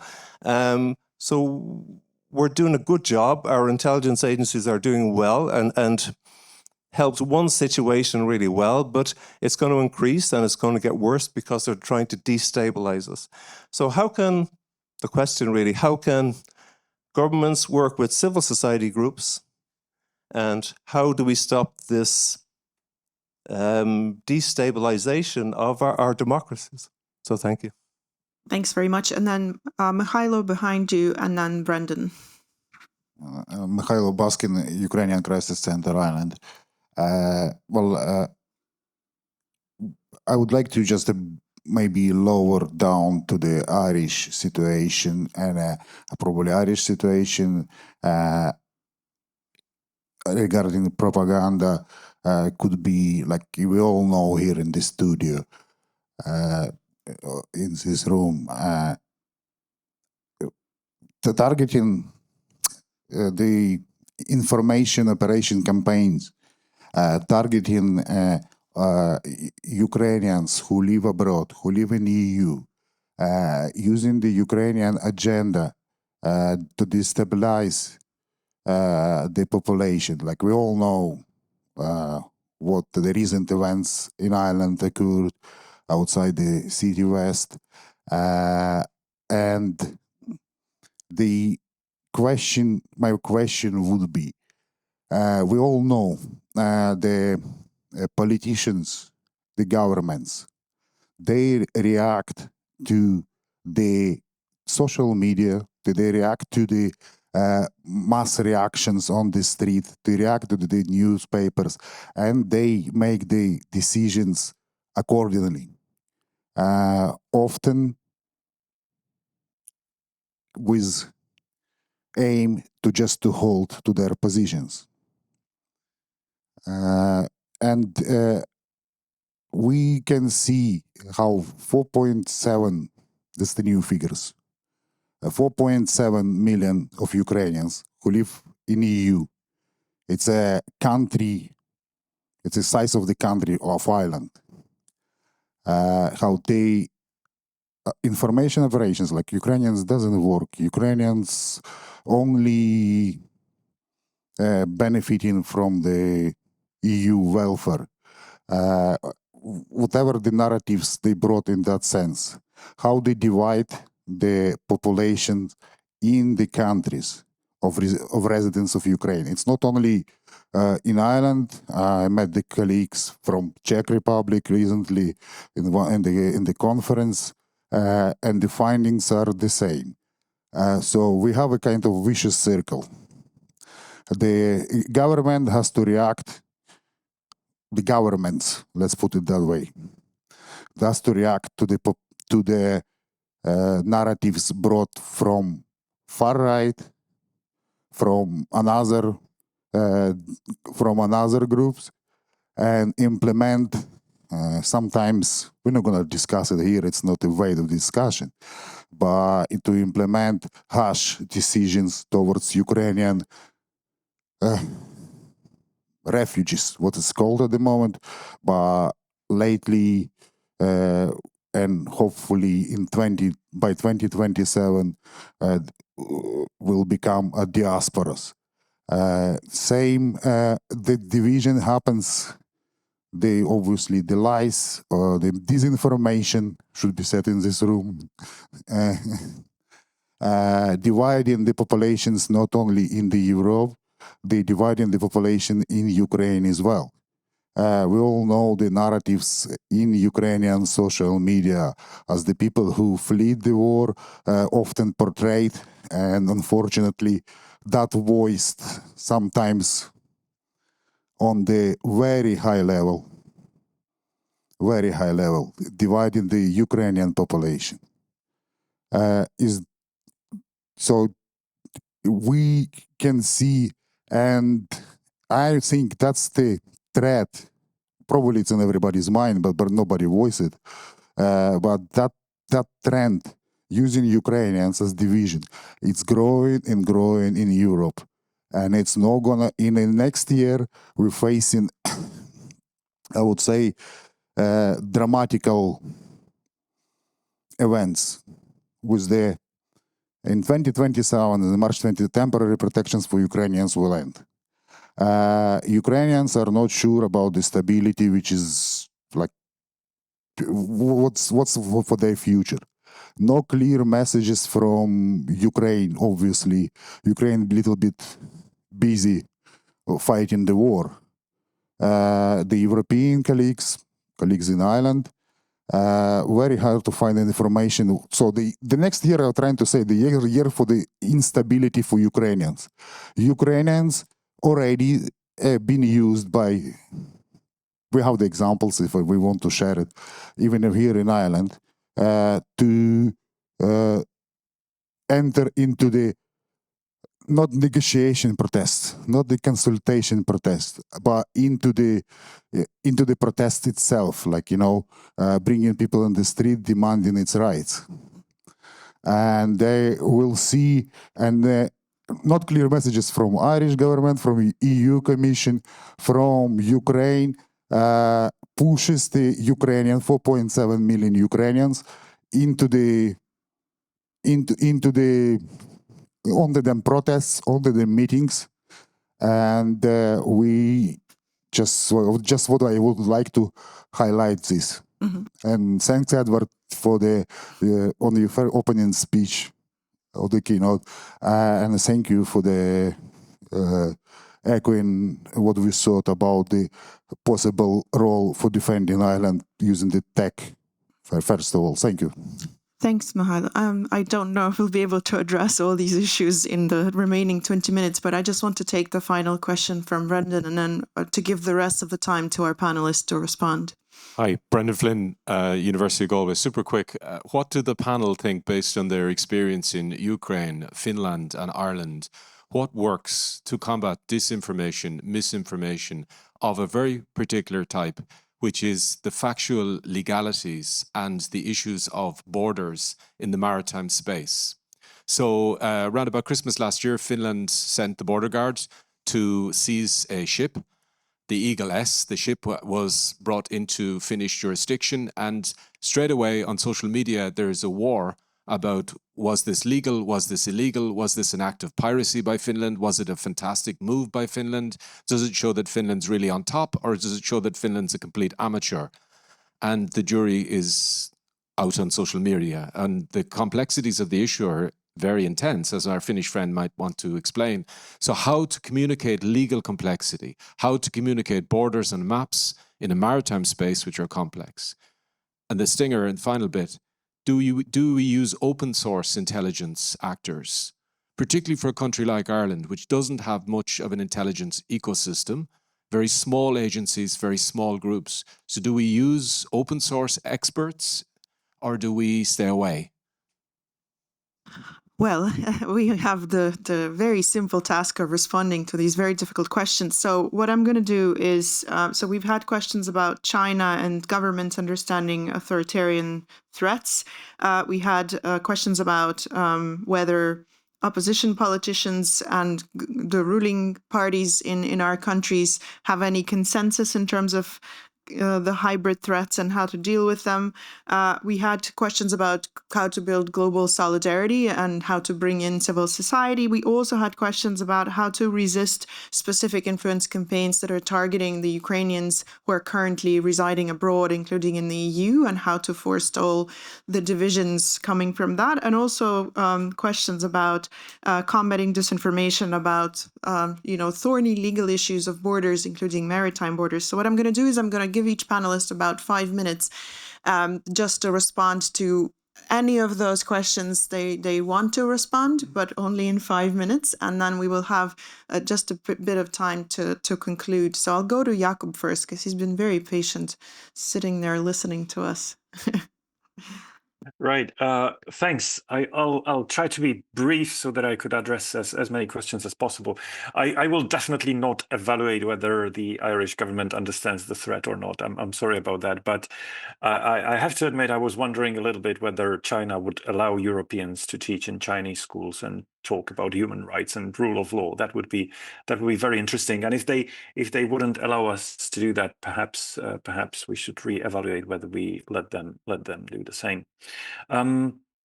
The very interesting question about the consensus of the politicians, about consensus about the threat among the politicians, and I do think this is a very important factor, which strikes quite a difference between some of the countries. It seems to me that especially in the three Baltic countries, Estonia, Latvia, Lithuania, despite the fact that the political parties would disagree on many things, it feels like on the Russian threat, most of them would stand on the same side of the barricade.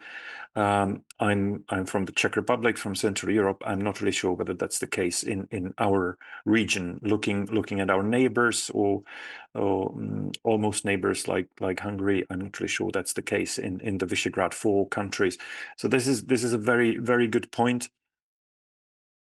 Some good news. There are actually education programs for politicians or for candidates running for political positions in some of the countries. I believe, especially in the north, Sweden, Denmark. I don't know if Vesa can say, but there's something also in Finland. But in Sweden, Denmark, perhaps even in Norway, they do have some communication campaigns targeted at politicians, educating them about threats in the information space. The Dugin and Gerasimov question, concluding with it's gonna get worse. I very much agree. I think we can see it is getting worse. It has been getting worse, despite the fact that many people in Europe were repeating that now we understand the threat of Russian disinformation better. Ever since 2014, I'm not really sure that's the case. To me, it seems like people who are verbatim repeating Russian propaganda are winning elections on both sides of the Atlantic. So I don't really think that this is how winning the information war looks like. So I do think Russia is very successful, and I think you're right. We have to focus on building the coalitions between the governments and the civil society groups. And again, I think Ukraine offers the most best practices here in this regard. So I will really leave it up to Yulia to describe that. Also, I think again in the Baltic states there is quite solid cooperation between the governments and the civil society groups working in this field. So perhaps there's some inspiration to be taken there. And yeah, disinformation about maritime space coming from a landlocked country, I will happily leave it up to the others. Thanks very much, Jakub. That was indeed very brief. I hope you've also inspired the remaining panelists to be as concise and as brief. So I will hand it over to Yulia next. Well, just very few points on Ukrainian opposition right before the 2022 full-scale invasion. I would say that the situation in Ukraine was quite unique because pro-Russian agents were masquerading as opposition, and so they were, to a large extent, promoting Russian disinformation and promoting Russian narratives in the Ukrainian society, and that actually resulted in them being banned, something that's probably, if you're at war, you can't do. If you're a democratic country, it's at peace, it's going to be a lot more difficult. So on Ukrainians abroad, how to, I think that it's one of the ways is to involve Ukrainians and let Ukrainians speak about themselves, about what they're doing in the country. And so working basically with Ukrainians, as the Ukrainian government worked with civil society on countering disinformation in Ukraine, working with Ukrainians here as a civil society, and also promoting the image of Ukrainians so that they're not a threat, that they're actually contributing to the societies where they live. When it comes to explaining intricacies, I cannot really talk about specific maritime, right? It's a more general remark. I would say that you would need to differentiate your communication. I mean, you would need to communicate the details to the professional audience, but for a wider audience, you would need to come up with a kind of sort of very simplified version of it and communicate it with a single voice. That's what would be my sort of take on it. Thank you. Thanks very much, Vesa. Yes, I will try to answer the questions where Finland was mentioned. So, is there a consensus in Finland about threats from East? Yes. Traditionally in Finland, there has always been a consensus when it comes to foreign and security policy. Then disagreements between opposition and the government, ruling government's coalition, disagreements about everything else, yes, but consensus about the threat there is. An example is that Parliament was engaged when Finland applied for NATO, and then the end phase was a vote in Parliament. In Finnish Parliament there are 200 deputies. The chairman does not vote. In favor 188 candidates. So there is a consensus there. And yes, in Finland politicians are being informed about cybersecurity and information manipulation and disinformation threats, especially before elections on a voluntary basis, but the parties have been eager and willing to get informed about what let's say an individual candidate must do or a party must do in order to have a cybersecurity, or if there is an interference or disinformation activities or something like that. So yes, politicians are being trained. Cooperation between government or of government officials or something else with the civil society. In Finland, in our comprehensive security approach, for decades there has been public-private cooperation in security issues, government officials cooperating with private sector people. And when it comes to hybrid threats, now regional administrations are organizing regularly trainings to counter hybrid threats and information manipulation, and people from different kinds of sectors, from civil sectors, from society are participating in these trainings and exercises. And then about Eagle S, a complicated issue. Finland is a country of legalism, so everything Finnish authorities do must be according to law and the rule of law principles. But if you have adequate laws in place, you can act decisively on the basis of adequate laws. And about communicating in this situation, the authorities have to communicate something like in the case of Eagle S. And I remember on television there were about 5 or 7 people, officials in uniforms from different branches of the Finnish government, showing a press conference together, showing that they are coordinating everything they are doing together, and then they sent in a live television and press conference what they could say. But what was important, that people in uniforms demonstrated that the government is doing something and it is doing decisively and according to law. Thanks very much, Edward. Thank you. Just a few points there. I'd say in terms of cultural ties with China and including with the state education system, I think that's obviously going to take place and those exchanges will happen. I think the important thing here is that you do so in an informed basis, that you have a national security assessment process which can evaluate the objective of this initiative. And it's difficult because we know that China has a very sophisticated way of operating through many, particularly the United Front kind of way of operating. So with things that look to be simply cultural, educational, can sometimes not be. And there may be a wider strategic aim there linked to the Ministry for State Security. So we need to be informed and if in doubt, check with your partners. There's lots of, again, other European democracies are experiencing the same thing and trying to solve their way through it. We had a fascinating dialogue here last year with the New Zealand former acting director of the New Zealand Intelligence Service, SIS, and he really sort of laid out how they sort of did their risk assessment and how they yet sort of maintained that engagement with a very important economic partner. So it's to do so in an informed way and not simply just to trust blindly that there isn't or swerve away from the problem. Just say briefly on the kind of the parliamentary culture.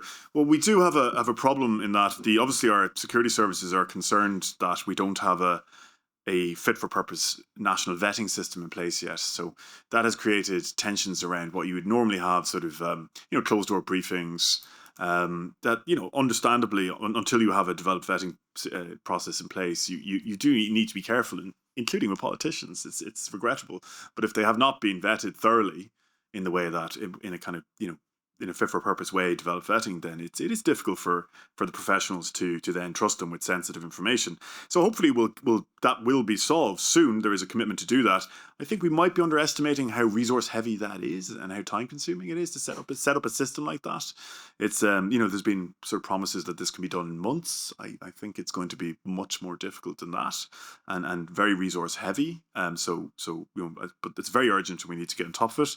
I think in terms of communications, we have a very small military relative to our economy, our population. Similarly for intelligence across the board, I think we do a lot for very little. But we do have a high prestige for the military and the police in this state, and I think that's very important. That's very powerful. And I think we should use that in terms of getting our professionals out there to communicate risk and communicate their assessments in a way that is not political, but is based on their professional assessment. And you can do that in ways that aren't a threat to national security. They're simply about informing the public of threats as our professional services see them. And we don't quite have that culture of getting our men and women in uniform in front of a microphone in a sort of annual basis to say, here's my annual strategic assessment of threats to national security.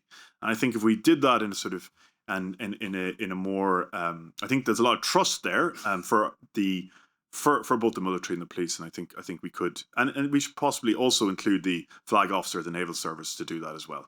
Why not? We're a maritime state. We need to rapidly increase the capacity of our navy, as well as the chief of staff of the defence forces. Why not? When it comes to talking about critical national maritime security infrastructure, why not get out? Why not get the most senior naval officer to talk about the threat, what we need to do, what we are doing. And the assess, I think that would be very positive in terms of, because we've had an experience in this country. I mean, some of you may remember Joe Jacobs, a minister many years ago, came out and tried to talk. It was underbriefed, possibly because he didn't get the briefings, because he was not in the Department of Defence, and he was not in the Department of Justice. So he came out and he tried to give a briefing that was seen as ill-informed and was laughed off. And it was about, the risk from CBRN, right? And yes, a few years later, there was a CBRN attack in our neighbour, right? So there was Salisbury poisoning. I wonder sometimes if we had a sort of biological weapon or being used in this state. Have we in terms of the sort of crisis management of that? And that is something that Russia has been doing, right? Has been using these, has been willing to use assassination, has been willing to use weapons of mass destruction to carry out assassinations.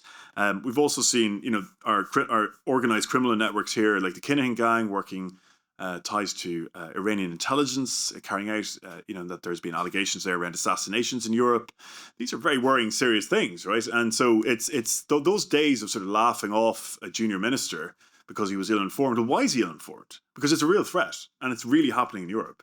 So I think one way to kind of get around that in the absence of a developed vetting system is to get our men and women in uniform out trying to communicate their professional opinions in a very professional, analytical way, in a way that doesn't sort of, obviously is careful with regards to national security. But I think that would trigger interest among the public, and I think it's something really worth doing.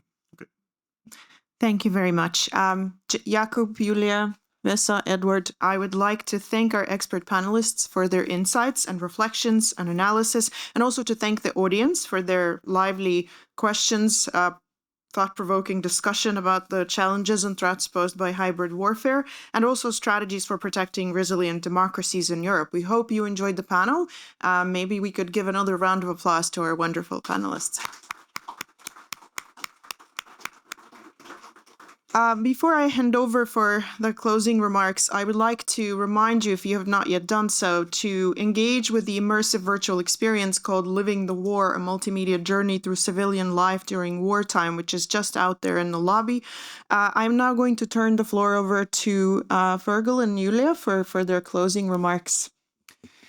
Yeah, thanks very much, Tatiana, and for that panel. So actually, I'm first going to invite Yulia on behalf of Ukrainian Prism to kind of give us a wrap-up of the full day's proceedings, if you'd like to come here, and what, kind of key takeaways there are from that. And then I will conclude, and formally wrap up the proceedings after Yulia.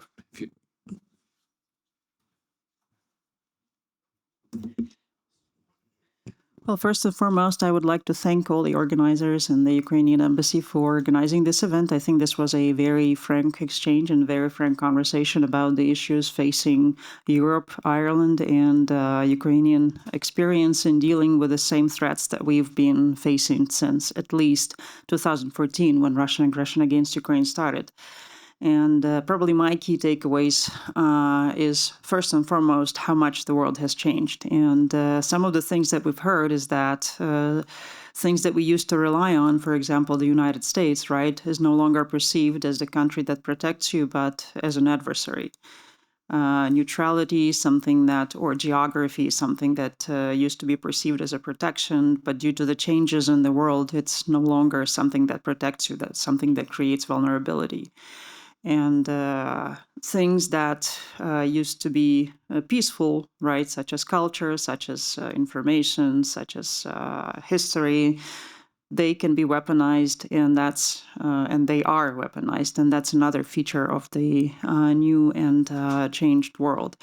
And it's great that everybody who is present in this room is aware and understands that these things pose a challenge. We may still disagree about the ways how to handle them, but I think we increasingly understand that they cannot be disregarded. I mean, we've seen many speakers talked about the results of the Russian influence activities, and not only Russian activities, but Chinese activities as well. And a lot of those things are, they boil down basically to the values issues, I would say.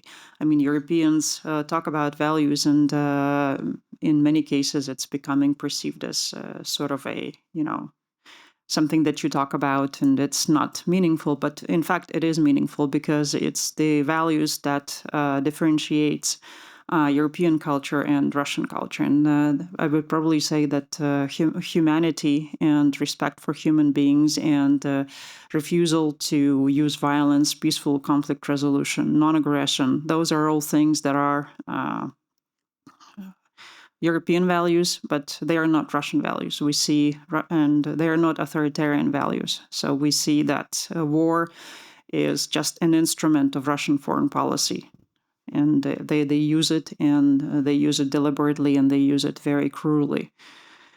And we also know from the so-called Gerasko doctrine, which is not really a doctrine, but that's that hybrid warfare precedes the kinetic warfare. And European countries are now understood that although they are not at war yet, but they are not at peace already. And that's a great realization. It's in the view of Ukrainians, it's a little bit too late because we've been saying about it for a long, long time, but it's great that it's finally heard. And Ukrainians are willing to share their experiences. And from what I know, it's happening already within all the security structures in Europe. Ukrainians are invited, and we talk about what we do about information threats. We talk about what we do, the drone threats, and how it's important to be very quick and very agile, and also how it's important to understand that although these democratic values are still important in dealing with your friends and allies, because you still want to preserve the ability to deal with them in the same way, but they are not relevant in dealing with autocratic countries that don't share those values and that explore them and that treat them as your vulnerability.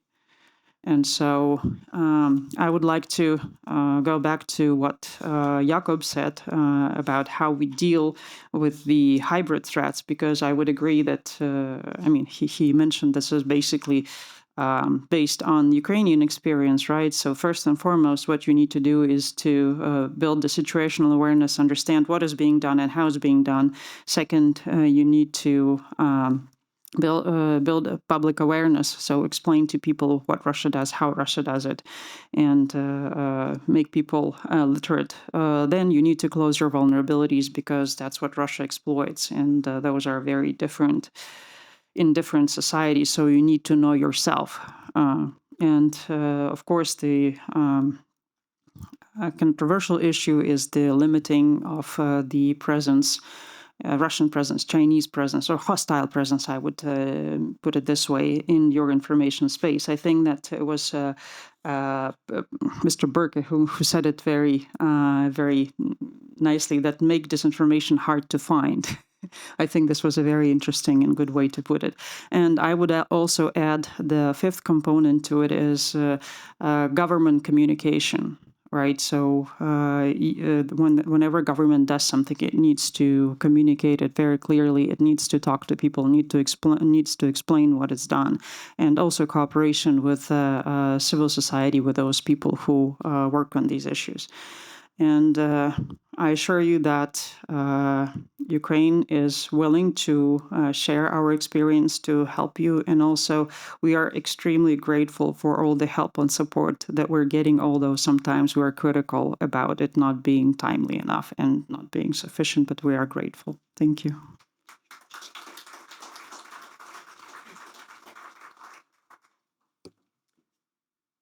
Thank you, Julia. Thanks to all our speakers from this morning, from this afternoon, and to our moderators as well. Thanks to, on behalf of the European Parliament that I represent, but also the European Commission, and on behalf of the Ukrainian Embassy, if I may, the three co-organisers, but also thanks to European Movement for all their logistical support in making this happen, and us to have a wonderful day and opportunity here for our discussions and reflections. It's been very enlightening for me. I'm far from any kind of security expert, but looking at the overall theme of the day, security and democracy in Europe, it seems to me, and this came out in many of the interventions, security is the first responsibility of any state, to ensure the security of its citizens in every dimension. And it was said by one of the speakers that, of course, it's easier being authoritarian than being democratic. Or you can be a stronger state sometimes being authoritarian than democratic, at least in the short term. Security and democracy. Democracy, speaking as a representative of the European Union, democracy is the raison d'etre of the European Union. It's a project after the war about peace and reconciliation, about respecting the diversity, united in diversity.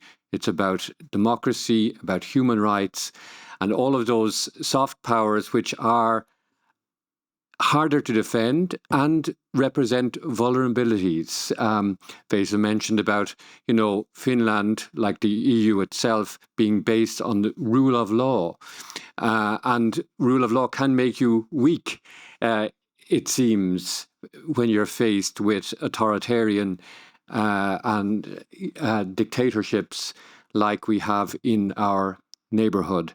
But just to a couple of my own takeaways, we started the morning, one of the speakers, Vivian from Brussels, was saying that, Europe is not at peace. Ben Tonra here in the room went further and said Europe is at war. And among the definitions we got from Jakob and others, it's, hybrid war is somewhere in between war and peace. And if we are not at war in Europe, I think there certainly is maybe an increased awareness, thanks to our Ukrainian friends who are trying to educate us here in Ireland and in Europe in general about the risks that are posed, not just to our geographical space. And of course, if you're in the Baltics and if you're in Poland, that's very real, much more real than it appears to people on this island.